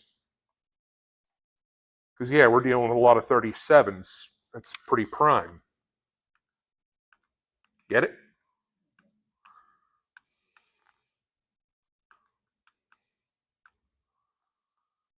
Minus negative 840 times 35. And we're going to get 42,372. That is pretty brutal. So Is that actually just a shortcut to cosine of 3 beta? No, to do it to the third power? Technically, yes, because if it's, sine and cosine of the same angle, you're going to be dealing with the same denominator, technically. But you And still have to figure out the numerator. yeah, you still have to figure out all your numerators, but yeah, the denominator for 3 beta would be the same. And if we wanted to, we could figure out the sine of 3 beta, but we're not going to, because we're just going to kind of stop there, and we're going to move on to something a little more fun. Find these. All right, so we have cosine cosine plus sine sine. So what we can do here is, now first off, we need to convert all that into a common denominator here. That would be the first thing we would need to do, but since it's cosine times cosine plus sine times sine, it's going to be basically the cosine of 13 pi over 9 minus 25 pi over 36. Now, 13 pi over 9, to get a common denominator of 36, what do we need to do? We're going to multiply the top and bottom of that by 4, and that's going to be 52 pi over 36. So basically now you've got cosine of 52 pi over 36 minus 25 pi over 36. And 52 minus 25 is 27. Now, 27 pi over 36 is not on the unit circle. Oh, wait, it is. It is the cosine of 3 pi over 4.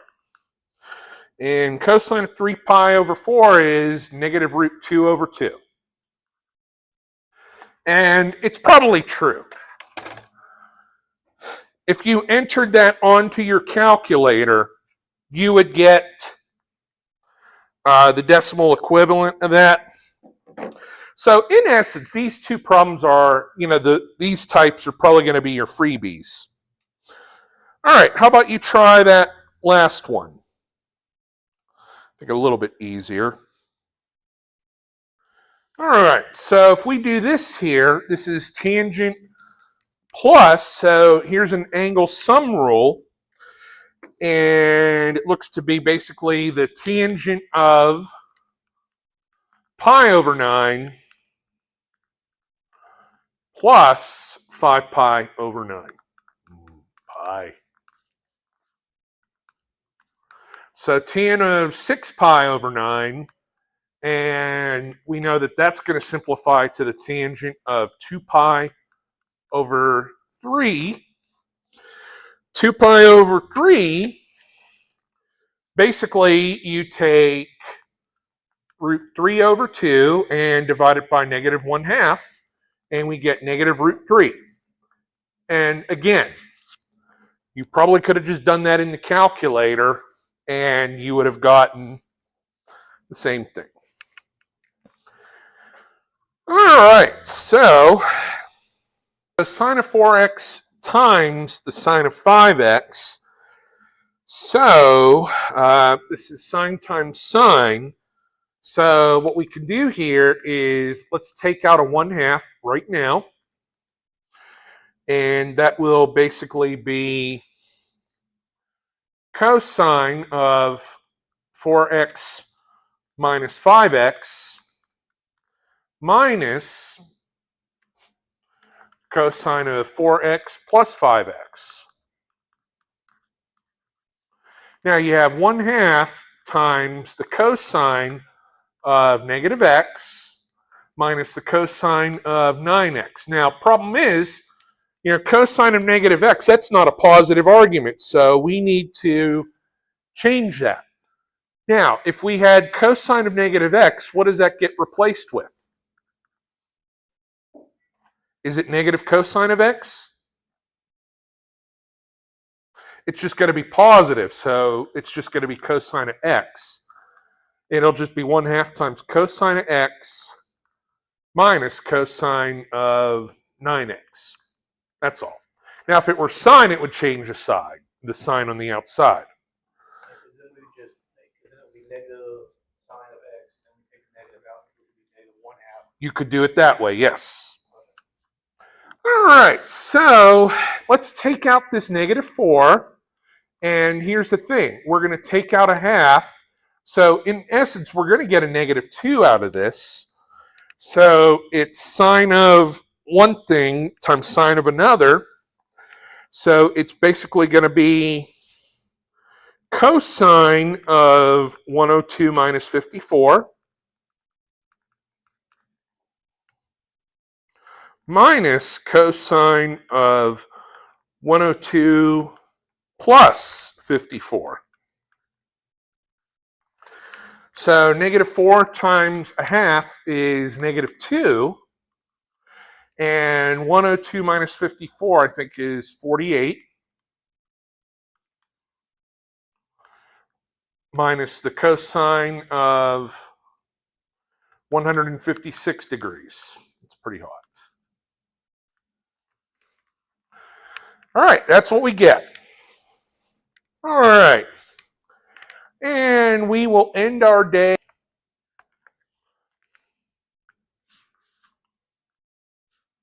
All right, so if we let u equal to 3x minus pi over 4, we've got -4 sine of u minus 3 equals -1. -4 sine of u equals 2. Sine of u is -1/2. So we look for the unit circle angles that satisfy this. And since this is not a tan or a cotan equation, we do have to find the two values that make this true here. And what are the two angles for u? Yep. Oh, thank heaven for 7-Eleven. 7-Eleven.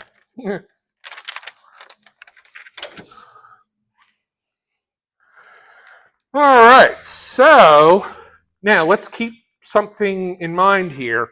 The period is going to be 2 pi over 3. But we're also going to see what, that we're probably going to want to change that denominator to make it fit. So basically, let me move this over here a smidge, and that way we'll have some room. 3x minus pi over 4 equals 7 pi over 6.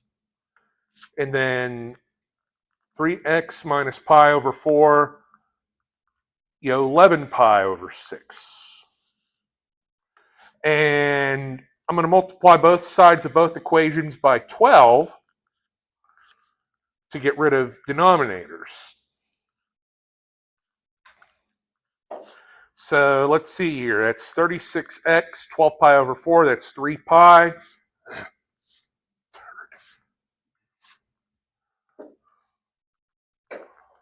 Equals 14 pi. 36x is going to be 17 pi. X is going to be 17 pi over 36.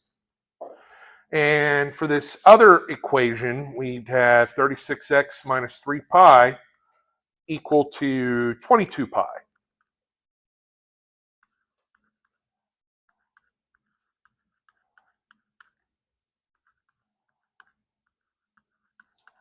So yeah, 25 pi over 36. So the period becomes 24 pi over 36. Now, since we're going from 0 to 2 pi, and 36 times 2 is 72, 72 is where we're going to max out. So 17 plus 14, I mean, not 14, 24. 17 plus 24 is 41 pi over 36, and another 24, 65 pi over 36. And for this one, we would have 49 pi over 36. Now, if I added 24, I would be beyond that, but 25 minus 24 is 1. 1 pi over 36, 5 degrees.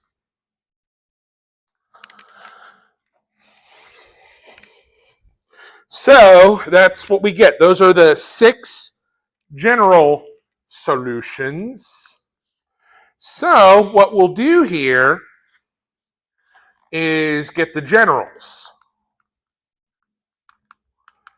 Basically, x could be any one of these 3 or something else. 17 pi over 36 plus or minus 2 pi over 3k. And x could be 25 pi over 36 plus minus 2 pi over 3k. All right, so that's where we'll stop. All right, so we're going to have this equation to solve here.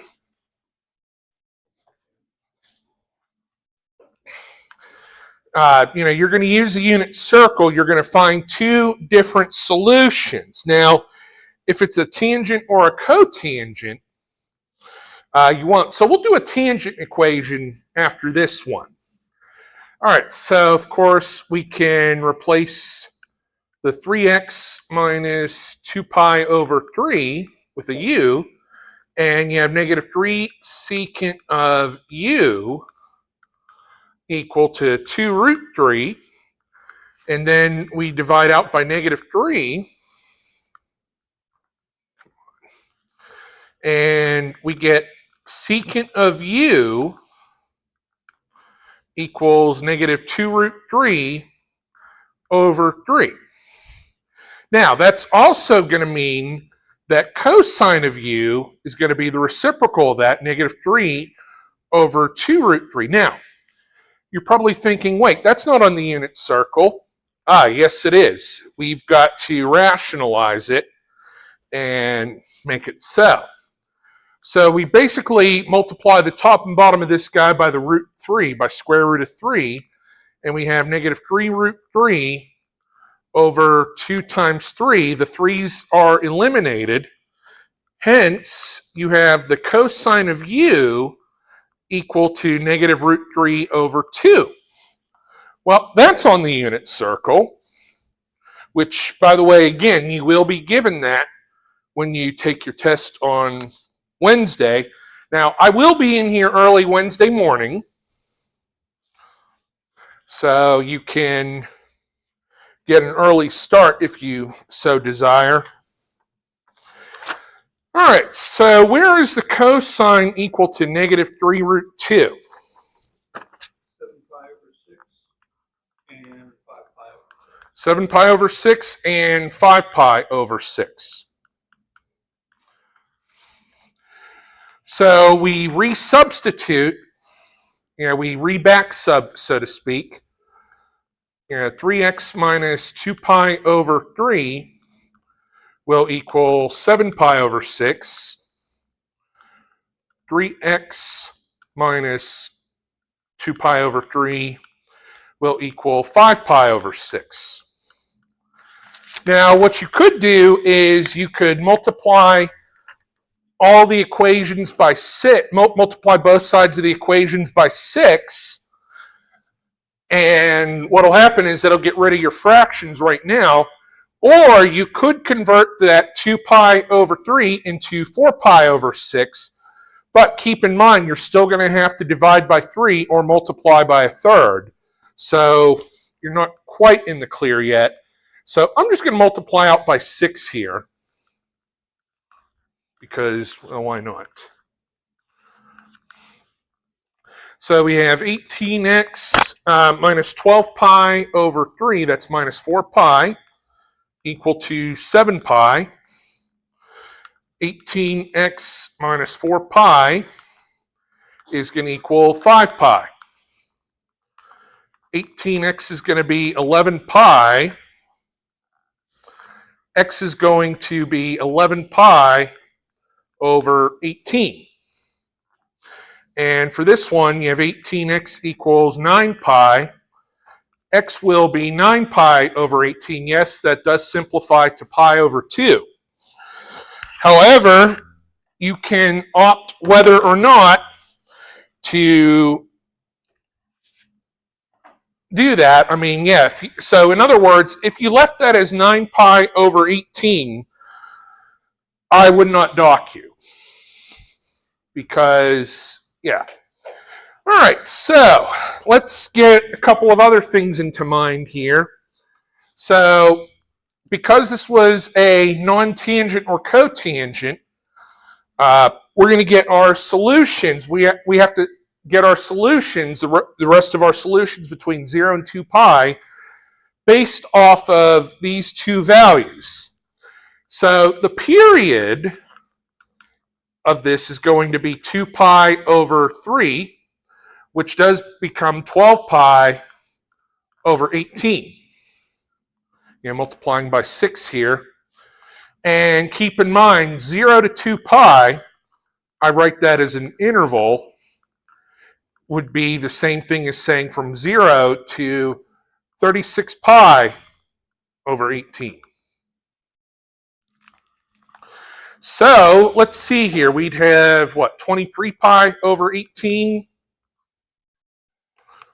And 12 more, that makes it 35 pi over 18. And if we added 12 to this, we would have 21 pi over 18. Yes, that does simplify. And then 33 pi over 18. Yes, it does simplify, but we're just not going to worry about that. But those are the 6 general solutions between 0 and 2 pi. Now, if for some reason we got one of those solutions initially that was outside of 0 to 2 pi, you just have to find the rest by adding and subtracting increments of the period. In this case, we didn't have to, but there were some past instances where we did have to do that. This is not one of those cases. Now, keep in mind, so for the general solution, there will be 2. X would equal basically anything from what I'll call column A. If X will equal, we could just call it 11 pi over 18 plus or minus 2 pi over 3k, or the equivalent. So if you change that to 12 pi over 18, you could do it that way too. I would accept that because it is a common denominator. Another thing, again, 11 pi over 18 plus or minus 12 pi k, that's over 18 as well. You really only need 118. But again, I'll accept either one. Now, from column B, so to speak, X will equal 9 pi over 18 plus or minus 2 pi over 3k, or the equivalents. Or if you did simplify those, that's fine too. Again, I am not going to be so picky on that and say, oh, simplify those fractions, because it's really not going to get us anywhere to have to do that. So that's what we're going to get here. All right, so how about we do a tangent equation? Otherwise, Santa will go flying. All right, so let u equal to 2x plus 5 pi over 6. Oh, yeah, so A will go between 0 and 2 pi, and B will do the general. Basically, asking it in this form or basically this form, it's the same thing.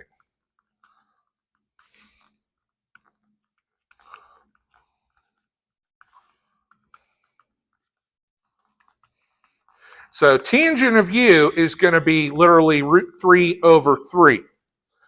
So now, of course, tangent isn't readily going to be on the unit circle. So basically what we have to do here is, root 3 over 3, of course, root 3 over 3, so yeah, it's basically the same thing as 1 over the square root of 3. I know that seems kind of silly here, but 1 divided by the square root of 3, u is going to be pi over 3, because basically 1/2 divided by root 3 over 2, or 1 over square root of 3. And the other one is going to be where we're at 4 pi over 3. Now, because these answers would feed directly off of the unit circle, and the fact that this is a tangent question, the period of a standard tangent function is pi, but the period of this one is pi over 2. So even though the difference between these two solutions is pi, we're going to see what will happen here when we resubstitute u and everything. So you have 2x plus 5 pi over 6 equals pi over 3. 2x plus 5 pi over 6 will also equal 4 pi over 3. So if I multiply both sides by 6, let's see here, that's 12x plus 5 pi equals 2 pi. 12x will equal negative 3 pi. X will be negative 3 pi over 12. Now, that is outside of 0 to 2 pi here, but that's okay. Now for this one, you have 12x plus 5 pi equal to 8 pi. 12x equals 3 pi. X is going to be positive 3 pi over 12. Now, here's the thing. The difference between negative 3 pi over 12 and positive 3 pi over 12 is 6 pi over 12, or pi over 2. So remember, the period is pi over 2, or literally 6 pi over 12. So we can just add increments of 6 pi over 12 until we are outside of the bound. So 3 plus 6, well, that's 9 pi over 12. And then 15 pi over 12. And then 21 pi over 12. Now, of course, these can be simplified. If you want to simplify them, go right ahead, but you don't have to. But here's the thing.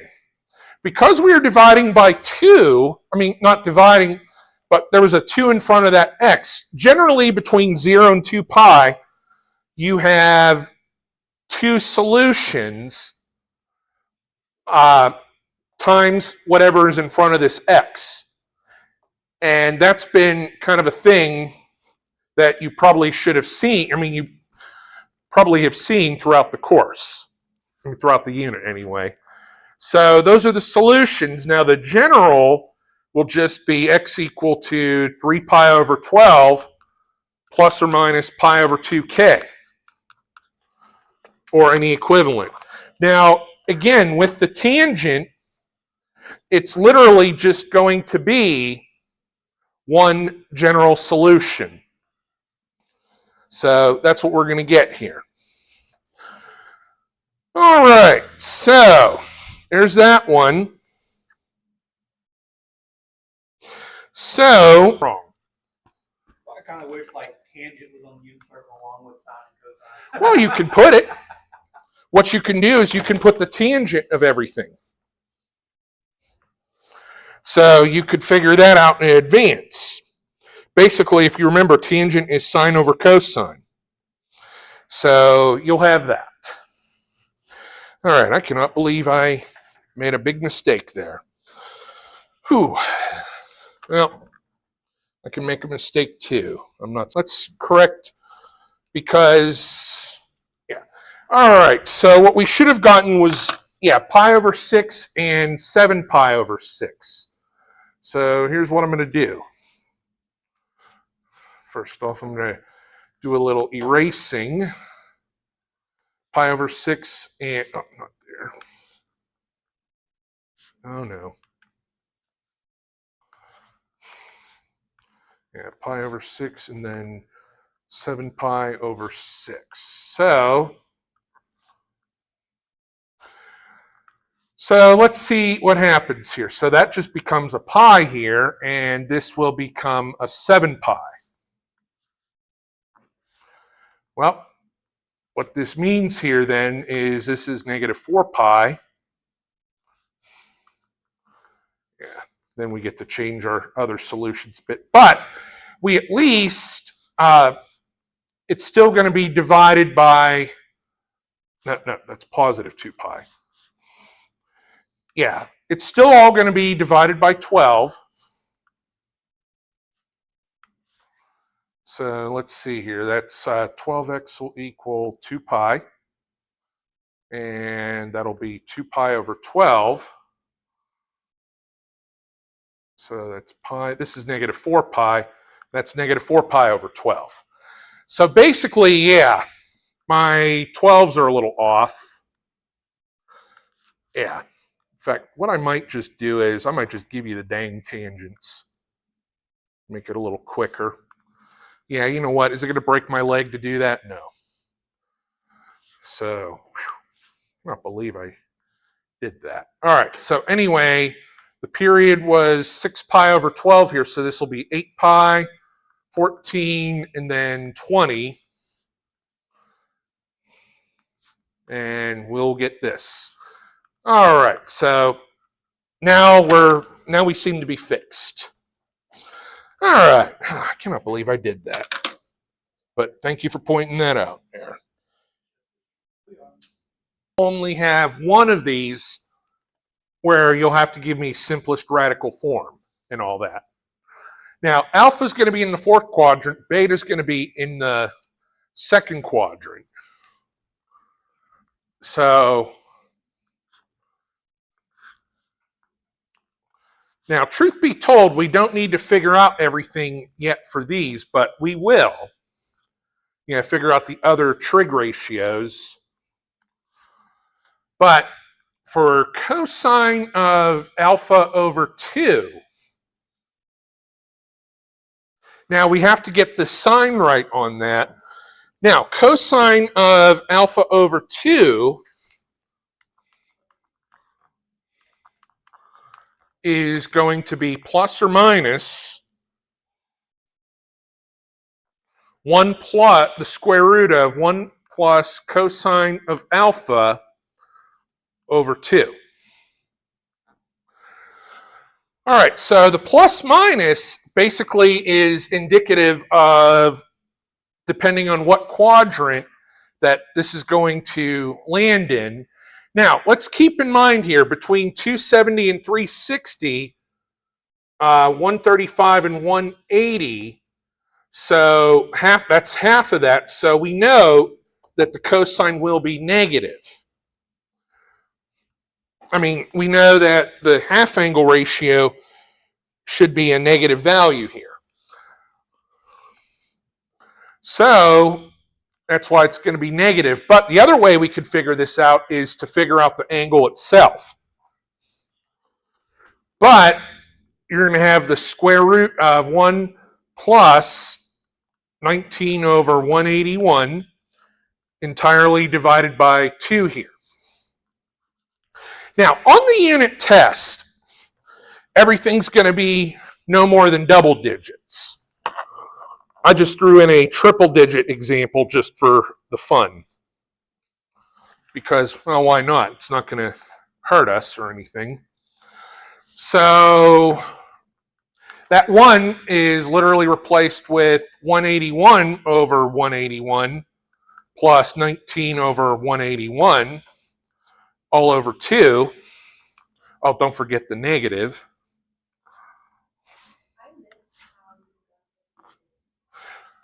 Okay, so what we'll do here is after we do this example, we'll figure out what alpha is. But it said alpha's in the fourth quadrant. So fourth quadrant ranges from 270 to 360. Half of 270 is 135. Half of 360 is 180. Well, 135 to 180 puts us here in the second quadrant. So that's why that's going to be negative. We'll find the exact value of alpha in just a few minutes, but we'll see how it gels. So you have 200 over 181 divided by 2. I don't know why I keep extending that arm there. But yeah, 200 divided by 2, it's literally going to be the square root of 100 over 181 and negative 10 over the square root of 181. And all you really have to do to simplify this, I didn't penalize you on the lab here, but if it's just one step, you can do this. Negative 10 root 181 over 181. But if you give me this, like if the problem were worth 10 points, I would take off 1 at the most. All right, so let's figure out what alpha is to see why it is exactly going to be a negative here. So if we want to figure out the alpha, now keep in mind cosine of alpha is 19 over 181, adjacent over hypotenuse. But we are going to make the equivalent fourth quadrant version here. So here's 181. And basically, this here, which we could call y, would be the square root, 19 squared plus y squared is 181 squared. So here's what I mean by that. If we took the 181 squared minus the 19 squared, you're going to get 32,400, and the square root of that is 180. So this is going to be negative 180. So basically, cosine of alpha is still 19 over 181. Sine of alpha will be negative 180 over 181. Tan of alpha will be negative 180 over 19. Now, we're going to need to use those ratios when we do angle sum and differences. And here's the thing. If we want to figure out what alpha is, here's the thing. This would be alpha prime, but it's also going to match this angle. So this alpha prime. So basically, if we took 360 minus alpha prime, that's going to be alpha. So to figure out alpha prime, well, we just do the inverse cosine of 19 over 181, not 19 over 18, times 180, dividing it by pi, 83 let's just call it 84 degrees. So 360 minus 84, this angle is going to be 276 degrees. And half of alpha is that over 2, 138 degrees. And so the cosine of that, That's why it's negative. 138 degrees puts us into the second quadrant. Now, the sine of alpha over 2 is going to be positive. So let you figure that one out.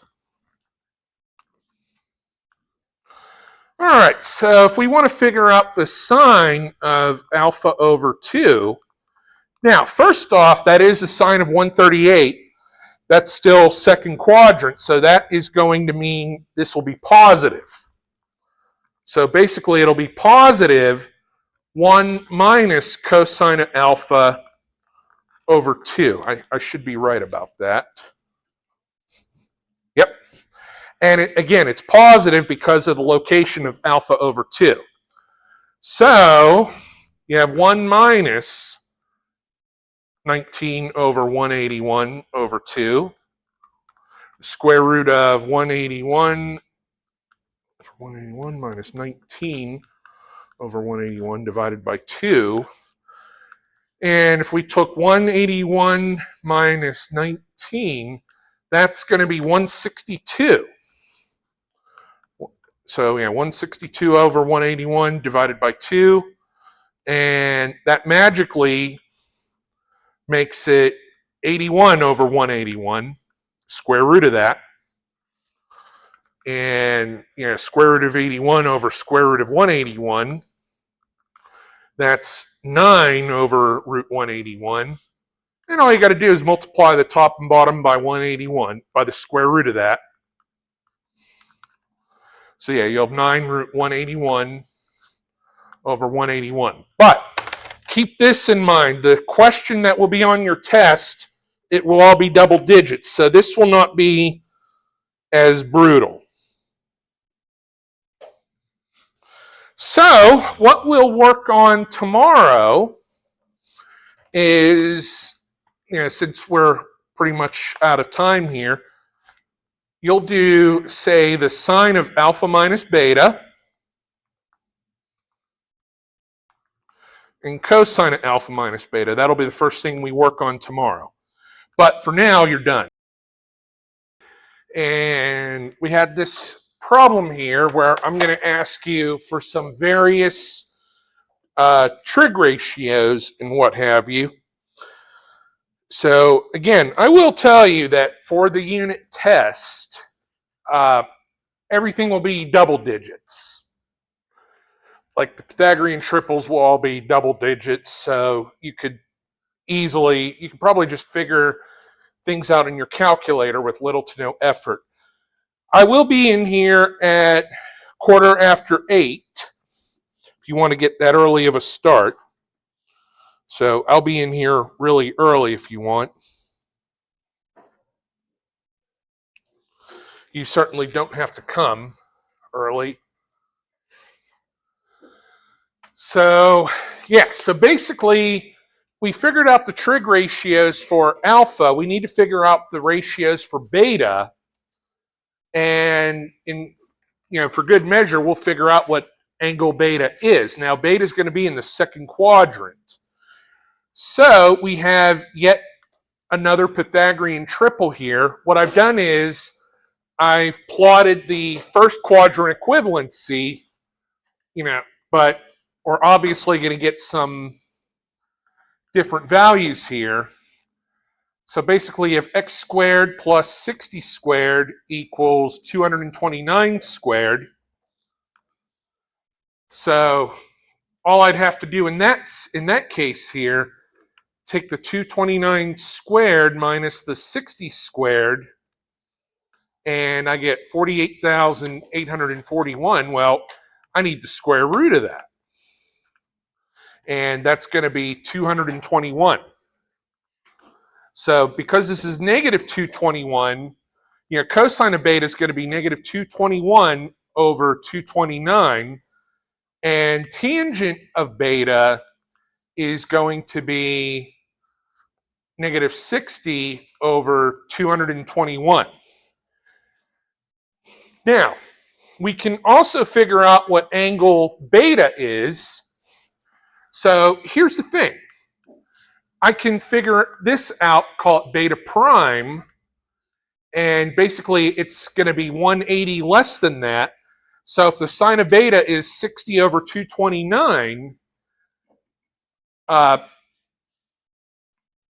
so we can basically just take the inverse sine of 60 over 229 times 180 and divide it by pi.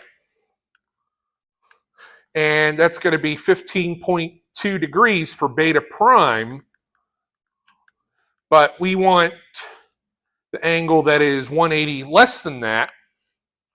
So you just take 180 minus 15.2, and beta is going to be approximately 164.8 degrees. Now, here's the thing. If I took the inverse cosine of negative 221 over 229, let's see. Oh, that would actually give me the angle here because we're in the second quadrant. So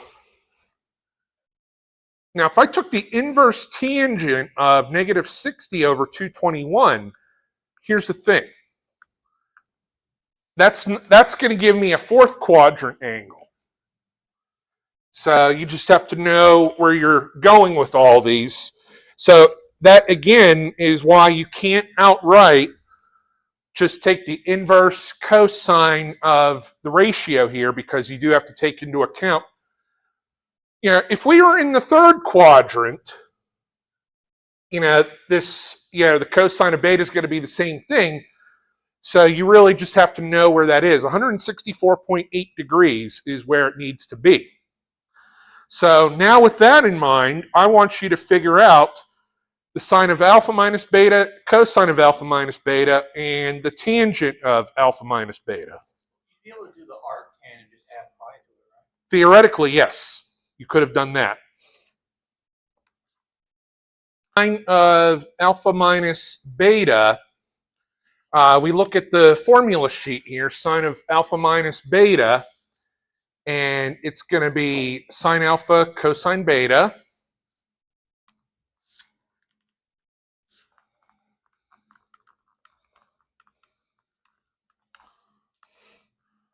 Yeah, sine alpha cosine beta.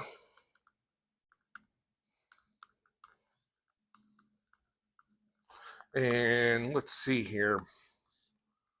And it'll be minus cosine alpha sine of beta.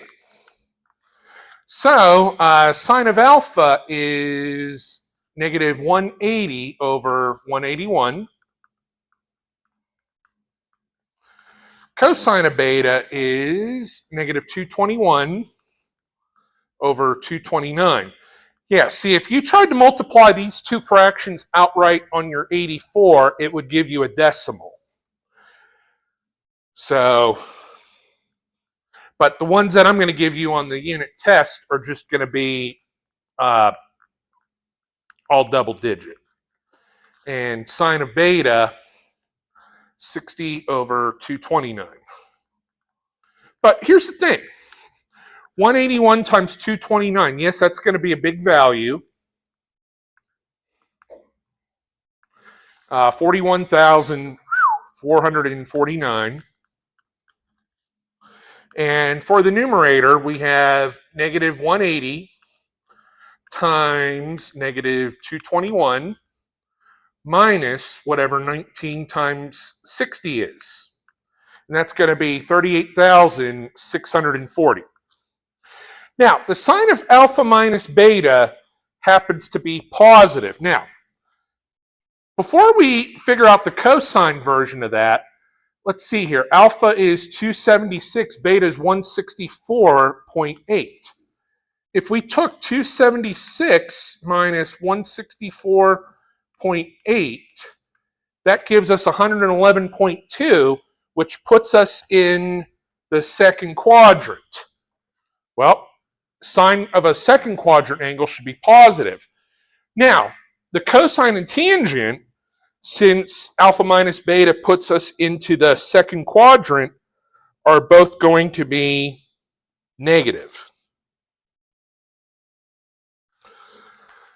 So let's figure out the cosine of alpha minus beta.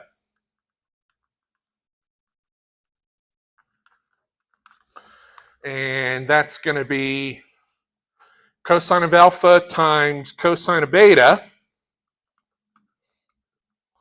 And since this is cosine of alpha minus beta, we want it to be plus sine alpha sine beta. So here's the nice thing here. Cosine of alpha is 19 out of 181. Cosine of beta is negative 221 over 229 plus sine of alpha, which is negative 180 over 181. Sine of beta is 60 over 229. Well, we know that the denominator is going to be 41,449. We know that. Now, the numerator, we can tell, is going to be a negative value. So you have 19 times negative 221 plus negative 180 times 60. And wow, negative 14,999. Sounds like a car price. And yes, believe it or not, yeah, we have another Pythagorean triple if we really wanted to have at it there. Yeah, if you tried to do the tangent of alpha minus beta straight up on the calculator, you would get the decimal equivalence. But because we're going to do tangent of alpha minus beta, it's just going to be what over what? Sine over cosine. Yeah.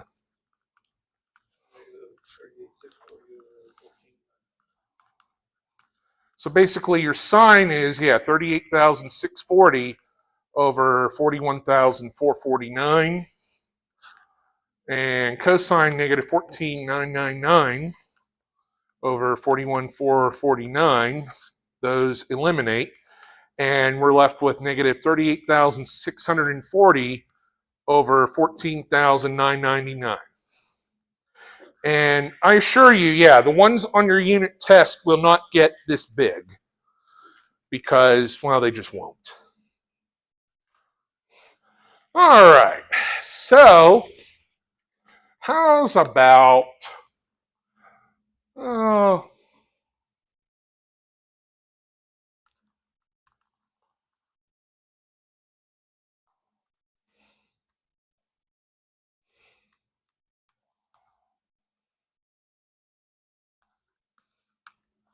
sine of 2 alpha and cosine of 2 beta. All right, sine of 2 alpha, well, that's easy enough. So sine of 2 alpha is literally 2 sine alpha cosine alpha.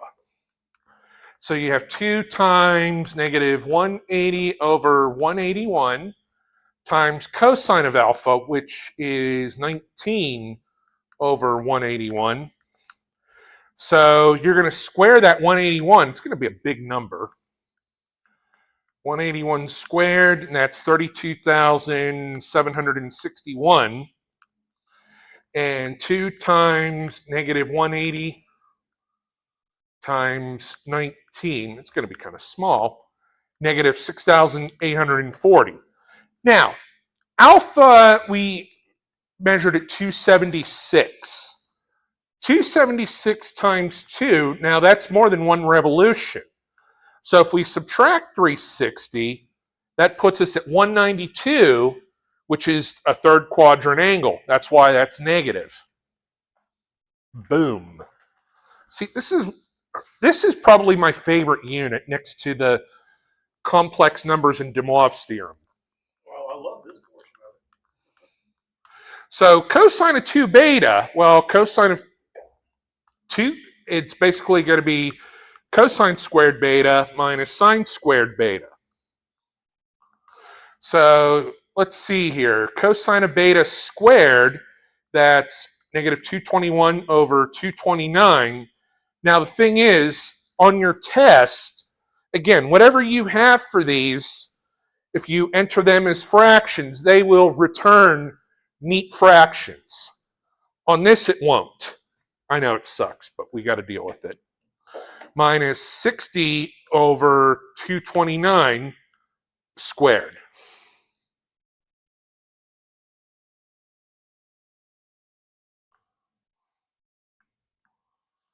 So, yeah, that's right, isn't it? Yeah. So, yeah, 229 squared, it's going to be 52,441 on the bottom. And you literally have negative 221 squared. Now, when you square negative, you get a positive minus 60 squared, and we get 45,241.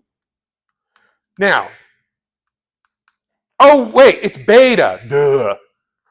So, yeah. So cosine of 2 beta, this is positive. Well, because beta is 164.8. So 165 times 2, that's 330. That's a fourth quadrant angle. That's why that's positive. My brain was thinking alpha for a couple of seconds. Exactly.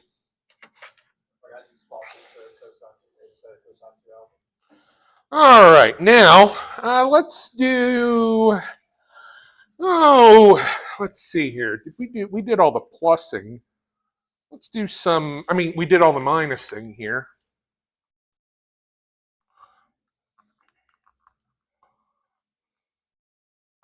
Oh, you know what? Let's do this.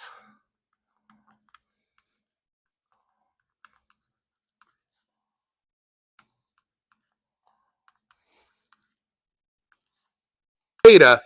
Now, we don't have a straight up formula for that, so you'd have to do the sine of alpha plus beta and take the reciprocal.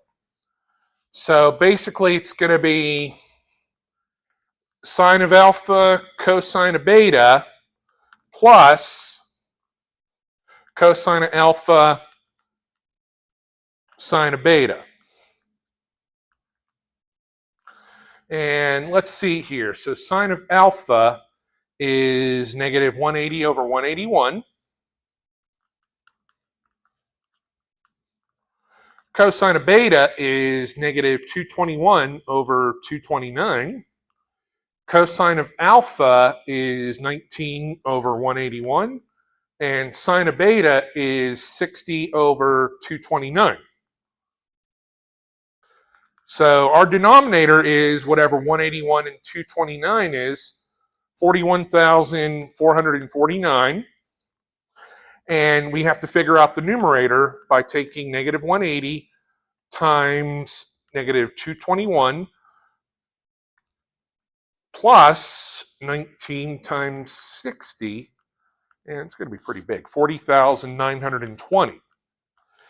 Now, alpha and beta, if we add the alpha and beta, let's see, that's 276 and 165. Don't forget Yeah, we're going to do that here. But here's the thing, 441, and if we take 360 from that, yeah, 81 degrees. So 81 degrees is almost where the sine is 1. That's why this is so close to 1. But, as you said, we can't forget to flip it. Didn't say whip it, didn't say flip it, he said zip it. So yeah, there's your cosecant. Now, secant of alpha minus beta, wait, we already did cosine of alpha minus beta, so it's just negative 41,449. A lot of 4s and 9s. 14,999. So, that's what we get for this. All right. Questions? Comments? Complaints? All right. How about we try one? This would be like an extra credit. And I'm perfectly fine with that. Oh, we're going to have a little fun with this. How's about sine of 3 alpha?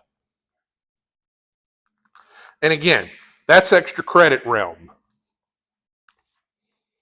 Into, sine of 2 alpha plus alpha. Now, you're probably going to have to figure out what cosine of 2 alpha is, but that's okay. That's easy enough to do. Nearly as big, but again, this is all extra credit realm. So yeah, sine of alpha plus beta. So basically it would be sine of 2 alpha times cosine of alpha plus cosine of 2 alpha and sine of alpha. So we already know what sine of 2 alpha is. Now, we don't know cosine of 2 alpha, so we're going to have to kind of figure that out real quick.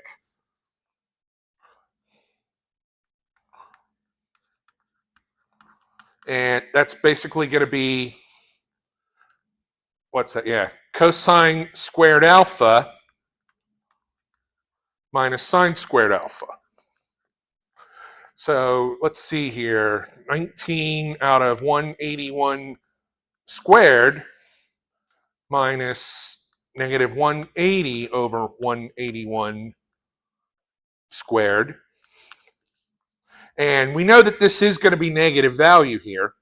So let's see here. Yeah, 181 squared. We already did that a little earlier, but yeah, 32,761. This is, yeah, you're going to see some big giant numbers here. So you have 19 squared minus, well, it doesn't matter whether you make the 180 positive or negative here, because when you square that negative 180, that becomes a positive there. And that's negative 32,039. And that's why 2 alpha, well, yeah, that puts us into, what was it, what quadrant? Yeah, third quadrant, and it was very close. Yeah, so, but anyway, now that we have everything we need, let's figure all this good stuff out. So sine of 2 alpha is negative 6840 over 32,761 times cosine of alpha, which is 19 over 181. Ouch. And negative 32,039 over 32,761. And don't forget sine of alpha, negative 180 over 181. So this denominator, again, that's going to be a big denominator. Not using that. My kingdom for 2 projectors in here. One day I shall have my wish. So 5,929,741 on the bottom. Dang, it's brutal. So negative 6840 times 19 plus negative 32,039 times negative 180. And let's see what we get. We get 5,637,060. Now, again, would I ask you this on the test as a requirement? Heck no. And this would be extra credit, but the magnitude is going to be a heck of a lot smaller when everything is only double digits. So when it goes up to like 4 alpha and 5 alpha on the sine, does it just continue to compound off the end? Correct.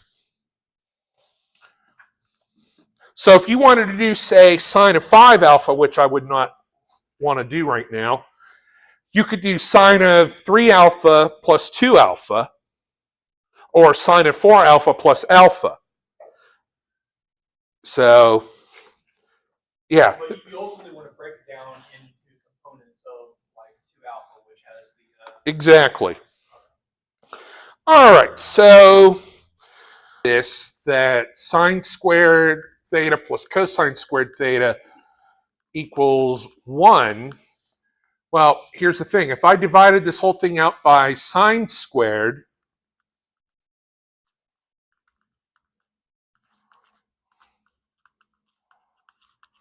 I have 1 plus cotan squared theta equal to cosecant squared theta.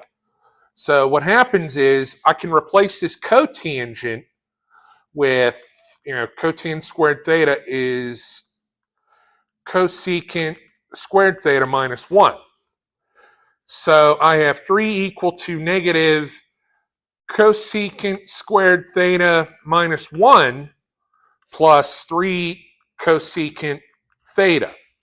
Now, what kind of sucks is I have a negative cosecant squared theta, and then plus 1 plus 3 cosecant theta.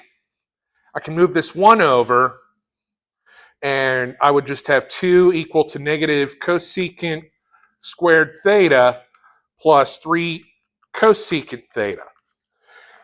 Now, of course, I need to have everything over on one side, and conventional wisdom says, oh, just move the 2 over, but I really don't want to have a negative in front of my leading term here. So what I'm going to do is I'm going to add cosecant squared to both sides and subtract 3 cosecant theta. So basically, I have cosecant squared theta minus 3 cosecant theta plus 2 equals 0. or you could just divide by the -1 that's in front of the cosecant. Yep, I could have also moved the 2 over and divided everything by -1. Could have done it that way too. But I have a quadratic style equation. I let u equal cosecant theta. So I have u squared minus 3u plus 2 equals 0. So I have u minus 2 times u minus 1 equals 0. So u is going to equal 2, u is going to equal 1. Cosecant of theta will equal 2. Cosecant of theta will equal 1. Now that means sine of theta is a half. Sine of theta is 1. So, and again, we do not need to worry about generalizing solutions here, but there's only 2 angles where the sine is equal to a half. What are they? Pi over 6 and 5 pi over 6. And where the sine is 1, pi over, that's it. On like 2 separate circuits. It's funny, like Sundays, my wife will wash and dry her hair, and when she turns on the hair dryer, if the inflatables are on, half of them will go out. She'll pop the circuit.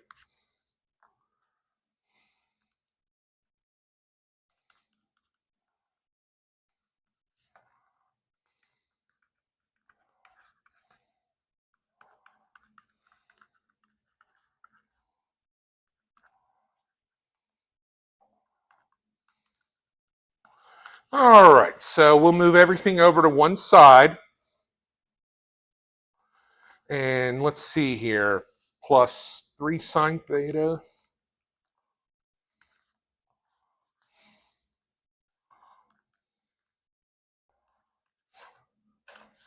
Plus sine squared theta.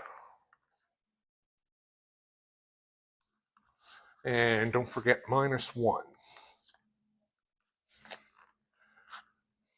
So, You have 0 equal to 2 sine squared theta plus 3 sine theta plus 1. U is sine of theta. Oh, so it's just going to be 2u plus 1 times u plus 1.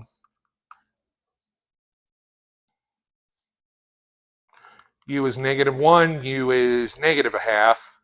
And so sine of theta is -1. And that's where theta is 3 pi over 2. Sine of theta is -1/2. And theta would be 7 and 11 pi over 6. Am I right? Oh, let me check something. Yep, 7 and 11 pi over 6. All right, that's it, everyone. All right, so tomorrow I will